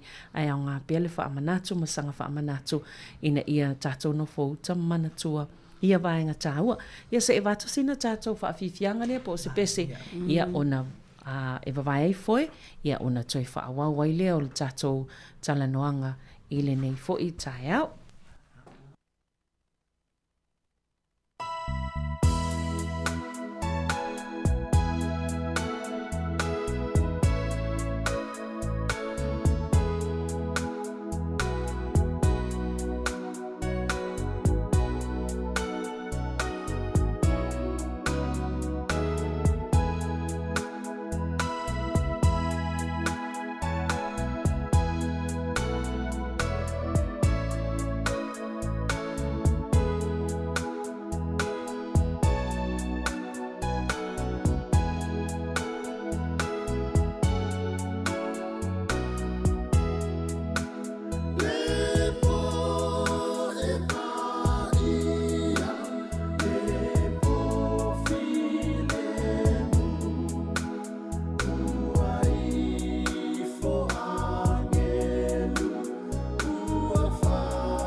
Sāmoa e lo watunu pele.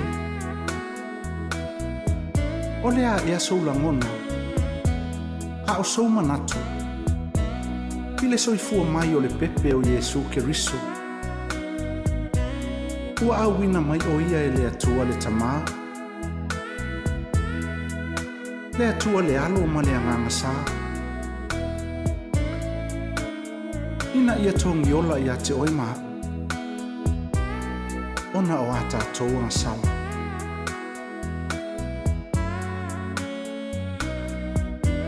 Amo ia lava oima au. Na e soifua mai. Mata ola mai. Ili fale mai ma to'atua. Ua e soifua mai ili fale mai o tupua tamasese mea ole. Ua e soifua mai ili fale mai I fanga alu. Ai talo fai. Ia Yesu lo tatou faola. Na soifua mai o ia. Ile fale o manu.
Ia, toi whaatalo whātu nei taimi, pio no tau whaafonga mai. Ia, o lea mātou te ngā lulue atu ma le sunga ia litia le alamisa, ma feise umantafa, mai le waka atawhanga whaalauloni so vaenga tā ua lava, I le tautua ala la tau foi au nanga e meise lava, o le pokalame po o le la latou pokalame lea tā upole au nanga o le whanau manuia, Well Child Service, ia whaatase fo I manisi o whautuanga mo tātou anga I atu I whaamanatu I a Sofiafia po la sole ke visimasi male tau sanga fau o le sa tala no atu fo ilai le saonga le mui le vai ma le sami ia ai ele si vaenga tā ua lava e tatauna tātou no fosilafia iai o le saonga le mule I tau mafa ai maiso le tāpena penanga o tau mafa I taimi whaape nei, o nei tele fo I nisi a awhia ai, pe ona nā fo I tau mafa, I ona iei whaale tonu. Ia, ai mo luasunga whaima li tia, pe ole mafuanga fo nal fia o te loa po anisi o mea se ta tele le whai e tangata, pe a o ina kuka tau mafa I vai tau nei o le kebesimasi. Ai o la fo ina tātou ngai o ingai whai awa ina I tātou whaia lea me se a tono e whai nau lua so ani mai ai le mamalo lau whafonga ma mātou nei? Ia, whaftai, samanina ma whaasil. Ia, o te manato tūlanga le tau mawha. Ia, a tono o le vāinga fo le sirin tāua suifua tātou, a mise lawe tātou mātua. Ia, o te manato a whaapea o sauni tau maftanga me rape ia wa o tureina o vai taimi nei o vai taimi fu fai ngā barbecue no ia o ne mea mo tau ia malu ia lelei o na tāpena mea tau mafa a ua so o na a ua le tu ua fo ilia le open le ai se e tawana kava me tau mawhaina i awana i sao i lango masiama i awale la atile na kuka i fafo i tau mawhaia na tati ai nunga no wale o whiwhio wa i ai le ai tau ona wa ai le i mata i tupe tūlanga i o le simia whaavela le pia mea tau mawha ona e telo tātou pi whiwhi wha half cook ia ai e langona fo i o telefo i me ai half cook e mafua mai fo i singasi ai whaavela le pia mea tau mawha tamaiti la tau ia ina ia lelei ona ai mo tau sami e takata o tūlanga fo ia wa ona ole ai o tata o tūlanga i vai vela a tono o stasi fo i nei o ngā mo tātou a inga e sailwa nga le ta ole well home sa watu mato officer ia na lato tala no la ma mai ni nai tips mo ni nai me fo ia e mo yo me ele manatu ma fai tatu ai au ngā mo se fuhanga ina ia whaiti tia fo le te leo le pili o le vai vela a was ona wha ngā ina le vai vela wha ngā lama na taimi tau ai awa ala i titi fo le vai vela ia ia o soswani fo nai whaiti tia ia le pili o vai vela ona o tau ngata fo le soi fuanga ina ia so ia o le umi fo i tau e ona tuuni mea tau mawhai tonu le pusa isa ia a umalole tonu aso i o tau na kilia e se ma la fua ia mea aisa i tonu pusa isa a ua tu e whao ngā ina o le si fo ina i tu e tau fo na mata i tu ia i pe awha pia fo i whao ngā ina mea ai tu apa manisi fo ia mea ai mai fulisa ia wa ai fo ia so expire i tau mawha ua ni i ua ni i whao ngā ina ua e whao na tupu ngasi fo ni nā mea ia o lea e pe antaua ia o taimi nei ua o tele la tele fo so on tau sami on le a tele mea ai o le grisi masi ma sofia fia ia am salona o sina fa manatua e le o sa u fautuanga walanga au fautuatu langa tau na amata mo ti ama o maritia ia il fautuanga le la amatu ana se fa manatu fo ia ina ia tau fai pia tatu te alo se mea ainga o tau mafonga o fa la no nga o ia ina ia mau pia so fu ma no ina sa onele mana il fautuanga ia ai mo matou fo la ia mo mai suka ia fo ma on mai suka ia e tau fo ina mata tu langa o me tau ma fai tele le suka tau fai ave ese suka ma le ati na ru nga le suka la to ia ai tau sia pele so i fo ma lo ina ia ma nei ia fai nei salati fo ia green salad vegetable salad tama nai ma nei ia lava e ma ona fo an mana vai se tu lo fa fo ana sa e ma ona fo ia tama na wa ma nei ala e mo ia se fo ma lo ina la to ia ato no pa una nai fa manatu mo le fo vai ngo tatu po kalame Sabrina ia o te manatua o tau te whai mai a tau sisia o le portion tau te wha manatu mai a mātou ia wa ai wha leile i poe awana i ova tele le si whaela a wa o tele fo la ui po te al moe o tele fo ina mea aina la tu oi nunga ai wa ai pesta mai i po te al moe ina ia awana i ova ia le ia o vaenga umalawa e mo i lava e tātou te tali e ia ai ono tātou lava i ono waitau ole o tātou o tui waitau ai e whapia ia o mātolo fo ia sofia fia ia toi fo ia le e tulo ai tātou lau la au ma tātou mea lanu mea mata na ia ai na ono waitaimi nei ia ai le lava le mana tunatu ia vaenga tāua pe ono lua saunoa i ele nei tai au ma lo lava tātou anga i mai lai i le vaenga lea ono lea fo ila a tele feo inga malanga i mai sea le malanga mamao nei tātou a inga e malanga i au kilani pe asiasi mai fo ia e mane i fo ile tu ato se fautuanga i awala atu i lalo nei po kalame mala o lua tala no atu i mamalo le au whaafonga ia po ani fautuanga mo le saunga le mo i lato fuafua e malanga mamao ta vale nei vai tau ia mana ia le fasili ia te langona ele o se tulanga i tau whailo tu lea tulanga i le tele o whaalu lawe tupu ta vale mai se lava i vai taimi o asofia fia ia ele tau lapta ia foi la le malo le whafonga anga tato tunu. I tūlanga tau tāpinpinanga ma me tau na whai awale ma pupui o a inga ia me se nei whanau. Ai na pauale o se whautuanga fo i e avatu. Ia ilo se whautuanga a po se whamanatu fo i mō nei tato a inga. Ua mai tau ina sa tupu mea ia i tau sanga o tuanai. I le savali atu loa le matua alu o sol ta avale ki ta avale sol muli tua. Ai le oiloa la lai muli atua ina mai titi tua. Ia na se whamanatu ia tato mātua. E wa ai mo mona ia tato whanau. Au le ki ia ta avale a matana pele so. To e oso e whawhato si aki tua pele o yeilo walo. Langa e whanoa noa ia tūlanga wa ona o mea le tau na tupu. Ai ona whatamala o tato mātua. Ia o tūlanga lona lua. Car seats. Ia o tūla whanoa ia nu sila tam te tau whitau sanga. E te tau ona ise car seats po se no fōle tono ta avale whano fōi. Ia e te tau ona wa aile lei o ia ini car seats e whano fōi ta meiti wha mau le lei fus pau wha mau le ma le car seat le tono o le ta avale ina ia mauti noa o la e saunga le mu. Ia awa lava le saunga le mu o le whainga malanga.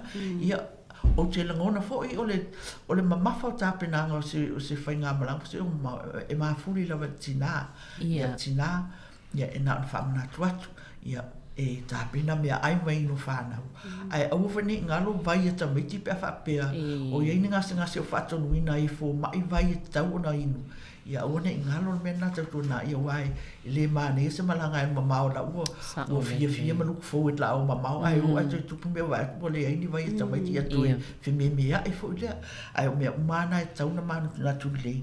Ia matāpena le iai. Ia o le tūlanga munmuni. Ia e ia le fulia e le ia o ia lau puata whainga na le whamanatu lava. Tama, ia wau te iloa, tama e whia ngai male awing no ta vale. Ia a whaisa tau mawhasau awe le pō o a ele ao na lava e te langona lava le. Ia tina, matala o e mwhautua, e mwhainto e tolo tō malanga se tō wo le sia so ai a la o le lei ato tō sila ma o tama.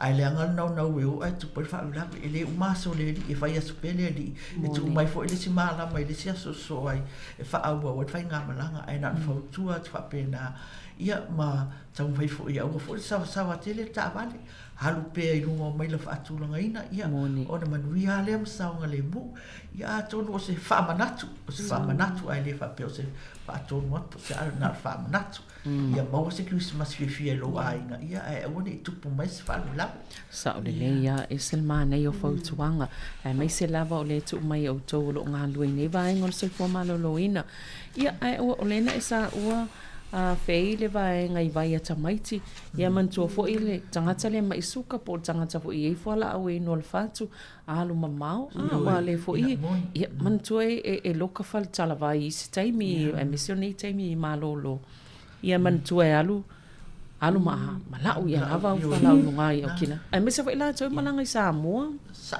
ia ia pe o vaenga ia leo o awala tu tatu pokalami nei taia ai o le ale tulanga ia le tau au nanga i le vaenga nei le fai ngol tau sanga e tāpuni pe ini si me fa asino i tangata pe fa pe mo mi se so so ani au le tāpuni le taimi nei ia mo le silafia e tāpuni nei le mato ofisale asos fului wala sfraile nei ia ona alo tu role fai ngā malolunga o Christmas me tau sang fo on to ato ia e maile le aso ono Januari lua oro lima ia pe au lia le ola manuia mai le atua a fai la e mana o miesu so swani ia o lo ia le health line le na e tau na whafso tai o le o varu se lau ono tasi ono le health line na ona le ese si le mato se taimi le ia le ona fo ia le blanket ngai e la tu numero na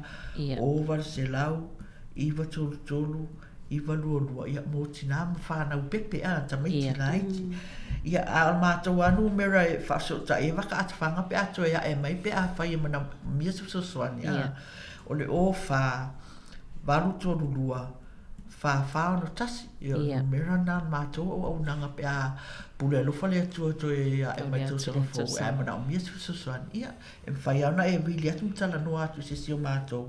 Ia a le o na fōi, o le ele telefonu fi awe ai, o le olu a tasi, whāli maiva, ono li matasi. Ia no mera na e lua mwhai an whafso tai tuai. Malo, whaftai lava. Ia, mantua tato no mera nau whaino atu. I bala au pia whape mo mia le soani. A o ele masani o na nga i le tautua le waka atawhanga ia nau atu atu no mera. O si vaenga mulmulia ia ele i tautele i o atu le whaingon tato po kalame. Li tia ea e te fia wha soa po ani highlights. Po ani mea nei longa i le tautua. Pe sa le leifo i le feedback po le tali mai a le atu noo i le tautua le waka atawhanga. Ia po lalo fo ne po kalame o lo e va aia tono le au onanga. Yeah, my ever facility. You know, this year when we started in March, the families that we have received so far, there's been good feedback. They find that they appreciate the advice that we give them and the service when we serve them. They're finding that they're comfortable, they don't feel judged, because we're finding that we have a lot of young mums coming through our service as well. And they feel comfortable with our service. So they're really happy of the advice that we give to our mothers out there. So they're really, really happy with our service. Malo al ngā lue. Ia, vaenga ia masalo, fei, ia. Malo, Sa tatou whaatasisi po kalame, ia e se fo ilesi, ia alei, e ta umaile mo mia tele o lau sosoani ma lau tautua i au nanga nei tātou mona i o tātou tangata Pasifika. Malo fo le tautua. Ia, masalo o leo tātou o mai whai no tātou po kalame, Savelina. Yes, sawa e moni a ua ese fo le vaa le ua alo mai ai. Ua umarisi vaa le ua usau lesi vaa. Thank you, Faye. O ngā runga umalama moni lia na i o tātou tangata Pasifika. Ia au le whaau nina la tātou por kalame nei tae au. Ia e mamuli atu lea nganga whaatai le sunga le pule tātou ala leo nei. Ia si whonga lau mua mo awanoa o lo o tatala mai pea mo so se au nanga e awhi ai mātou waka atapanga. Ia e longo pui ali e pea le manu se tātou atinu. Ine si fo i ufisosoani mwhai ona maua mao ngā mona i o tātou tangata. Ma e mwhai ona maua ma au sia. Ia awa alawa le soifua manuia ma le soifua leo na i tātou tangata Pasifika. Ia whaftai atu fo i Savelina e tu sai ma le whafo i no tātou tatanoanga ni tae au. Ia le mārua lau whafonga. Whai fo i ue ese ngana ua sala ma ue ese upu le tātou maali i whafonga. Ia e manatu o leo tātou wanga atu soifua mai o le tātou wali i whaola.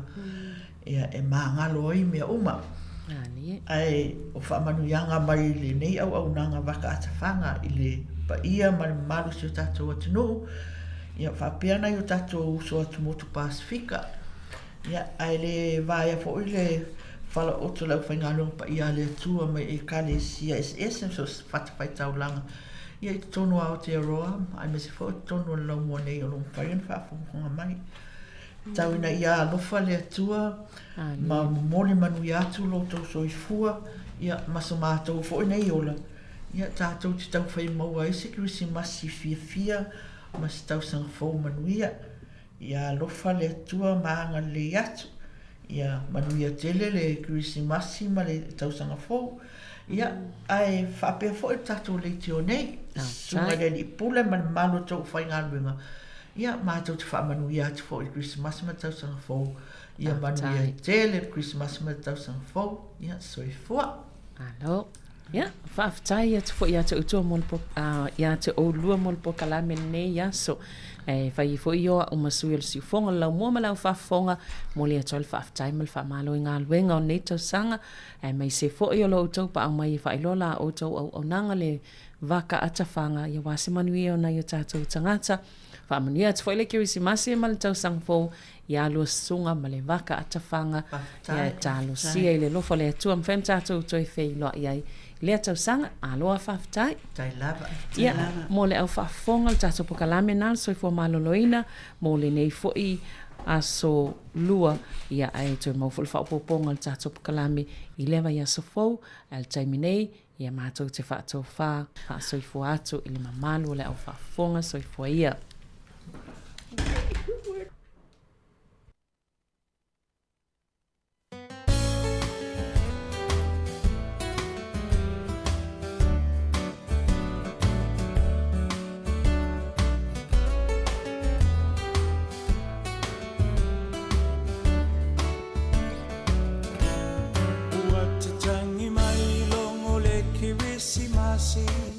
Le lalo langina faatali tali o ainga mawo mamai ua feilo ai a ole nei lava o te faatali o a fea e sawai lauhani e kisi mai ma faa manuia le kirisi masi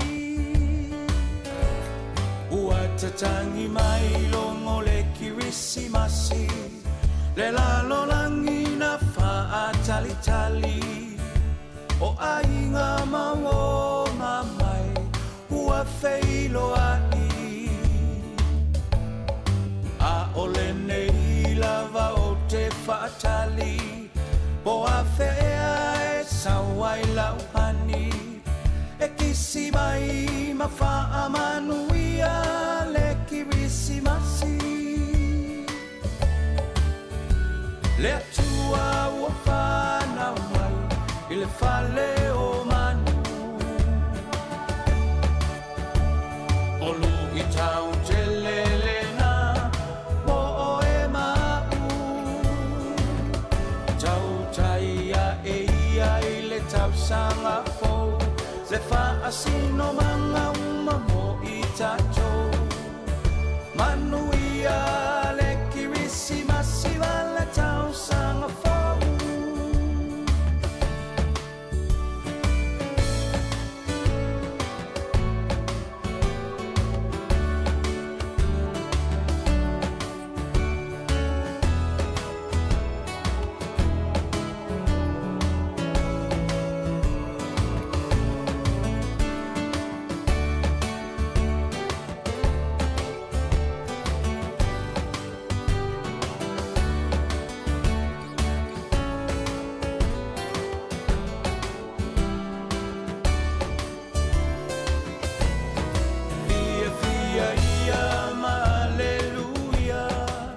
Le tamalea na valo ia E lona ua le malo o ia Foi o le mesia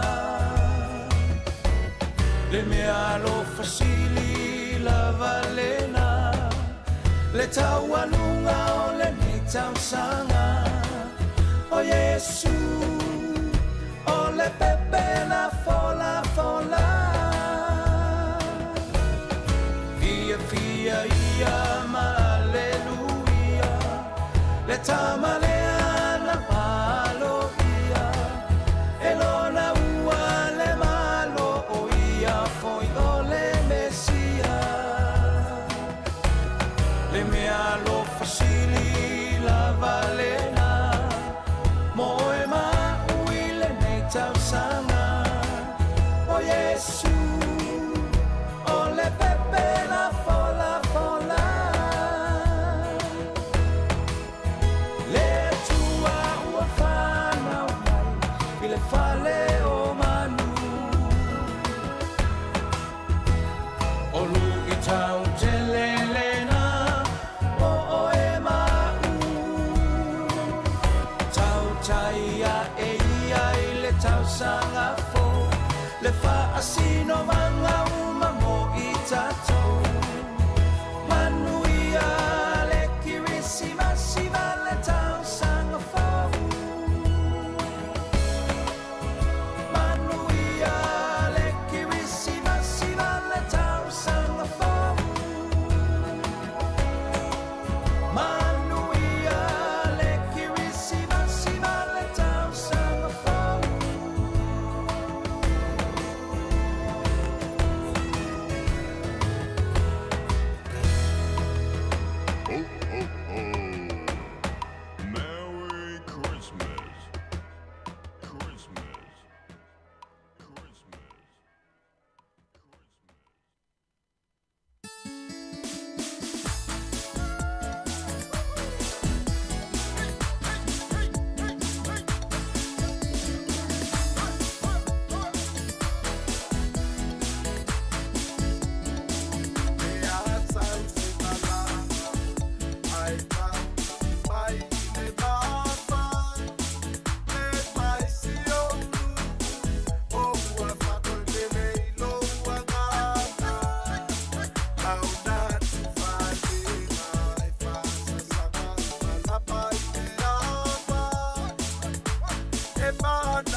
manu lenga nga nai on le tai au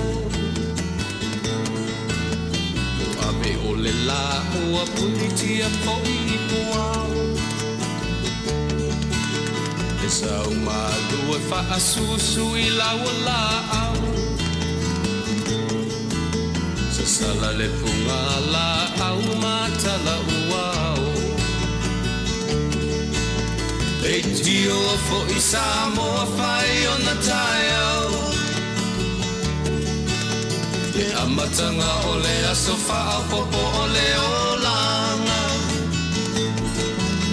e tai au nai matani ufea ngai male ata e tala le lei ua so ai nei Sāmoana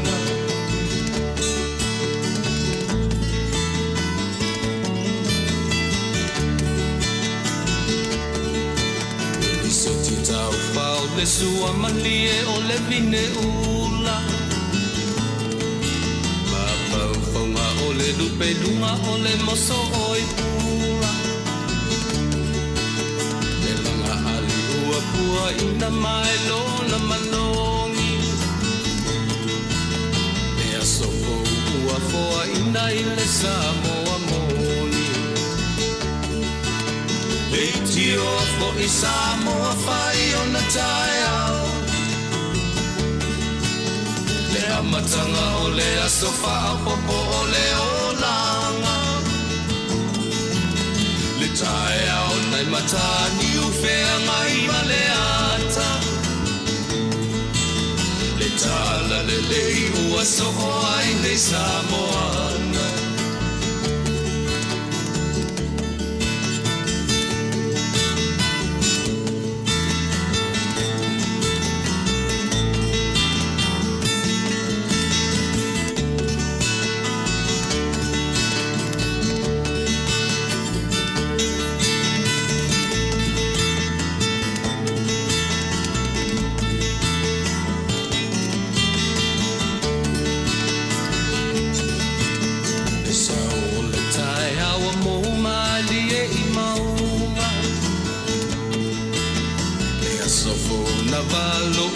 I mapaupauna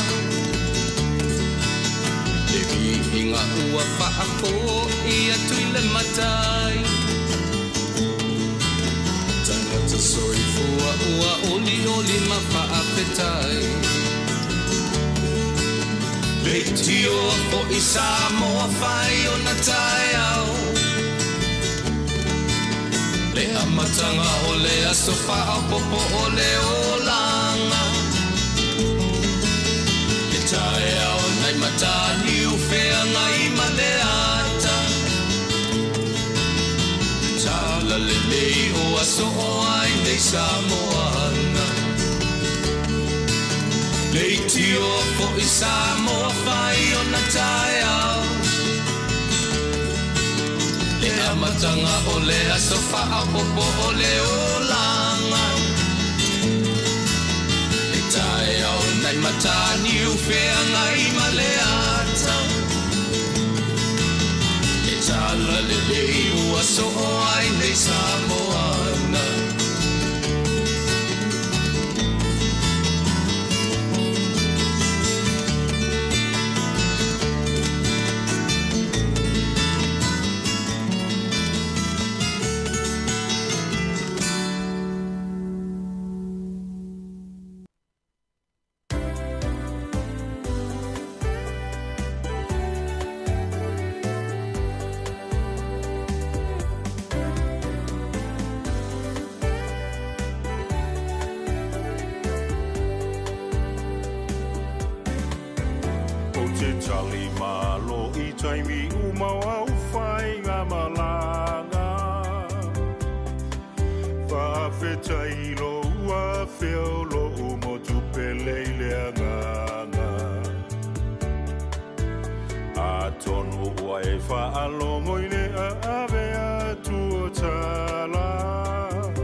fia ilona si o manga. Se e to foi na lelele ona tau mafa. E fe lanu i lau tau singa i taimi umalava. O pulenga ali mawhai pule matua malosi. O mea uma e whai le alofa ma le wha maoni. O le tofa ma le utanga e wha manu maluai.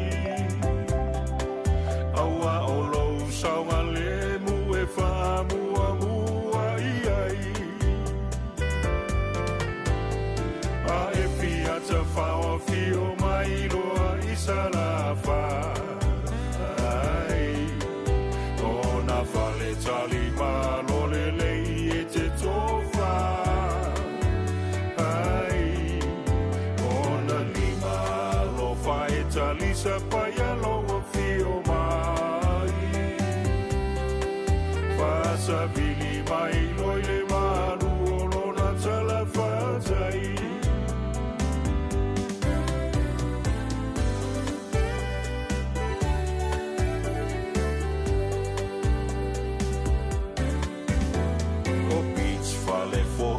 Te fili sa o loto ai. Au mai la umalo i lo umotu e te tali tonu ai. O te whaafia i mea uma e te whira ngalo ai. A e tu ualo umotu mana tua i ta isala whai. Se mai lava Sāmoa i le nei vasa. E tau sa fia e lo fatu i so se tangata. O a umea sina la uanga nu uma la unga ngana. A ole atua o lo ufa vai o lo umalua papa. Whaua fio mai loa i salafa. Ona whale tali malo le lei e te tofa. Ona lima lo whae tali sa paia loa fio mai. Whasa vili mai loi le manu o lona tala whatai.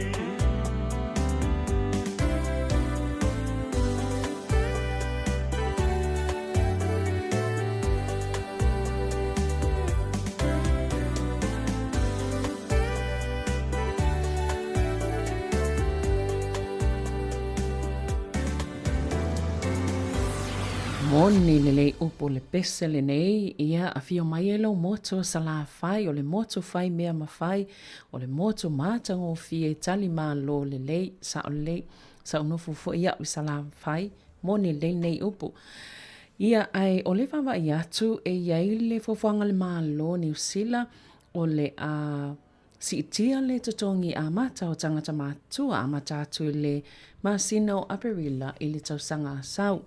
Luas fultolu tala limas fulsene o le amatai le si itanga le o le totongi o le tangata matua mai le masina o aperila le tausanga asau.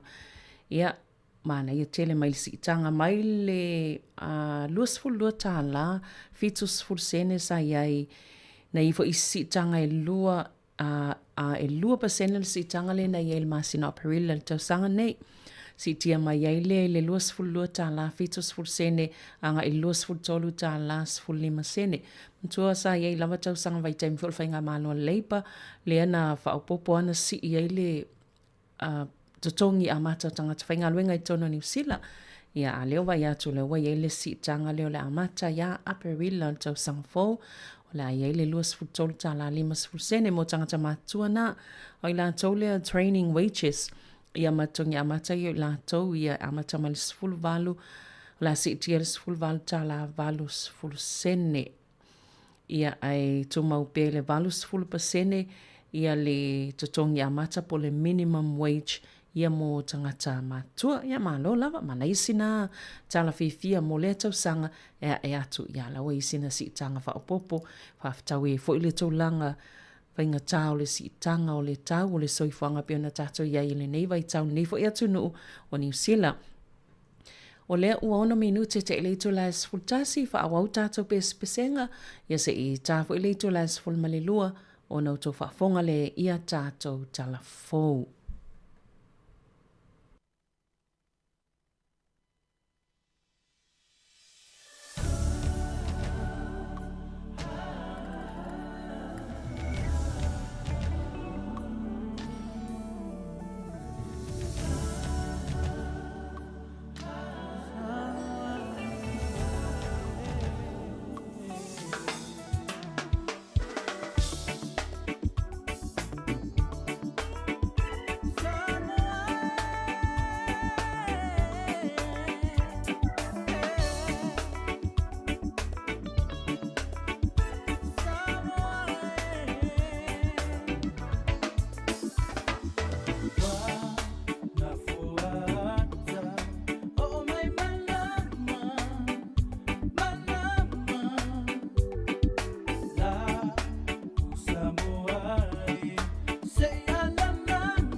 masi o loi mata Linei tau sana ila o Sāmoa Ele ngalo atu oe ile anganga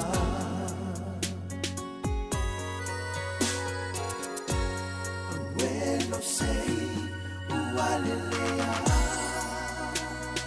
Awelo sei Umotule asoa sai lo ua Umotule asoa sai lo ua Umutile kata sai lo lima Ele ngalo le la le o folina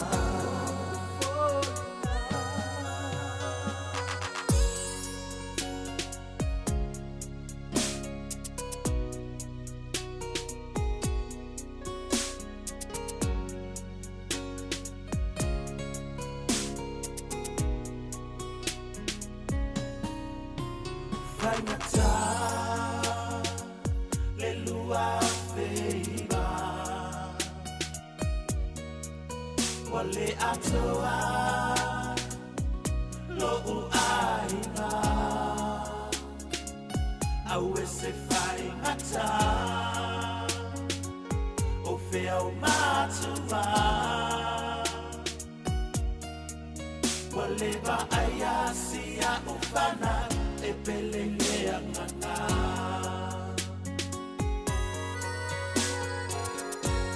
Awelo sei ualelea Awelo sei Umotule asoa sai lo ua Umotule asoa sai lo ua Umutile kata sai lo lima Ele ngalo le la le o folina Lalo manu e pele o e lo fatu Alei pata o lo mita mitana O no umalava Sama fatia Talia Yesu lena lo faula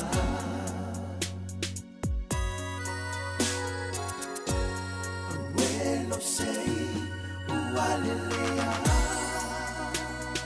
Awelo sei Umotule asoa sai lo ua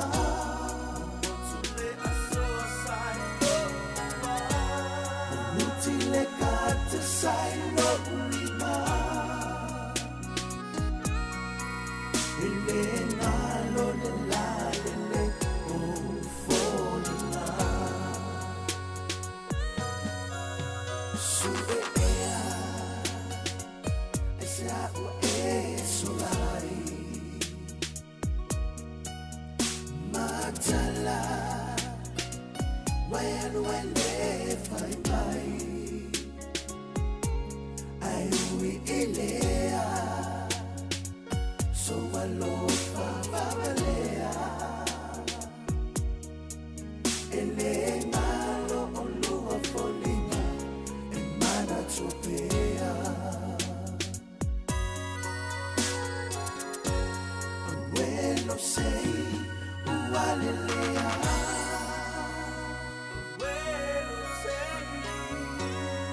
Motule asoa sai lo ua Motule asoa sai lo ua Mutile kata sai lo lima Ele ngalo le la le o folina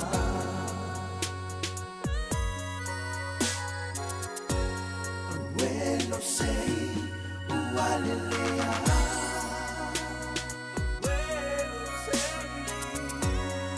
Motule asoa sai no ua tule aso sai no ua utile kata sai no lima ele ngalo le la le o folina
Ia, nai whaafianga lava mo le nei vaenga o le tae au, pe o nau tau whaafonga mai e le tau tua masani a le si ufongo le laumua, i le nei fo ia solua o le aso. Se fulu ma le fito te sema lua afe lua wha, te whaatalo whaatia i lato umalava le nao lo mwhen whaafonga mai le tato tau tua le nei tae au, talo whaia e penese whaamau, whaapena fo ia puao leota, ma lo lava le whaafonga mai, ia mai lato umalava lo mwhen whaafonga mai lunga le tasi ono te se tasi whaamo, le tautua le si ufonga la mua po le Sāmoa Capital Radio, i lona ofisa i porirua i tatono Wellington e nei, moni le upo le pese na ua uma atu, o le aso na o le mativa, ia le fai mai le pese sa sulu le i tingitanga, i le a tingitanga, ia o aso nei lo toi sulu se sia tingitanga ua sulu i le Nike ma le tua le iloi tua inga brand ua o foi tangata nei vai tau, ia o le o toi eise na mea sulu se a tingitanga Sāmoa.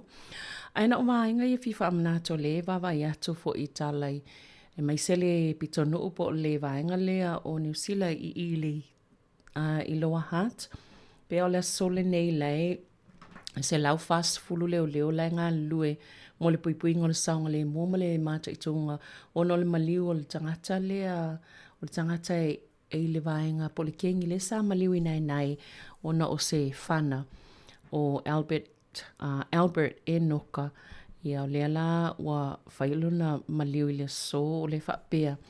Mai le whautuanga leo, ia mata i tūle saunga le muilunga al titele, ia mai lua foi, e i teime whaatuwai e le wheo inga masalo se teime o le tae o nei, ia po leo o lata atu i le awa uli, o le emo moli mai ai le tino maliu, o le sui fo i lea mai wainuia mata, i loa hātanga i mai i le whanua tanu i whenua tapo, ia e se taimi o le lata i le awa uli, ia pēla vaenga ia leo loo au mai whautuanga leo, ia e se lau, e pe lata il whase lau, po le se lau whase fulu fo i leo wha ingo leo, o le uanga lulue mo le pui ingo le saunga le mua no tūlanga ia, o no lea a fie kengi lea fo i maliu, ia o le fo ufa i loa fo i tangata lea na maliu, o le tangata lea wa lea o whaia lea sona, tue sauninga malango mawai, ia o le whautuanga le na mai i le ofisa o leo, o lea e po o lunga o le awala leo le SH1 po le State Highway tasi, ma le State Highway lua, tono awalanga e umai fo i le Haywoods Hill Road, ia nga i mai le State Highway 5 valu, ia pe o vaenga i o mga ala i o leo le a bisi tae nei, ia mo le fo i whaalawe ia po o le maliu fo i o nisolo a fie tono kengi, i lea vaenga o tono o le tu malo Wellington. O le ua afa tono a le tu las fun maltasi, ia wha awau pia tato pesenga ta le tu las fun malua, ia no tau wha fonga le ia tato tala fo pe ona o mai tala mai Sāmoa, ia wha pia i fo i ma tato tala mai Wellington nei.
na whaingata ua Mesia o wholinga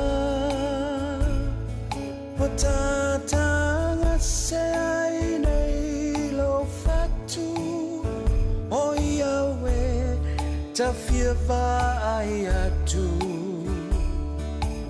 atono e ai se aso e tali ai ola o tatalo mana tua pea oe ilene kiwisi masi e ui na whaingata eleva aia ola o ata ata watata se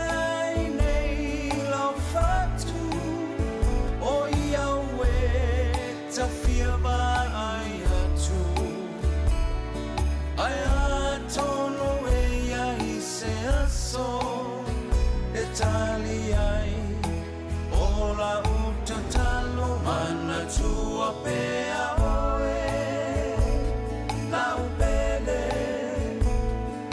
ilo ulo toe e malingi loi mata le mana mea se I fai mai se tala tawhia fusi atu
Nisi o vaenga o tātou whawhiwhianga nei tai au, tātou tūla la tātou fōi, taimele kirisimasi, amantua whaisai whafonga mai tātou pokalame, o le soifua maloloina ia tautua nana I fautuanga nan sauno tuai sui mai le vaenga waka atawhanga nei tae au ia o le saunga le mule e le ngata o saunga le mule vai po le sami o le saunga le mua tau mafa o no le atele tau mafa nei vai tau mantua whaavela le le tau mafa I le ngata I le ngata I lea ia ufiufi le leipe a whai o ni papa kiu e whai I fafo ia wane I sao I se lango ma mea whapena ia e wawe ona whaaleanga ina tau mafa ia pui pui mo le ola maloloina le lei ia ele ngata I lea o le ona nā po le a whaina ai o tātou tangata mai ia vaenga I le te tauna whaatamala iai ma le isi vaenga o whala au ma vaila au mō tonga fitinga a whai o le te fuafoi te malanga ma mau ia tāpena ia lava vili lau fomai ina ia matau iai o oele te malanga pe te malanga I Aukilani pe te malanga I Sāmoa po Australia ia alefia moa ni au whala au ia lava mo le maisuka po alava ni ngase o lo a fiai ina ia awane I toe whaatope ona toi fo I mai lau whainga malanga ma lau whainga malolonga ia ona o lea ua le lava u whala au ma vaila au moto tinga pe ona masangi ai o nisi lava na vaenga lo wha amanatu mai pea ele vaenga o le soifua maloloina ia ele ngata I lea o tūlanga I pui I tātou umalava ia pea nga I tā whaonga e mai seo ma tā whanga mana I whana witi lea lava o lo o momoli mai I lātou o lo o whaatinoina ma wawa ai le saunga le muia vaenga o lo tātou o langa ma le soifuanga whatalo whatu ia Lupe Malinowski na e mafuta mai Sunnybank Hills Brisbane ma loa le soifua ia te utou whaftai fol whafonga mai ia tāsia o mo pele soifua lau le ia te utou na vaenga o lalangi e ile vaenga le mata watu fo I fuafuanga le malo ia ai mantua fo isa ia le pakete o me ile tausanga nei le sa fasisi le malo le family boost payments po tupe I whapopo I tupe a inga pesilia male se lau afe a inga New Zealand ia po o le se lau fasfulu afe o tamaiti a New Zealand po le polisi le malo na ufu atu a inga ie e lunga atu pe o atu le se lau valusfulu afe ta la tau tupe maua tu sala e pe fitu lima ta la le tupe pito maua lunga e maua ele a inga I le vai aso ngō tau ia e sosani mō tamaiti whaatupe fo ini vaenga mo le tau singa o le whanau a lena mau ili poti e 5 valu afe fitsa lau fitus fulu I lātou po ainga fo ina le stala mo le tupe aina o le fast food tasi afe 5 se fulu talo sanga o le ua talia ina pe ua approved ia ai na ole afe fa se la wivas fulu 5 ainga ole ua mawala la tupe atoa lava lea e fitu 5 tala po le rebate le fitu fulu 5 tala mai le polisi el malo tu ses fulu 5 te sima le fitu miliona tala tupe le o mantongi atu el malo moia vai ngā tupe ia ai se lau fitu 5 miliona na atu ile pakete el malo e whaatino i lea fuafuanga ia peila i le o tai ona ausia le whaamoemoe o le safolfola I el malo le polis ia le fo ila pe o lo ofisiling ia le malo ia o tali le palemia ia o le fo ipui o le e te lea le taimi tu ina tu ital sanga ainga o lo anga va ai lalo le pol kalame e pole fo polisi ia mantua a fai e anga va ai lo ainga o ne ingalo avena tal sanga mau fo isina fa mama avenga mo ainga ma le tausinga nei fo i vai tau o taunga tā lava le soifuanga fa au tātou pespesenga tali to las ful malua ia ona fa fonga lea ia tātou talafou mo le nei fo yaso. Oh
sili lava pinao I mea talunga Ua manana ia tele o na wharesa Ua whaafua tonu mai maunga Sa e isi sifa Le meko isi la mosa Maleka koriko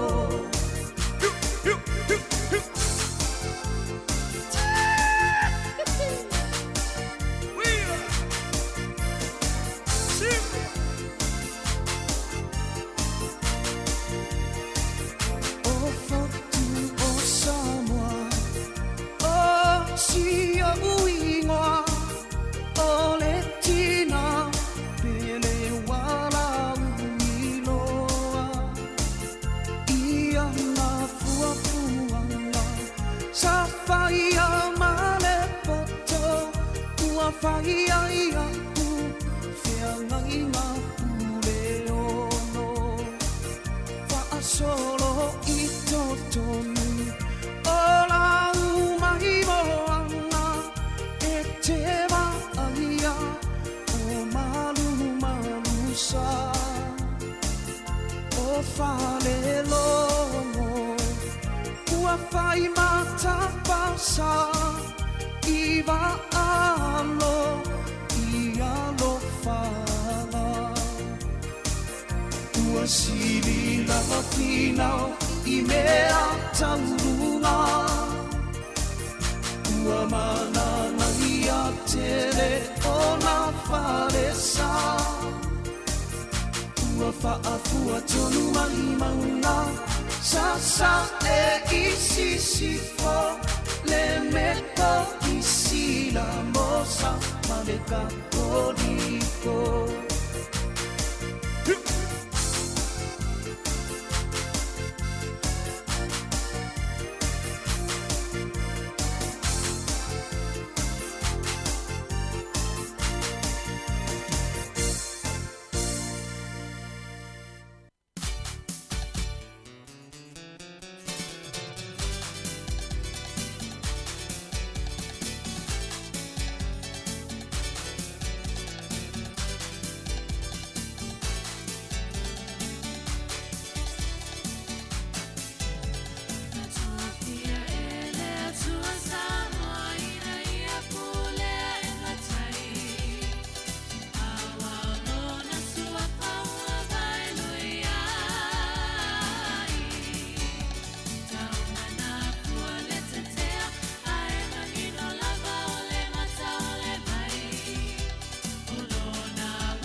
E toi whaawau atu le tātou pese le nā, pe a mai a tātou talfou, leo lau tau whaafonga iei, pe ona tāpena ina e le sunga ia la wano a ti ilawa, whapea i fo e male sunga ia tā se Salem Sam.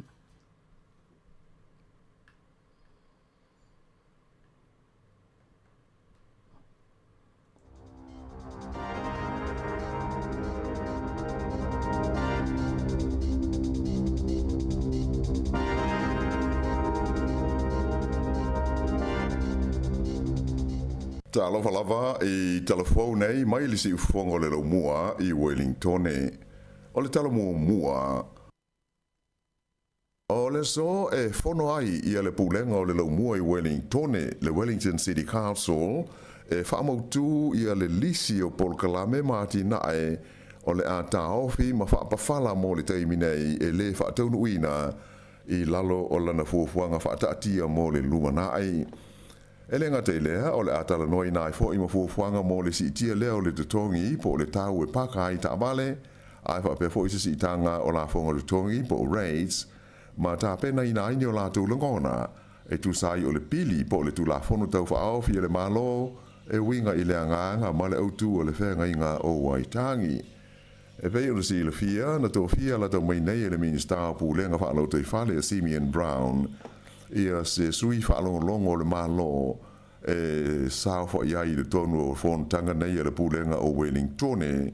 Taruai ia se taru mai le whai unga sa whaia e le pu lenga ia o ke tōpa le ana tau fiai le whatau ese inatu o sea o le council e tolu sifuma le whapasene i le tonu o le malaiwa lele o Wellington e ui ina o se vaenga au tū leo na por kalame whaataatia mo le lumanai.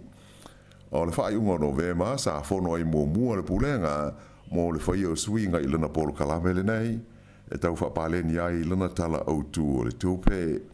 Ai o le whontanga i le so o le awha mao ni ai loa le hata whai u o le fuafuanga whaataatia atoa a o le itu ina atu e whaaria iai ni manatu mani langona o le au palota Wellington i le masi no mati ma aperila o le tausanga a sau lua afe lua sifuruma le lima.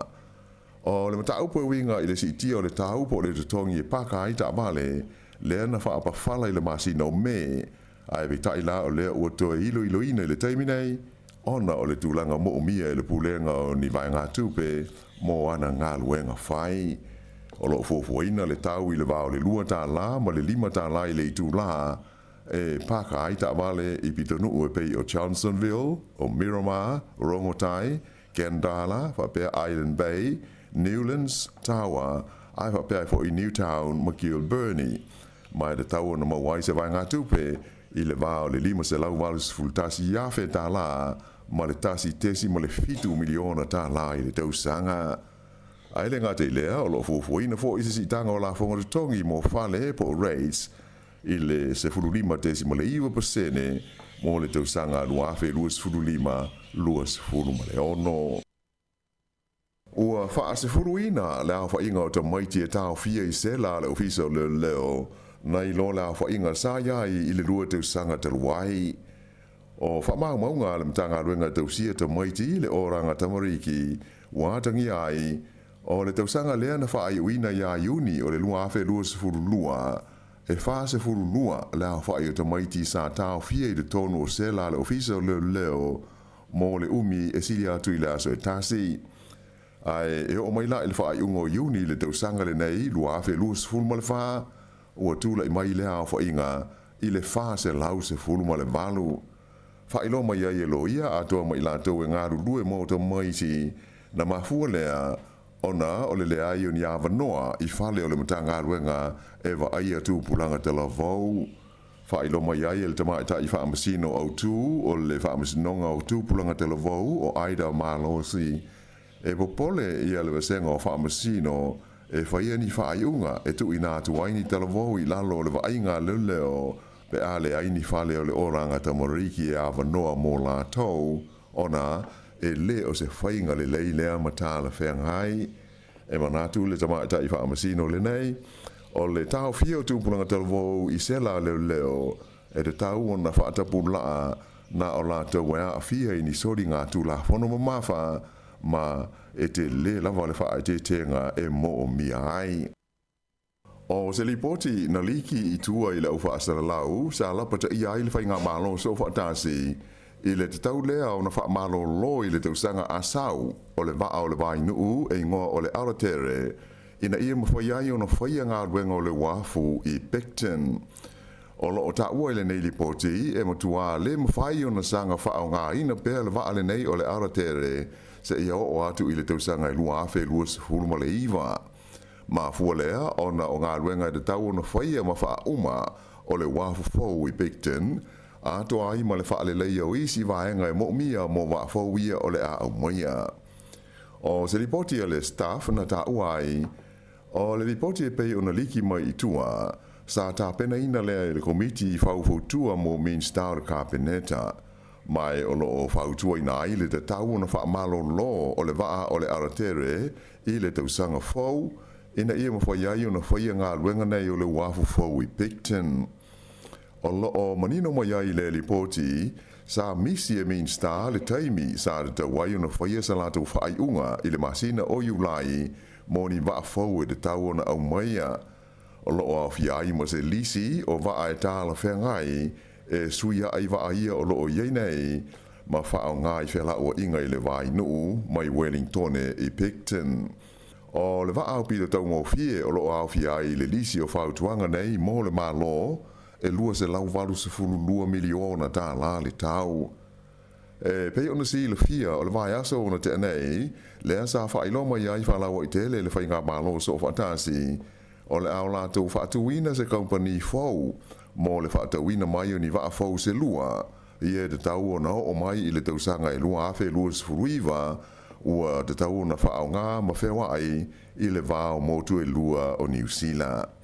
O le nei fuafuanga ua whaelo mai ai, ua lata I le tausanga atoa, talu na whaia ia le whaai unga le Minister Tupe ia Nicola Willis, e taofi ai masui atoa, ia le fuafuanga sa whaia le whainga malo te ruai, mōni wa afau e suia I wa ia o loo whewa I nei e au fia ai ma le ara tere. O le porkalame le whainga malo le Labour, whaingoina o le IREX, sa au fia ai le whaatawina mai ni wa afau se lua, e ma whaiona whe awea iai mano fuafi po o trains. O le company e ngō le Hyundai mai po dockyard I ko reisau te, sa iai le whenga inga e lātou te whausi ai wa afau nei, I le tau e 5,5 miliona tā la.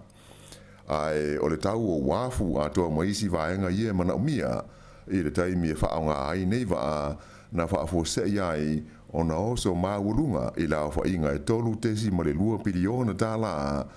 Ia le tau o le nei ngā ruenga I le taimi lea na tau fia ai e le whainga malo o loo iei nei. O le taimi lau fo ilea sa ato fia ai le Minister Tupe ia Nicola Willis ia se komiti whaufotua e sa ili se isi whainga e whaatino inai le au nanga le nei mo whe malanga I ngai waa. Ua tau fia nei e le ofisa o le tiute New Zealand le tusa o le 2.8 ma le alpha kilo o le vaila au whaasaina o le methamphetamine na maua I le tono ni ato se lua na lafua ai I le vaenga e whaata amilo ai ato pau o tangata malanga I le malaiwa alele wha le vāo māloi au kilani I le whae unga le vae aso na te nei. Na maua nei ato e la uwhainga ruenga le tiute I le vaenga e piki ai I ato o tangata malanga mai sa whaia I aisu e suenga ina ua fōlinga mai ua lafua ai e tangata sa au maia I ato I te tonu o le tunu. Sa I loa ai I asu e suenga o ia ato sa ia I le tonu ia tanga pepa I ila se furu whala a whaai ua utu ia I le pauta ma le whala au whaasaina le methamphetamine. Whaelo mai le ofisa o le tiute o le tau fuafuaina o ia waila au whaasaina e o I le se furu tesi ma le 5 miliona tā la pe a whai e whaatawina atu I tua. Sa whaafita ia I le lipule o le tiute il malaiwa alele au kilani o Paul Williams ia le mata ala o la whainga ruenga ina ua mwhai o na maua ia waila au whaasaina. Ta ua Williams o lea e whaawau pēa o na tūtū a aila na au whainga luenga I le mata I tuina le leo a mi o ngā tangata e malanga mai whafo, a hae whapea I mani ato e whōringa mai e masalumia o loo iai ia ni mea I le tonu e pei o waila au whaasaina I le taimi e tau nuu mai ai waalele mai e tunu I whafo. E lua aso ia ua tu inatu I tangata I le aini a inga ua lātou nofo ia ma whaamautu I se nofoanga e api ai tangata tāwha whao I au vai o le waitafe o le Whanganui River e tā pena ese ai mai ia nofoanga. O le aso ngafua nafi le asa whaatonu I nai e leo ma tangata mai le ofisa o le pulenga o le ai o Whanganui ia I lātou nei ina ia o ese mai ma le paka e ta ua o le Kōwhai Park ai whapea I fo I le Anzac Parade o loo whaamautu wai I Whanganui le taimi nei. Lapata ia I lātou nei ina ia te tau ona tāpena ese mai ia vaenga I te tonu a soe lua o lumana I nei.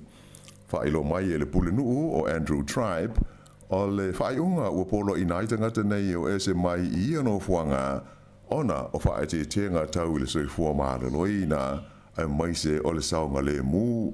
Whaadia le pule nuu, sa whaatanga ina ona no foia i a pāka nei e tangata i le aini ainga i le mai taimi o sā matapu o le wha mai COVID-19 furuiwa i le tausanga i rua awhi lua se fulu.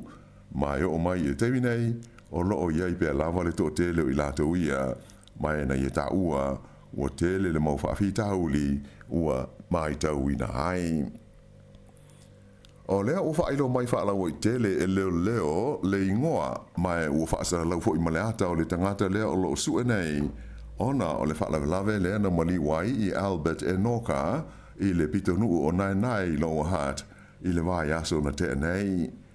O le li o lo sue le leo ua masalumia i lea whaalawelawe, o se tau le lea Maori e luas fuluwaru tau sanga le matua, e ngoa i a Wibwara Kapene. Whaalia mai fo i le leo o le nei tau le lea e iai o na sotanga manikengi.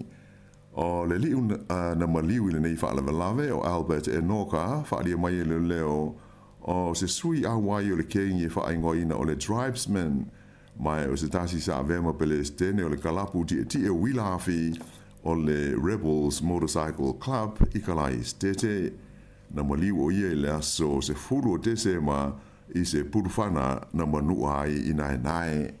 Whaalia i le leo o le tangata o loo sa ilia nei o Ipuhara Kapene o se tangata matautia mai le te tau ona lata i ai se tasi.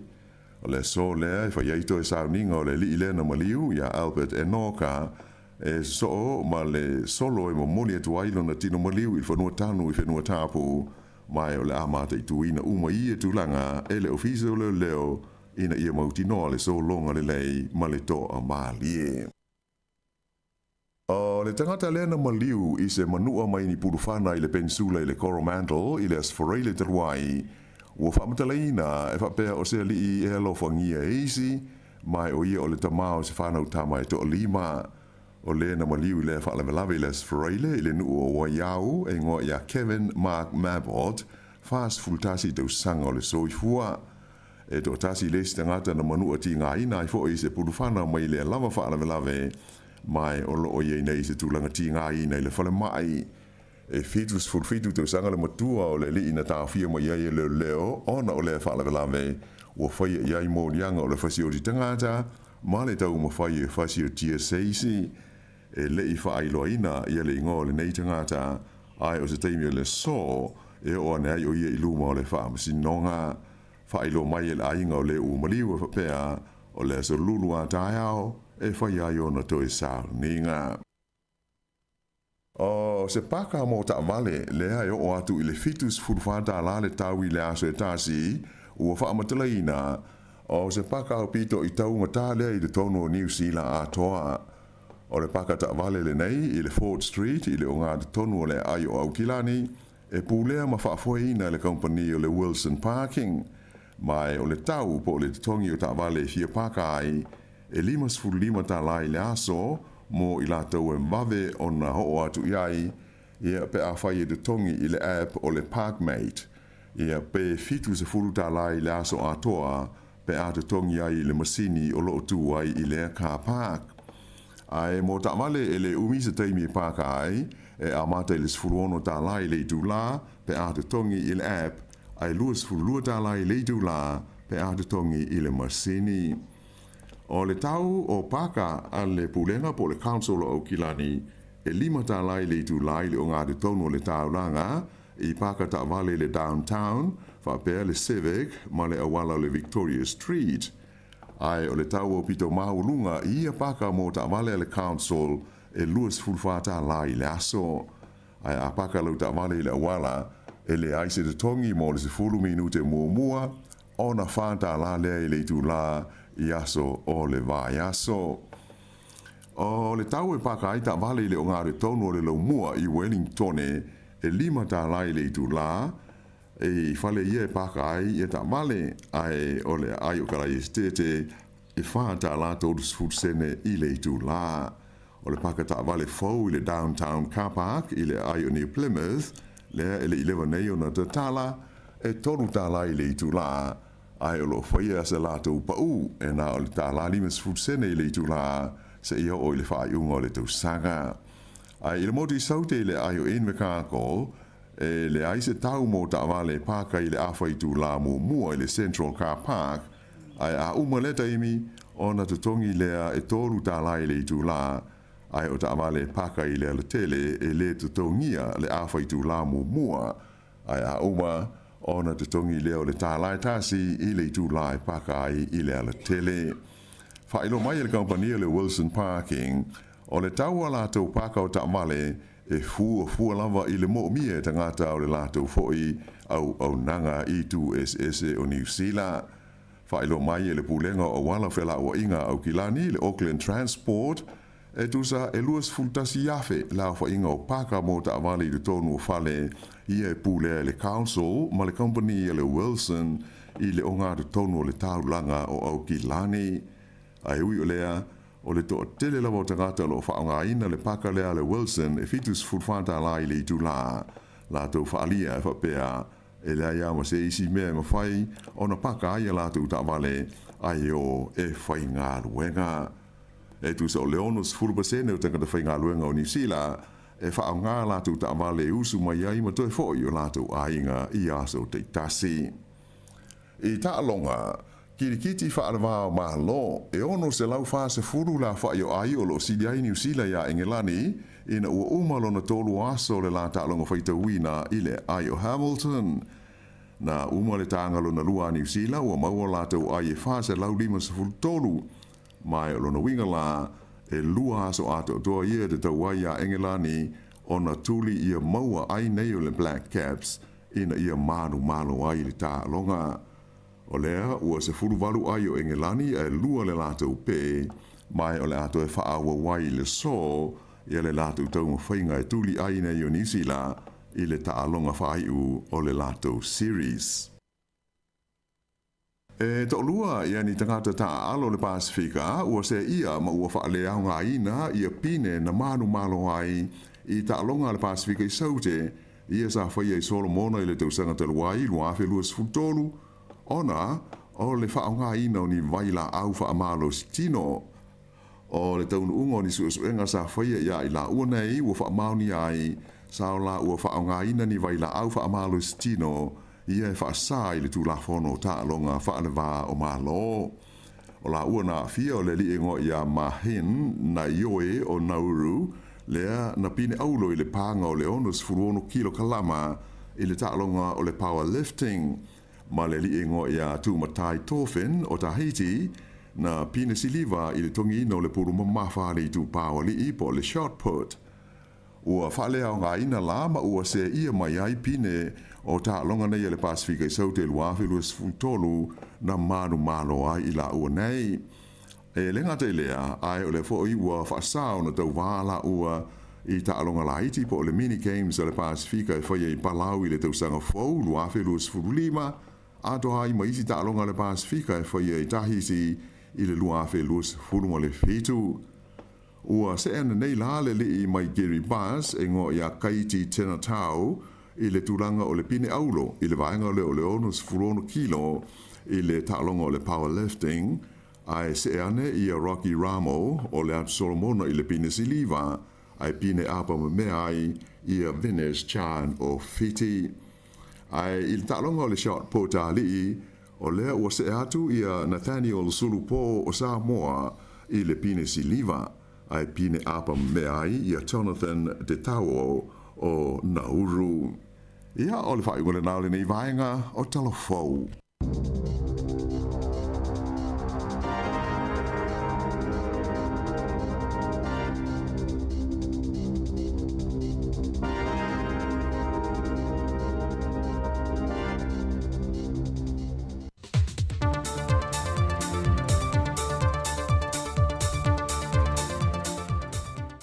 Toi whaatalawhatu le isi whaopopongo talafou mo nei fwaiaso o se mai al whaafonga. O le portalame whanga solo le whaalapoputonga o whaaputu ngā tupe mo le lumana i manui o tangata Sāmoa le nupi whai sa la whai e whaamanino i nisi o na fōwhanga alwal mamao na tu o lalo inisio le atunu una awaia ne le pol kalame, e awal wha amalo sia, le ave esea mai leo le tolse lauta la le tangata ili tausanga le whaisao whanga, e ave anga e le insiua mo le soifua malolo ina le nupi wha. O se vaenga o le pol kalame na pue ina e le talamua media, na whaadia e le whinangalo se tasi o tama mai whaasale le anga numero 5. Aua le fosia tangata whaisao whanga umai totongi tōru se lau. Wa o ile tu kuele vesi. A iaia le tangata ia e manao I whihanu le ski, so be it. O e whapena hoi tatou ta avale lena whai whata itaira. A loko tangata insua na ka avale anu ia insua. Ai ale ai pule a ia. O te iloa o se fofole na e te ai le avaina. Ai o se ski le le. Ai a whaino e compulsory. Na le manai a lo lea. Whaadia fwoi le te malo na whinangalo. Pele ona silisile whaonga mai le se le ni pole la fonga le e tipia ngai I le ACC po le taui mo whaala lawe te tupu wha for say. Ai a pe a whai fwoi le optional. Aua le whaia. Ai whaonga mai le ACC. Accident Compensation Corporation. O le taui o whaalawe lawe wha for say. Koe a meni le tūla whono le ACC. Le kipi e kwa ia ka I senge ia.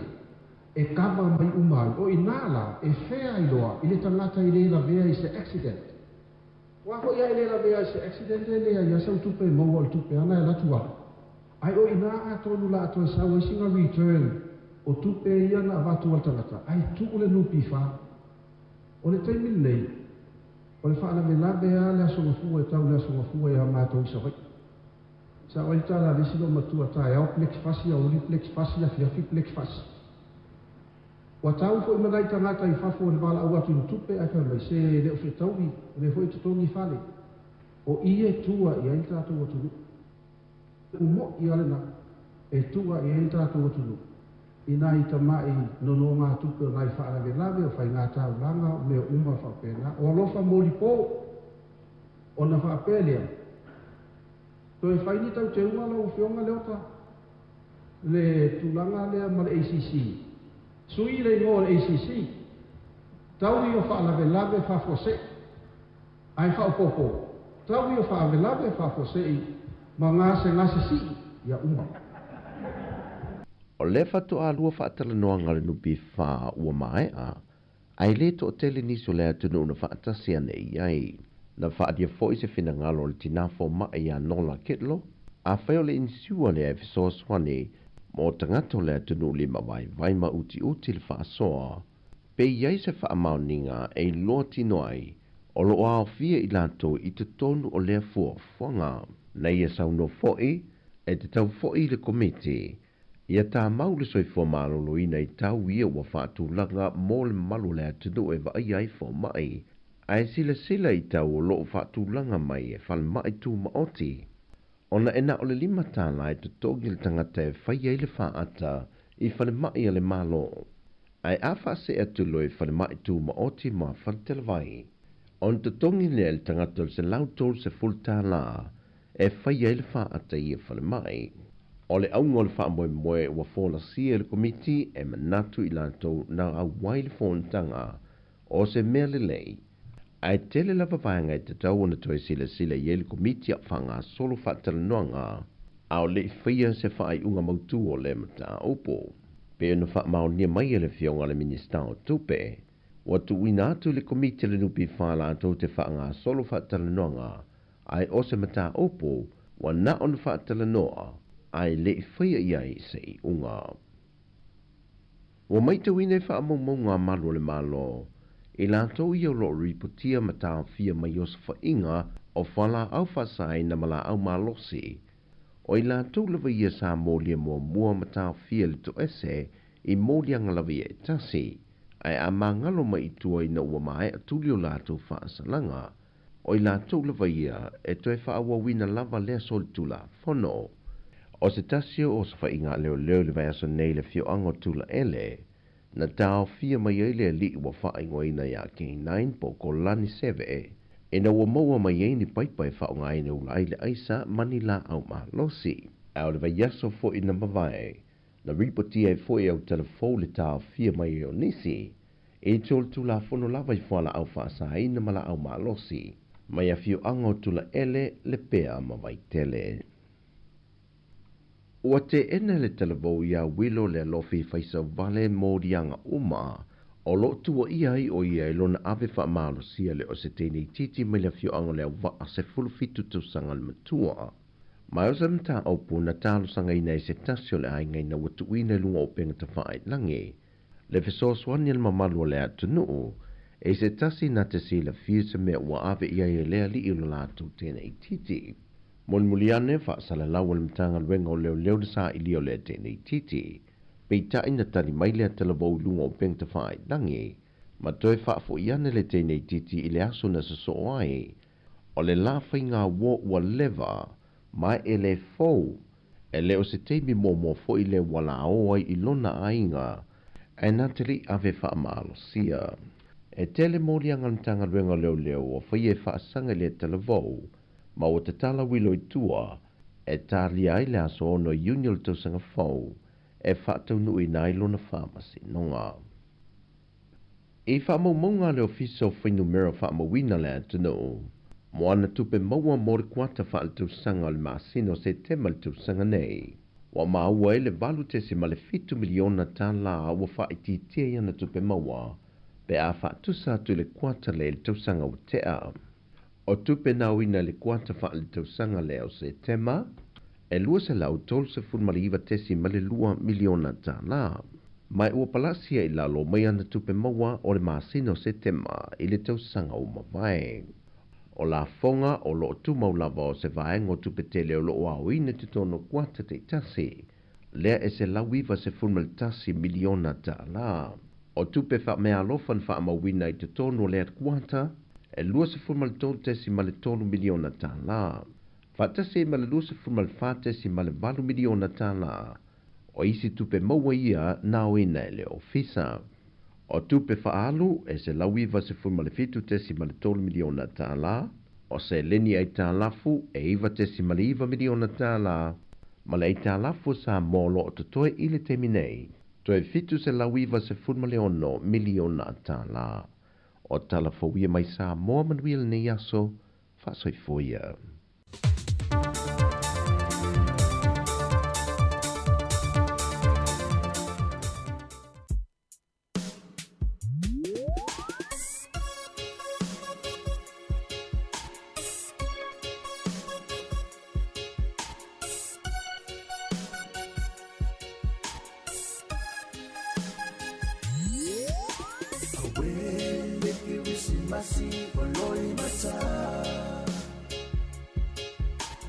Ona ole nei o lana Paingata Panalo una watu le mafutanga Ole ta aina ia maua Ole pia pia Shawia oe no uau Malema paina bina masutapa Steady Mami ea uale to sau Mami ea uale to sau Ia oe no uau Malema paile bina masitapa Stavana Steady Mami ea uale to sau Yeah, yeah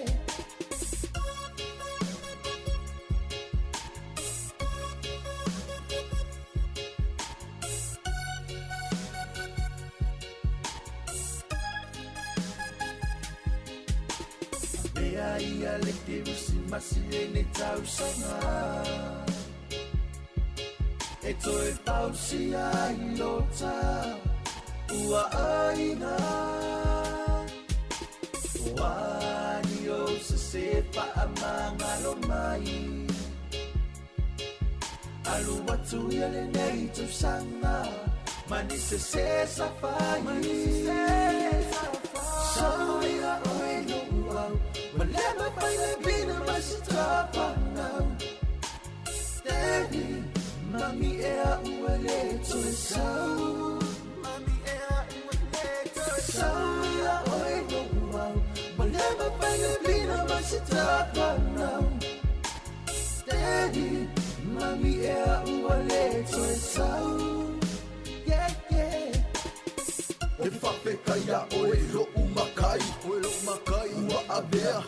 soifo mai o soifo mai o whakasia I le mawhanga e ai o le manga I lo suafa ai o la umativa ai o la umahinga le tana liwa e tuia ita whaamanga no mai ita so ia oe so whenever I meet a masitapa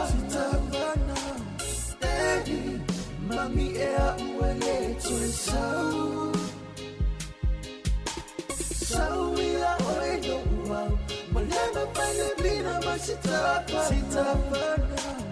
Daddy mami ea uele tue so ia oe no uau whenever I meet a masitapa Daddy mami ea uele tue mami ea uele tue ia oe no uau whenever I meet a masitapa Daddy mami ea uele tue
Tamata ue le tua tane fai mai voleu fai puleu sala fai soia le fa file mu Pai ni talo sanga Ile malaua tupu Ai aua Aua la vale fatala tu Na o whaanoa Ile malawai Samoa E api e pongai mai lo O mea whaata fotofo Sawai i ole ato O ua la taona sawa mo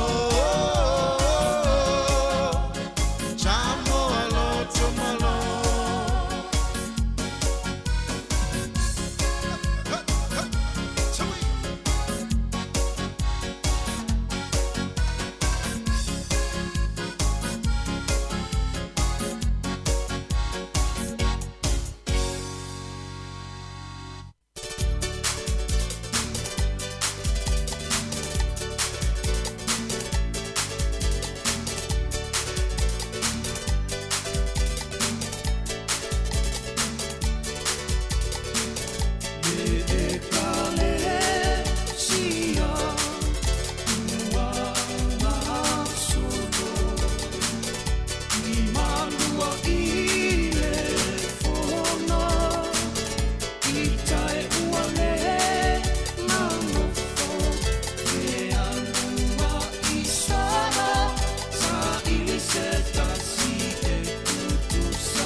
Ia malo lava le whaafonga mai o lea ua toe 15 minuta na tale le itu la e tasi.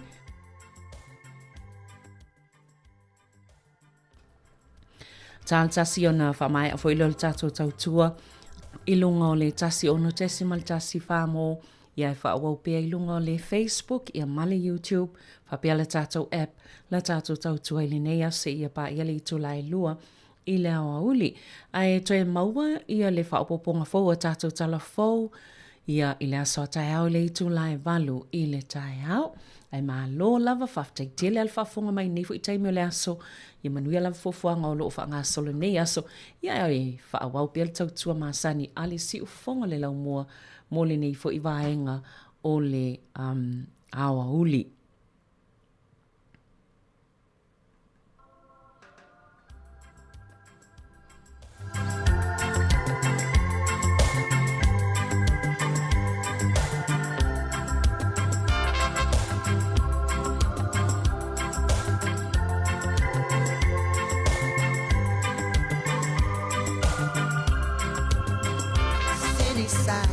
Busy sidewalks, dressed in holiday style. In the air there's a feeling of Christmas. Children laughing, people passing, meeting smile after smile. And on every street corner you will hear silver bells, silver bells. It's Christmas time in the city. Hear them ring. Soon it will be Christmas Day. Strings of streetlights, even stoplights, blink on bright red and green as the shoppers rush home with their treasures. Hear the song push, see the kids bunch. This is Santa's big scene, and above all the bustle, you will hear silver bells. Silver bells, it's Christmas time in the city. Ring-a-ling, hear them ring. Soon it will be Christmas Day. Silver bells, it's Christmas time in the city.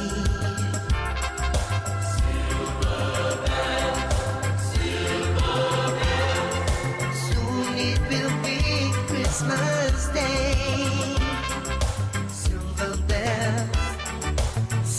bells, it's Christmas time in the city. Ring-a-ling, hear them ring. Soon it will be Christmas Day. Silver bells, silver bells, it's Christmas time in the city. Ring-a-ling, hear them ring. Soon it will be Christmas Day. Silver bells, silver bells. O o mai pe fautuanga mo I tātou whe malangai I lunga o ala tetele nei vai tau ina ia tautua nā le saonga le mulunga o le tetele o le mata watu e fo iseli poti lea ini tangata stotolo lo manunua I le vaenga lea o le onga totono o le motu le nei mātu I le State Highway tolulua I le tui saute o Waihaha I le Western Bay Road ia o ni whaalawalawin ta avale se lua o loo la vevea ai le fo I lao loo toi whaamanato mai ia le fautuanga mo I lātou whewha I lunga ala tele tautua nāle saonga le mo to tele o le a whemalangai ia ina ia tātou au lia le kirisimasi ia o loo tau whaitutu sai tātou umalemanu ia le ini whaalawalawe o tutupu whaatalo whātia I lātou umalawa o loo mwhaianu whaafonga mai le tautua al si ufonga le lau moa o le leite o nei na whaavaena le tasiva I valua I o le leite o mua Pasifika I totono o New Zealand.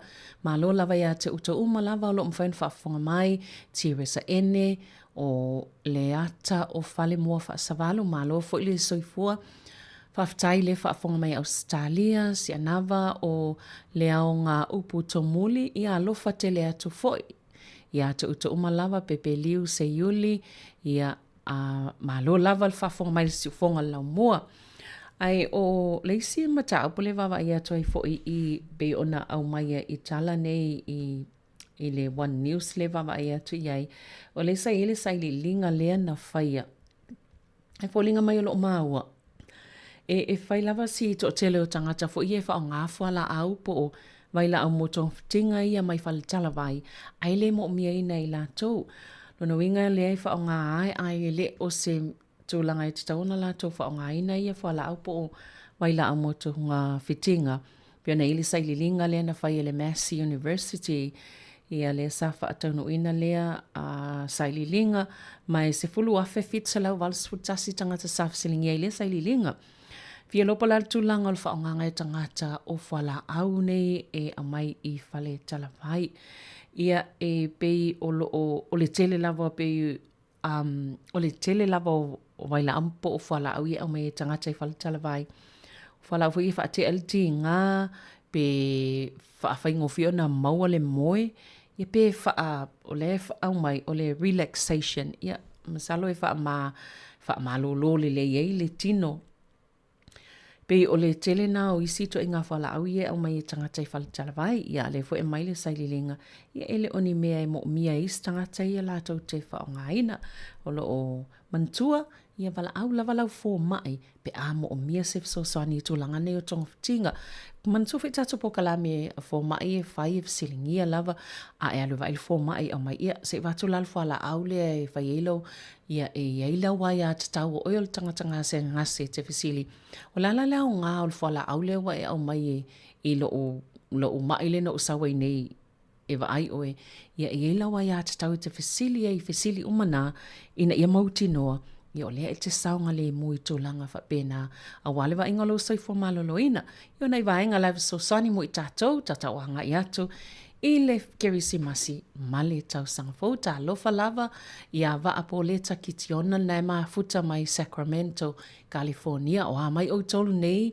Wai taulu tau sanga malo lava leon sai. Whaftai fo I le whafonga mai ia tala I atu. I au tau wō ma a ingal tātou le teo mal tau tual siu fonga le lau mua. Le mwhaiona maua ilunga upenga ta whailangi. Po o le Facebook ma le YouTube o le tātou app. I mwhaiona e whafonga mai so se mea lava lalangi I la tātou tau tua. Ai o nei pespesenga nei mo o tau ia o iei fo I ile nei taimi o le aso.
inga ule ono Wha solo I totonu Ola umahi moana E te waia O malu malu sa O whale longo Ua whai mata pasa I wa alo I alo whala Ua siri lava pinao I mea taurunga Ua manana I a tere o na whare sa Ua whaafua tonu mahi maunga Sa e isi sifo Le meko isi la mosa Maleka kodiko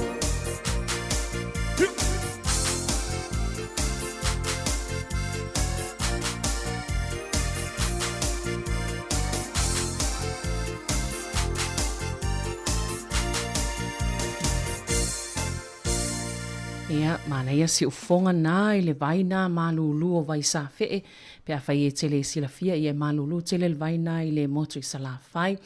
Whatalo whātu sa o le leiva apo le takiti o na Jamie tau malulu nei tono nai na fu I vaenga ai maiseo Amerika, ia wa o toi whaito White Christmas. Na le mātou pepese ai le White Christmas, ia mau tele I o ai wai tā whea le afu Jamie nei mātou nei, ile nei fu I vaenga o lalangi.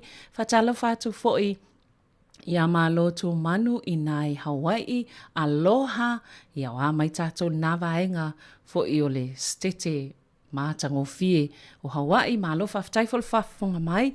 O le uto e fitu minuta an talo le itu lai tasi, ia atal tasi, ia on toi whafunga le awina ato tātou tala fau.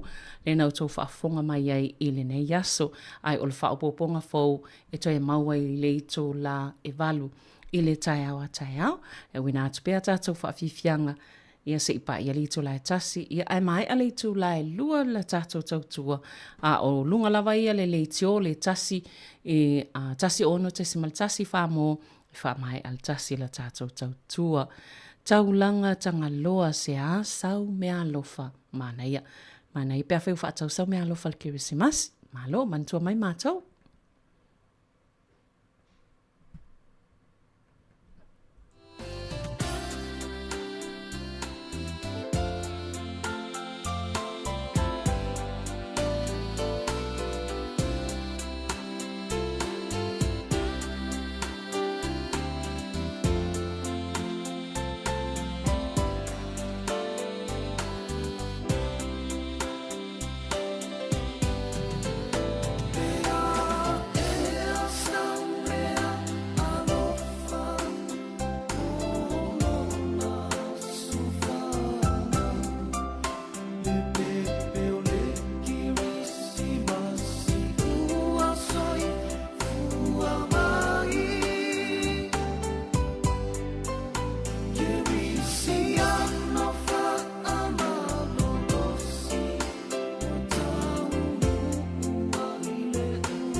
Ia a fai sina fa manato to level nei a fai e sau appointment tai au i le fale mai tele i Wellington o tau iolo o mafuta mai i Wellington i tau tona o tai au le iele solo te e a tau si soifua fa laptonga tau si soifua New Zealand ia i la tau la nei e a la i Wellington o tai au nei fai ila la tau te e luma e laval fale mai tele Wellington mai le tu lai tasio o le tu lai tolu i le awauli o le solulu sfulvalo te sema fafuane lava o falmai Wellington whaiva Rediford Street i Newtown i Wellington ia tautua nā ma autou ia a whapea i whaisau appointment ia po o sau siaki tail falmai tele ia li lavalo sila fio na vaenga ina ia tapena mau fo iai pea e anga i atu iai le falmai ia toi tasi al minute tale i tu lai tasi whaftai lava pea whaio e mafuta mai lunga o le tasi ono te siman tasi Sāmoa malo lava toi a matal tato tautua i le fitu i le tae au a tae au e whaawa mai pea lau whaafonga i lunga o le Facebook, YouTube ia mala tato app malo lava ia te outou uma lava ia whaftai fo i le whaafonga mai.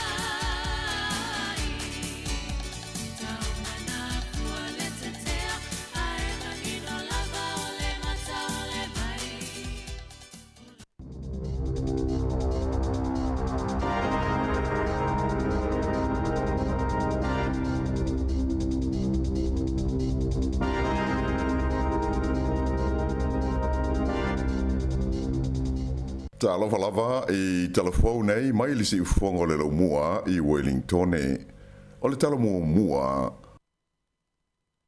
o le so e fono ai i le pulenga o le mua i Wellington le Wellington City Council e whaamautu i le lisi o polkalame maati nae o le a taofi ma whaapawhala mo le teiminei e le whaataunu ina i lalo o lana fuafuanga whaataatia mo le luma nae. Ele ngā te lea o le atala noi nai fo i mafuafuanga mo le si tia lea o le tutongi po le tau e paka i ta vale ai whape fo i si tanga o la fonga tutongi po raids ma ta pena i naini o la tu langona e tu sai o le pili po le tu la fono tau whaao fi le malo e winga i le anganga ma le autu o le whenga inga o waitangi. E vei o le si le fia na tō fia la tau mai nei le minister pu lenga whaalo te whale a Simeon Brown ia se sui whaalongo le malo e sao fo iai le tonu o fontanga nei le pulenga o Wellington taruai ia se taru mai le whai unga sa whaia e le pulenga ia o ki tōpa le ana tau fiai le whatau ese inatu o sea o le council e tolu sifuma le whapasene i le tonu o le malaiwa lele o Wellington e ui ina o se vaenga au tū leo na porkalame whaatatia mo le lumanai. O le whai unga novema sa fono ai mua le pulenga mo le whai o swinga i lana polo kalame le nei e tau whapaleni ai lana tala au tū o le tūpe ai o le whontanga i le so o le awha mao ni ai loa le hata whai u o le fuafuanga whaata atia atoa a o le itu ina atu e whaaria iai ni manatu mani langona o le au palota Wellington i le masi no mati ma aperila o le tausanga a sau lua afe lua sifuruma le lima. O le mata upo winga i le si tia o le tau po le tutongi e paka ai ta vale le ana whaapawhala i le masi no me ai vita i la o le ua toe ilo ina i le teiminei ona o le tūlanga mo umia i le pulenga o ni vai ngā tupe mo ana ngā luenga whai.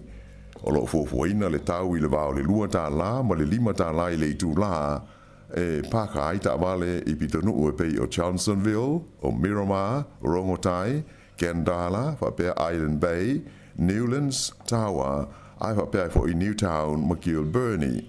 Mai le tau na mawai se vai ngā tupe i le vao le lima se lau walus fultasi iafe tā la ma le tasi tesi ma le fitu miliona tā la i le tausanga. Ai le ngā te lea o lo fuafuaina fo i si tanga o la fonga tongi mo fale po raids i le se fululima tesi ma le 1% mo le tausanga luafe luas fululima luas fuluma le ono. Ua faa se fuluina le afa inga o ta maiti e tau fia i sela le ofisa le leo na i lo le afa inga sa iai i le lua tausanga taluai. O faa maunga le mtanga ruenga tausia ta maiti le oranga tamariki watangi ai o le tausanga lea na faa i uina ia iuni o le lua afe luas fululua e faa se fululua le afa i o ta maiti sa tau fia i le tono o sela le ofisa le leo mo le umi e sili atu i le aso e tasi. Ai e o mai la il fa ungo iuni le tau sanga le nei lua fe lus ful mal fa o tula i mai le a fa inga i le fa se lau se ful mal valu fa ilo mai ia lo ia a to mai la to nga ru lu mo to mai si na ma fu le ona o le ai oni ava noa i fa le o le matanga ruenga e va ai tu pulanga te la vo fa ilo mai ia le tama ta i fa masino o tu o le fa masino o tu pulanga te la vo o aida malo si e popole ia le vesenga o whaamasino e whaia ni whaaiunga e tu ina atu aini talavou i lalo le vainga luleo pe ale aini whale o le oranga tamariki e awanoa mō lātou ona e le o se whainga le leilea matala whengai e manatu le tamata i whaamasino le nei o le tau fio tūpulanga talavou i sela leo e te tau ona whaatapulaa na o lātou wea a fia i ni sori ngā tū la whono mamafa ma e te le lava le wha te tenga e mo o mia ai. O se li poti na liki i tua i le au wha asara lau, sa lapata i ai le whai ngā malo so wha tasi, i le te tau lea o na wha malo lo i le tausanga asau, o le vaa o le vai nuu e ngoa o le aratere, ina ia mawhai ai o na whaia ngā ruenga o le wafu i Pecton. O lo o ta ua i le nei li poti, e matua le mawhai o na sanga wha o ngā ina pēr le vaa le nei o le aratere, se ia o atu i le tausanga i lua afe lua se fuluma le iwa. Ma fua lea, ona o ngā ruenga i te tau ona whaia ma wha uma o le wafu fau i Pecton, a to ai ma le wha le leia o isi vaenga e mo mia mo wa fau ia o le a au maia. O se ripoti a le staff na ta uai, o le ripoti e pei ona liki mai i tua, sa ta pena ina lea le komiti i fau fautua mo min star kapeneta, mai o lo fautua ina ai le te tau na wha malo lo o le waa o le aratere i le tausanga fau ina ia mawhaiai o na whaia ngā ruenga nei o le wafu fau i Pecton. O lo o manino maiai le lipoti sa misi e min star le taimi sa te wai o na whaia sa lato whai unga i le masina o iulai mo ni waa fau e te tau o na au maia. O lo o awhiai ma se lisi o waa e tāla whengai e suia ai wa ia o loo iei nei ma whao ngai whela ua inga i le vai nuu mai Wellington i Pecton. O le wa au pita tau ngō fie o loo au fia i le lisi o whautuanga nei mō le malo e lua se lau walu se fulu lua miliona tā la le tau. E pei ona si le fia o le vai aso ona te nei le asa whailoma iai whalawa i tele le whainga malo so whatasi o le au lātou whaatuina se company fau mo le whaatauina mai o ni waa fau se lua, i e te tau o nao o mai i le tausanga i lua afe lua sfuruiva, ua te tau o na whaau ngā ma whewa ai i le vāo motu e lua o New Zealand. O le nei fuafuanga ua whaelo mai ai, ua lata i le tausanga atoa, talu na whaia i le whaai unga le mi stau tupe ia Nicola Willis, e taofi ai masui atoa, i le fuafuanga sa whaia le whainga malo te ruai, mo ni wa fau e su ia i wa ia o lo feo i nei e au fia ai ma le aratere.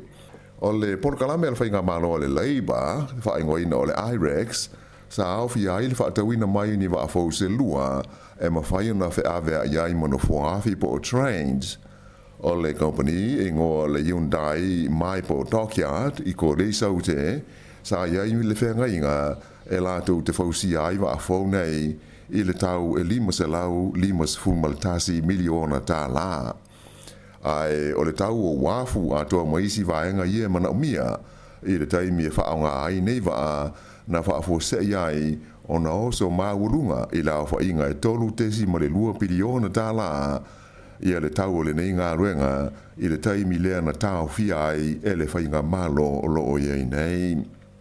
O le taimi lau fo i lea sa ato fia ai le minister tupe ia Nicola Willis ia se komiti whaufotua e sa ili se isi whainga e whaatino inai le au nanga le nei mo whe malanga i ngai waa. Ua tau fia nei e le ofisa o le tiute New Zealand le tusa o le luas fulu valu ma le awha kilo o le vaila au whaasaina o le methamphetamine na maua i le tono ni ato o se lua na lafua ai i le vaenga e whaata milo ai ato pau o tangata malanga i le malaiwa alele wha le vao maloi au kilani i le whae unga le vai aso na te nei. Na maua nei ato e la uwhainga ruenga le tiute i le vaenga e piki ai i ato o tangata malanga mai sa whaia i aisu e suenga ina ua fōlinga mai ua lafua ai e tangata sa au maia i ato i te tonu o le tunu. Sa i loa ai i asu e suenga o ia ato sa ia i te tonu i tanga pepa i ila e se furu whala a whai ua utu ia i le pauta ma le whala au whaasaina le methamphetamine. Whai lo mai e le ofisa o le tiute o le tau fuafuaina o ia waila au whaasaina e o i le se furu tesi ma le fitu miliona tā la pe a whai e whaatauina atu i tua. Sa whaafitai ai e le lipule o le tiute il malaiwa alele au kilani o Paul Williams ia le mata ala o la whainga luenga ina ua mwhai o na maua ia waila au whaasaina. Ta ua Williams o lea e whaawau pēa o na tūtū a aila na au whainga luenga i le mata i tuina le lei leo a mi o ngā tangata e malanga mai whafo a hae whapea i mani ato e whōringa mai e masalumia o loo iai i ani mea i le tonu e pei o waila au whaasaina i le taimi e tau nuu mai ai walele mai e tunu ui whafo. E lua aso ia ua tu inatu i tangata e le aini a inga ua lātou nofo ia ma wha mautu i se nofoanga e api ai tangata tāwha whao i au vai o le waitafe o le Whanganui River e tā pena ese ai mai ia nofoanga. O le asonga fua nafi le asa whaatonu i nai e leo leo ma tangata mai le ofisa o le pulenga o le ai o Whanganui ia i lātou nei ina ia o ese mai ma le paka e ta ua o le Go-Whai Park ai whapea i fo i le Anzac Parade o loo whaamautu wai i Whanganui le teimi nei. Lapata ia i lātou nei ina ia te tau ona tāpena ese mai ia vaenga i te tonu a soe lua o lumana i nei. Whailo mai e le pule nuu o Andrew Tribe o le whaiunga ua polo i nai tangata nei o ese mai i ia no fuanga ona o whae te tenga tau i le soe fua maare loina ai mai se o le saunga le mu.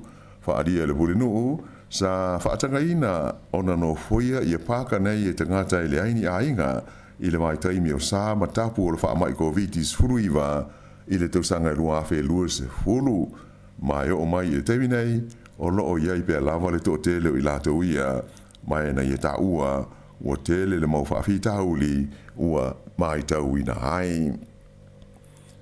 O lea ua whailo mai whaalau i tele e leo leo le ingoa mai ua whaasara lau fo i maleata o le tangata lea o loo sue nei ona o le whaalawelawe lea na mali wai i Albert Enoka i le pito nuu o nai loa hat i le vai aso na te nei.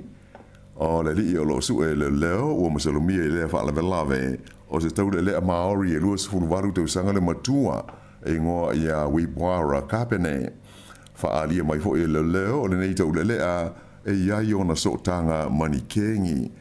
O le liu na maliu i le nei whaalawelawe o Albert Enoka whaalia mai e leo o se sui a wai o le kengi e whaingoina o le tribesmen mai o se tasi sa vema pele stene o le kalapu ti e wilafi o le Rebels Motorcycle Club i kalai stete. Na maliu o ia i le aso se furu o desema i se purufana na manu ai i nai. Whaalia ai e leo o le tangata o loo sa ilia nei o i Puhara Kapene o se tangata matautia mai le te tau ona lata i ai se tasi. O le so lea i whaiaito e sauninga o le li ile na maliu ia Albert Enoka e so ma le solo e momoli atu ailo na tino maliu i whanua tanu i whanua tapu mai o le amata i tuina uma i e tulanga e le ofisa o leo ina ia mautinoa le so longa le lei ma le toa maalie. O le tangata lea na maliu i se manua mai ni purufana i le pensula i le Coromandel i le asforeile taruai ua whamatalaina e whapea o se li e alo whangia eisi mai o ia o le tamao se whanau tama e toa lima. o le na maliu le fa le lave le sfreile ile nu o yau e ngo ya Kevin Mark Mabot fast full tasi do sanga le soifua e do tasi le stangata na manu ati ngai na fo i se pulufana mai le lava fa le lave mai o lo ye nei se tulanga ti ngai nei le fa le mai e fitus full fitu do sanga le matua o le li ina ta fia mo ye le leo ona o le fa le lave o fa ye mo nyanga o le fasio di tangata ma le tau mo fa ye fasio TSC e le i fa ailoina ia le ingo le nei tangata ai o se teimi le so e o nei o ia iluma o le fa masinonga fa ailo mai le ainga o le u maliu fa pea o le so lulu a taiao e fa ia yo na to isa ninga o se paka mo ta vale le ai o atu i le fitus fulfata la le tawi le aso etasi u fa amatalaina o se paka o pito i tau ngata le i le tono New Zealand atoa o le paka ta vale le nei i le Ford Street i le onga de tonu le ai o au kilani e pulea ma whaafoina le company o le Wilson Parking mai o le tau po le tongi o ta vale fia paka ai e 5 ta lai le aso mo i la tau e mave o na ho atu iai ia pe a whai de tongi i le app o le Parkmate ia pe fitu se fulu ta lai le aso atoa pe a te tongi ai le masini o lo tu ai i le car park ai mo ta vale ele umi se taimi paka ai e a mata le sfuruono ta lai le tu la pe a te tongi il app ai luas fulu ta lai le tu la pe a te tongi il masini o le tau o paka alle pulenga po le council o kilani e 5 ta lai le tu lai le onga de tono le tau langa i paka ta vale le downtown fa pe le civic ma le awala le Victoria Street ai o le tau o pito maulunga ia paka mo ta vale le council e luas fulfata lai le aso ai a paka lo ta vale le wala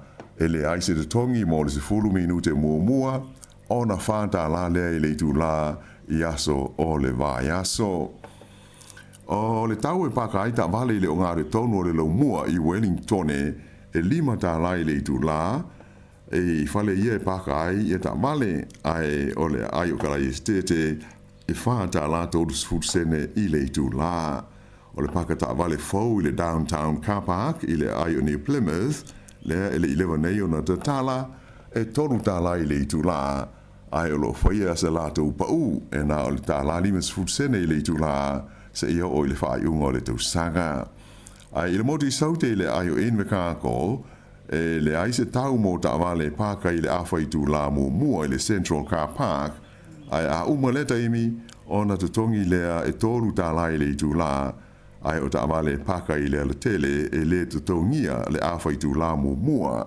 ai a uma ona te tongi lea o le ta lai tasi i le tu la paka i le tele whailo mai le company le Wilson Parking o le tau ala tau paka o ta male e fua lava i le mo mie tangata o le lato foi au nanga i tu SS o New Zealand.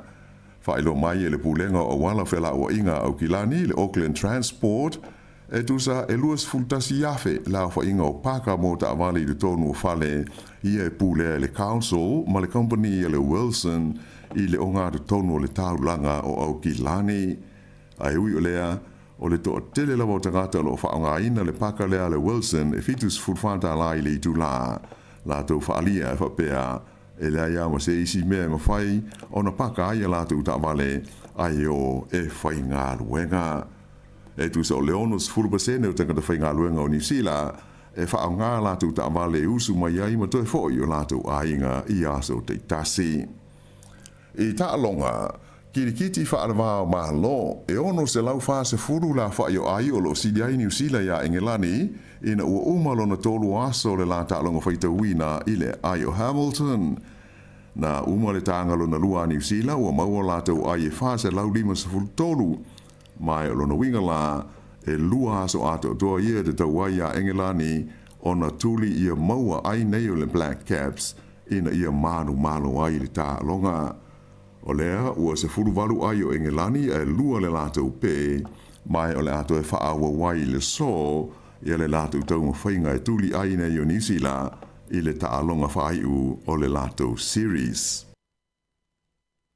E to lua ia ni tangata ta alo le Pasifika ua se ia ma ua whaalea ngā ina ia pine na manu malo ai i ta alonga le Pasifika i saute ia sa whaia i Solomona i le tausanga te luai lua awhi luas futolu ona o le whao ngā ina o ni waila au wha amalo si tino o le taunu ungo ni suenga sa whaia ia i la ua nei ua wha mauni ai sa o la ua whao ngā ina ni waila au wha amalo si tino ia e whaasa i le tūlafono ta alonga whaalewa o malo. O la ua na fia o le li ingo ia mahin na ioe o Nauru lea na pine aulo i le panga o le onus furuono kilo kalama i le ta alonga o le powerlifting. Ma le li ingo ia tūmatai tōwhin o Tahiti na pine siliva i le tongi ino le puru mamawhari tu power li ipo le shot put. Ua whalea o ngā ina la ma ua se ia mai ai pine o ta longa nei le Pasifika i saute luafi luas futolu na manu malo ai i la ua nei. E lenga te lea ai o le fo i ua whaasao na tau wala ua i ta longa la iti po le mini games o le Pasifika i whaia i palau i le tau sanga fau luafi luas futulima ato ai ma isi ta longa le Pasifika i whaia i tahisi i le luafi luas fulunga le fitu. Ua se ena nei la le li i mai Gary Bass e ngo ia kaiti tena tau i le tūranga o le pine aulo i le vaenga o le onus furono kilo i le ta'alonga o le powerlifting ai se ane i a Rocky Ramo o le Solomona i le pine siliva ai pine apa mea ai i a Venus Chan o Fiti ai i le ta'alonga o le shot pota li o lea ua se atu i a Nathaniel Sulupo o Sāmoa i le pine siliva ai pine apa mea ai i a Jonathan De Tauo o Nauru. Ia o le whaingole nao le nei vaenga o talofou.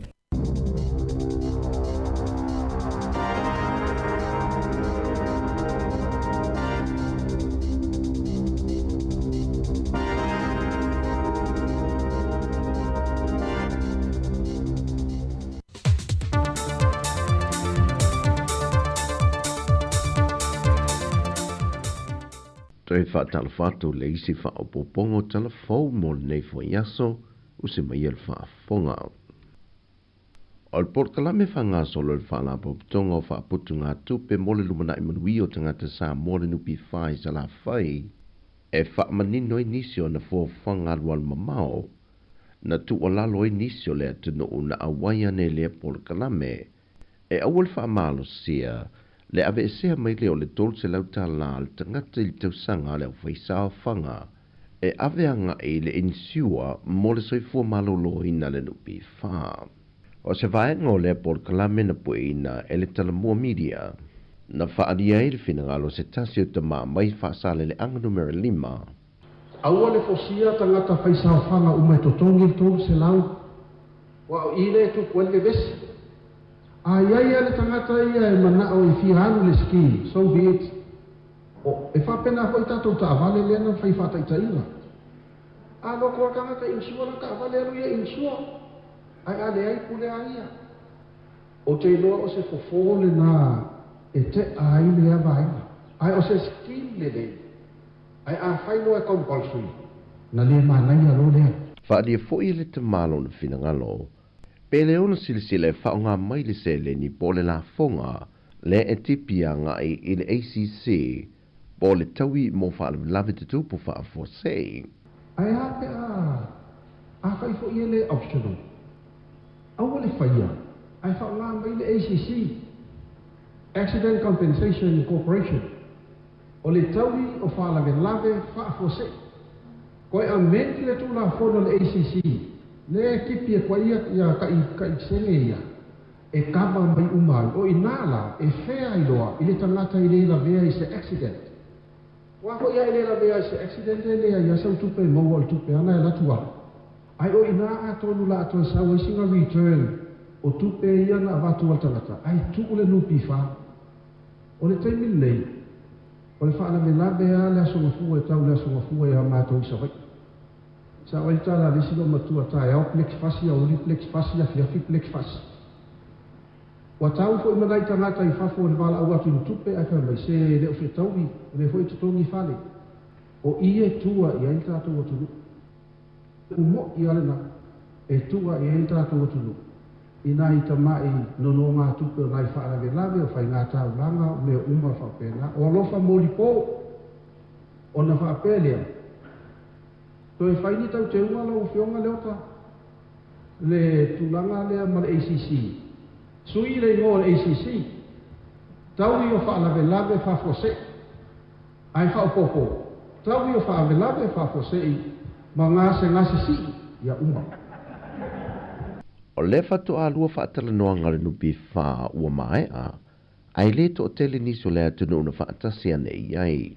Na whaadia fo i se whina ngalo le tina fo mai a nola kitlo, a whaio le insiua lea e fiso swane mo tangato lea tunu lima vai ma uti le whaasoa.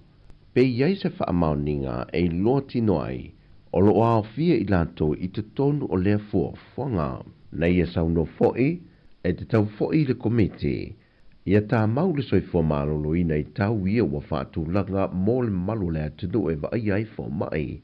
Ai sila i tau o loo whaatūlanga mai e whal mai tū maoti. Ona ena o le lima tāna e tutongi le tangata e whai ai le whaata i whale mai a le malo. Ai a whaase atu lo e whale mai tū maoti ma whantele vai. On tutongi le tangata le se lautol se fultāna e whai ai le whaata i e whale mai. O le aungo le wha moe ua whona sia le komiti e manatu i lantou na au wai le whontanga o se mea le lei. Ai tele lava vaenga i te tau ona toi sila i le komiti a whanga solo whaatala noanga au le whia se whaai unga mautu o le mata opo. Pe anu wha maonia mai le fionga le minista o tupe. Watu wina atu le komiti le nupi whala atou te whaanga solo whaatala noanga ai o se mata opo wa na on whaatala noa. Ai le whaia iai se i unga. Wa mai te wine wha amau ngā malu le malo, i lātou i au lo ripotia ma tāo fia mai o sa whainga o whala au whasai na mala au malosi. O i lātou lawa ia sa mōlia mua ma tāo fia le to ese i mōlia ngalawa ia e tasi, ai a mangalo mai i tua i na ua mai a tuli o lātou whaasalanga. O i lātou lawa ia e toi wha awa wina lava lea soltula whono. O se tasio o sa whainga leo le vai aso nei le fio ango tula ele, na tau fia mai ele li ua whaingo ina ia ki 9 po ko lani seve, e na ua maua mai eini paipai whaonga ina ula ile aisa mani la au ma losi. Au le vai aso fo ina mawai, na ripotia e fo i au telefo le tau fia mai o nisi, e tol tula fono lava i whala au whaasa ina mala au ma losi, mai a fio ango tula ele le pea mawai tele. Ua te ene le televou ia wilo le alofi faisa vale mōrianga uma, o lo tua iai o ia lona ave wha maalo sia le o se tēnei titi mai le fio ango leo wa se fulufitu tu sanga le matua. Mai o se mta aupu na talo sanga ina i se tasio le ainga ina watu ina lunga o penga ta whae langi. Le fiso swani le mamalu le atunu, e se tasi na te si le fia se mea ua ave iai lea li ilo latu tēnei titi. Molmuliane fa sala lawal mtanga lwenga o leo de sa ili o le tēnei titi. Peita ina tali mai lea televou lunga o pengta whae langi. Ma toi fa fo iane le tēnei titi i le aso na sa so ai. O le la whai ngā wo ua leva, mai e le fau.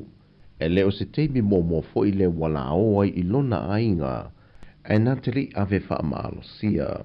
E tele mōli anga mtanga lwenga leo o whai e wha sanga le televou.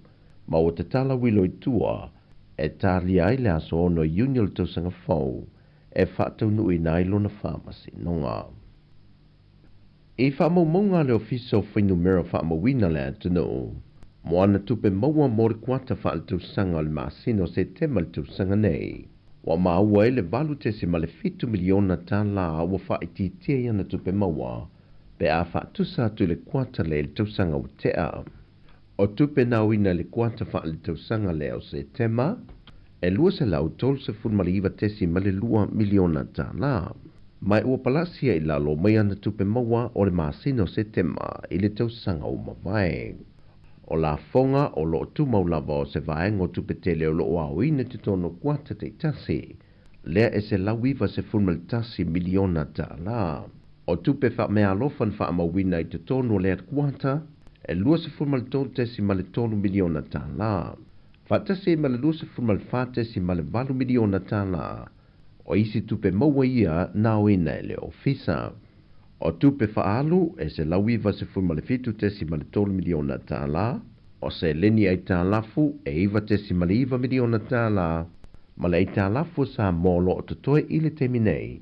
Toe fitu se lauiva se fulmaleono miliona tāla. O tala fawia mai Sāmoa manuia ni yaso whaasoifoia.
whawhiwhianga ni vaenga leo auli.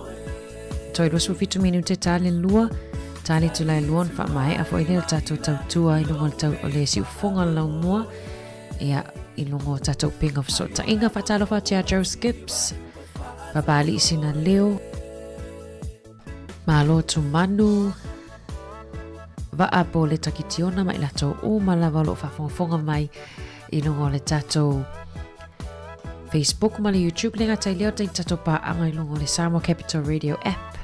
Ia po le tatou api le lungo le telefoni i mwhana whafonga mai ai. Ai awa wai atu pia tatou whawhiwhianga su i whiwhiloi. Ia o lo savili vili lau fo i whai fo i sina swinga le tau ia tatou lava ia i Wellingtoni. Ia mai lawa le asona na whine na mamafa i ti munga se o mai nei taimi. Ia o leo lo anyangi malu le savili. Ia te wha savili vili mai fo ia wao o fo i tau mawhanawhana le wa i tatou. A sauro fo i vevela le la i o matua i vevela. Whawhiwhianga su i whiwhiloi tau tōsi whonga lau mua.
Sawi o la upele Boane mau tala e tele Watu I alo ufatu Nalo le alofa no avatu La u au roi fa pele pele Teru oilo ufatu I tau sanga e tele Ne fasia I chayo ma faufaunga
Whawhiwhianga mai le songa ya edita o la pini manatua pea oe i le nei kirisimasi. Le nei kirisimasi o te manatua pea lava oe manatua pea oe i le nei masi ewe ina faingata wa mesia o folinga patata se ai nei lo fatu o iawe tafia vai atu atono e ai se aso Italiai ola o tatalo mana tua pea oe Irene kirisimasi ewi na faingata elevaya ola o ata ata watata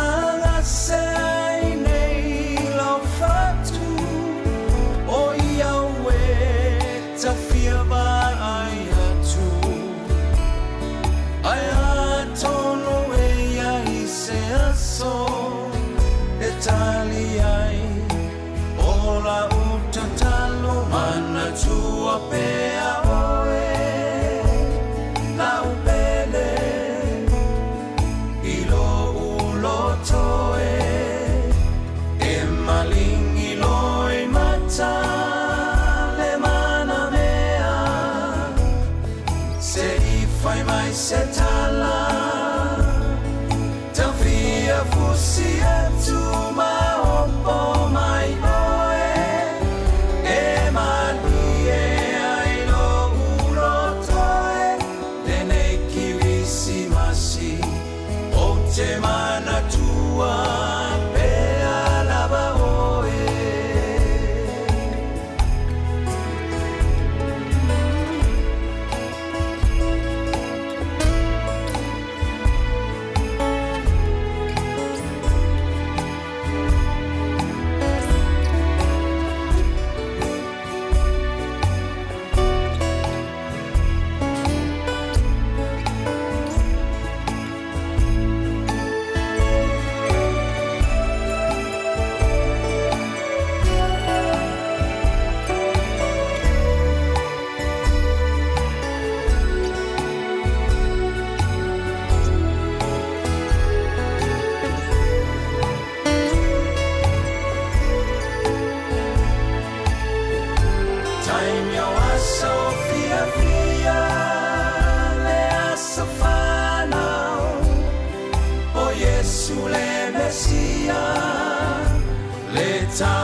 whawhiwhianga nei au auli.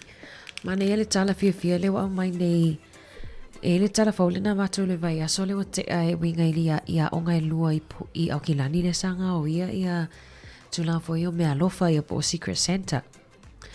Mea lofa tamaiti. Ai le vai atu ngā leti o New Zealand. O matua i ole abatu fo ile o le anga le lei o tangata watoe o matua i tele mawhau mea lofa lea onga. Ina o sau whafutala fo le nanga o ia i mea lofa mai whalea onga i e lua o le sia onga o kolisia o le sia onga o le onga tūlanga o le onga primary school. Le lau o nei, ne ripa te le teo New Zealand o matua i maofa fo i ia le onga i le anga le lei o tangata lau tele. Ia i le lofa atu fo i tamaiti ia e o mai a tātou le vana na tausanga atoa pe e look forward le shoebox day a po le stasile o pokalame le whai e nisi te roi fai tātou tangata Sāmoa e whai le shoebox le te tama whilifili ni au tamaiti pe tamaiti tisto atasi te mana au te whai mea alofa i ai ia o mea alofa la i e o fofua atu e le whataua e whaatau e tangata na o le ia donate o le aonga ia le o le aso e o le atu whai mea alofa tamaiti e o atu wanga o ia ia nero tala fia le wato e o wasili atu la le tele o mea alofa le o mawai alum whanau ia na ilo mea alofa ia nga o ia tele whale a onga i o nga o ia me se fwoi tātou i nei Wellington tele a whale a onga e ofia toileta le pe whale ma le nga o ia tele vai nga o o foa o lau ia o computers, laptops e tele na nga o ia ai mana ia vai atu fo i se tasi fo i o lau whai tō wha o le education po le o matanga luenga le onga o lo la pata ia mawhautua ina le malu lau tele ia tātou tutu whaatasi ia e te e atu ma puipuia me se lawa ainga ino no fo tawhatawhane o whale a onga me vave lava le videa leo pe awa aia ia ni ngai o inga whaape o atunisie e ngau ia a me se ile taimini nei o le a malo nga umi ia o le a tele fo ile au ngā oi tu lau ia o le a o atu whale a onga mga o ia whale a onga na ialum whanau patalo fatu le uso papali isi na leo ia le mafuta mai ia masiona tina o lo salia ia taila vai tātou Wellington Pavifianga mai a DJ Dave ia malita mai tae o tō whanga meke ma tō lewa le Kirisimasi.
Whawhiwhianga me ato whanga meke ma DJ Dave ia mo le toi fo ilanga whawhtai le o mai fo ile whai unga le tatou porkalani po le tautua fo elsi whonga lau mua nei aso mo le langa whawhtai nei tatou wompa anga uma lava le tatou tautua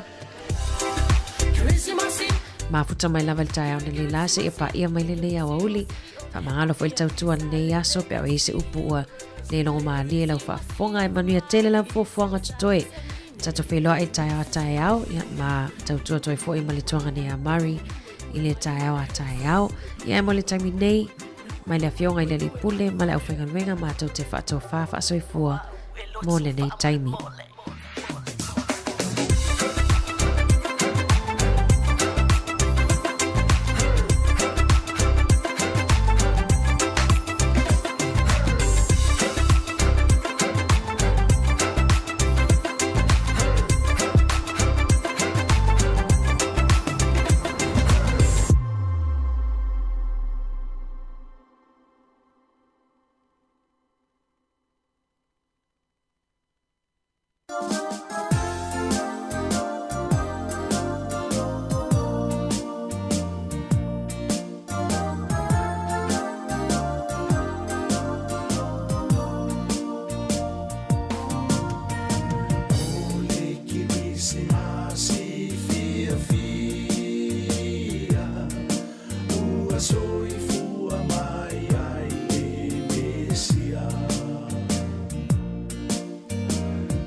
Messia na